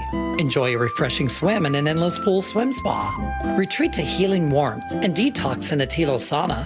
Then awaken mind and body with a cold plunge. You'll be saying, ah, in no time. Your path to wellness starts today at Olympic Hot Tub.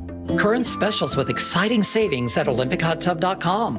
Better you, better life. I like it hot. Beg your pardon? Can you make it hot for me, Dan? I think so. Half heated ain't hot enough. No. That's why I called you. Apollo Plumbing. Yeah, my sorry old water heater. Oh. Ain't getting me the hots anymore. You want hot water. That's what I said. That's what we do at Apollo Plumbing. And you're ready? Right now. When can you? How about today? Same day? We'll have you in hot water tonight. Clever.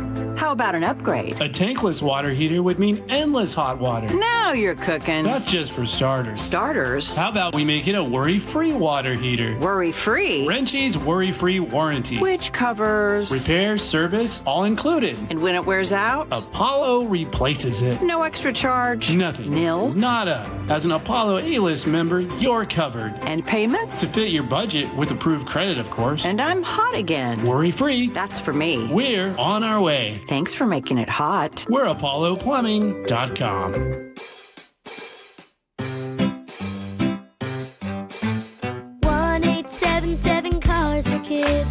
KARS Cars for Kids. 1877 Cars for Kids. Donate your car today. 1877 Cars for Kids. KARS Cars for Kids. 1877 Cars for Kids. Donate your car today. Ready to get rid of that old car? Donate it to Cars for Kids. Call 877 Cars for Kids to speak to a friendly live agent. Donation is super easy, and your car can be picked up as soon as tomorrow. Go to carsforkids.org now or call 877 Cars for Kids to donate your car today. 1877 Cars for Kids. KARS Cars for Kids. 1877 Cars for Kids. Did you know you can donate real estate too? Go to carsforkids.org. That's cars with a K. Jonathan here from DUI Heroes. And did you know that there's a place you can go to find out everything you've ever wanted to know about DUI but were afraid to ask? That's right, DUI Heroes has its own YouTube channel at DUI Heroes where you can find the DUI Q&A, 36 separate videos with free information about what happens during a DUI arrest. Be informed. You can fight back. Give us a call at 1-800-DUI-HERO or find us online at DUIHeroes.com. DUI Heroes, your DUI defense specialist. This is Justin Shirley, CEO of State Roofing and Exteriors. Our summertime savings event means 0 down,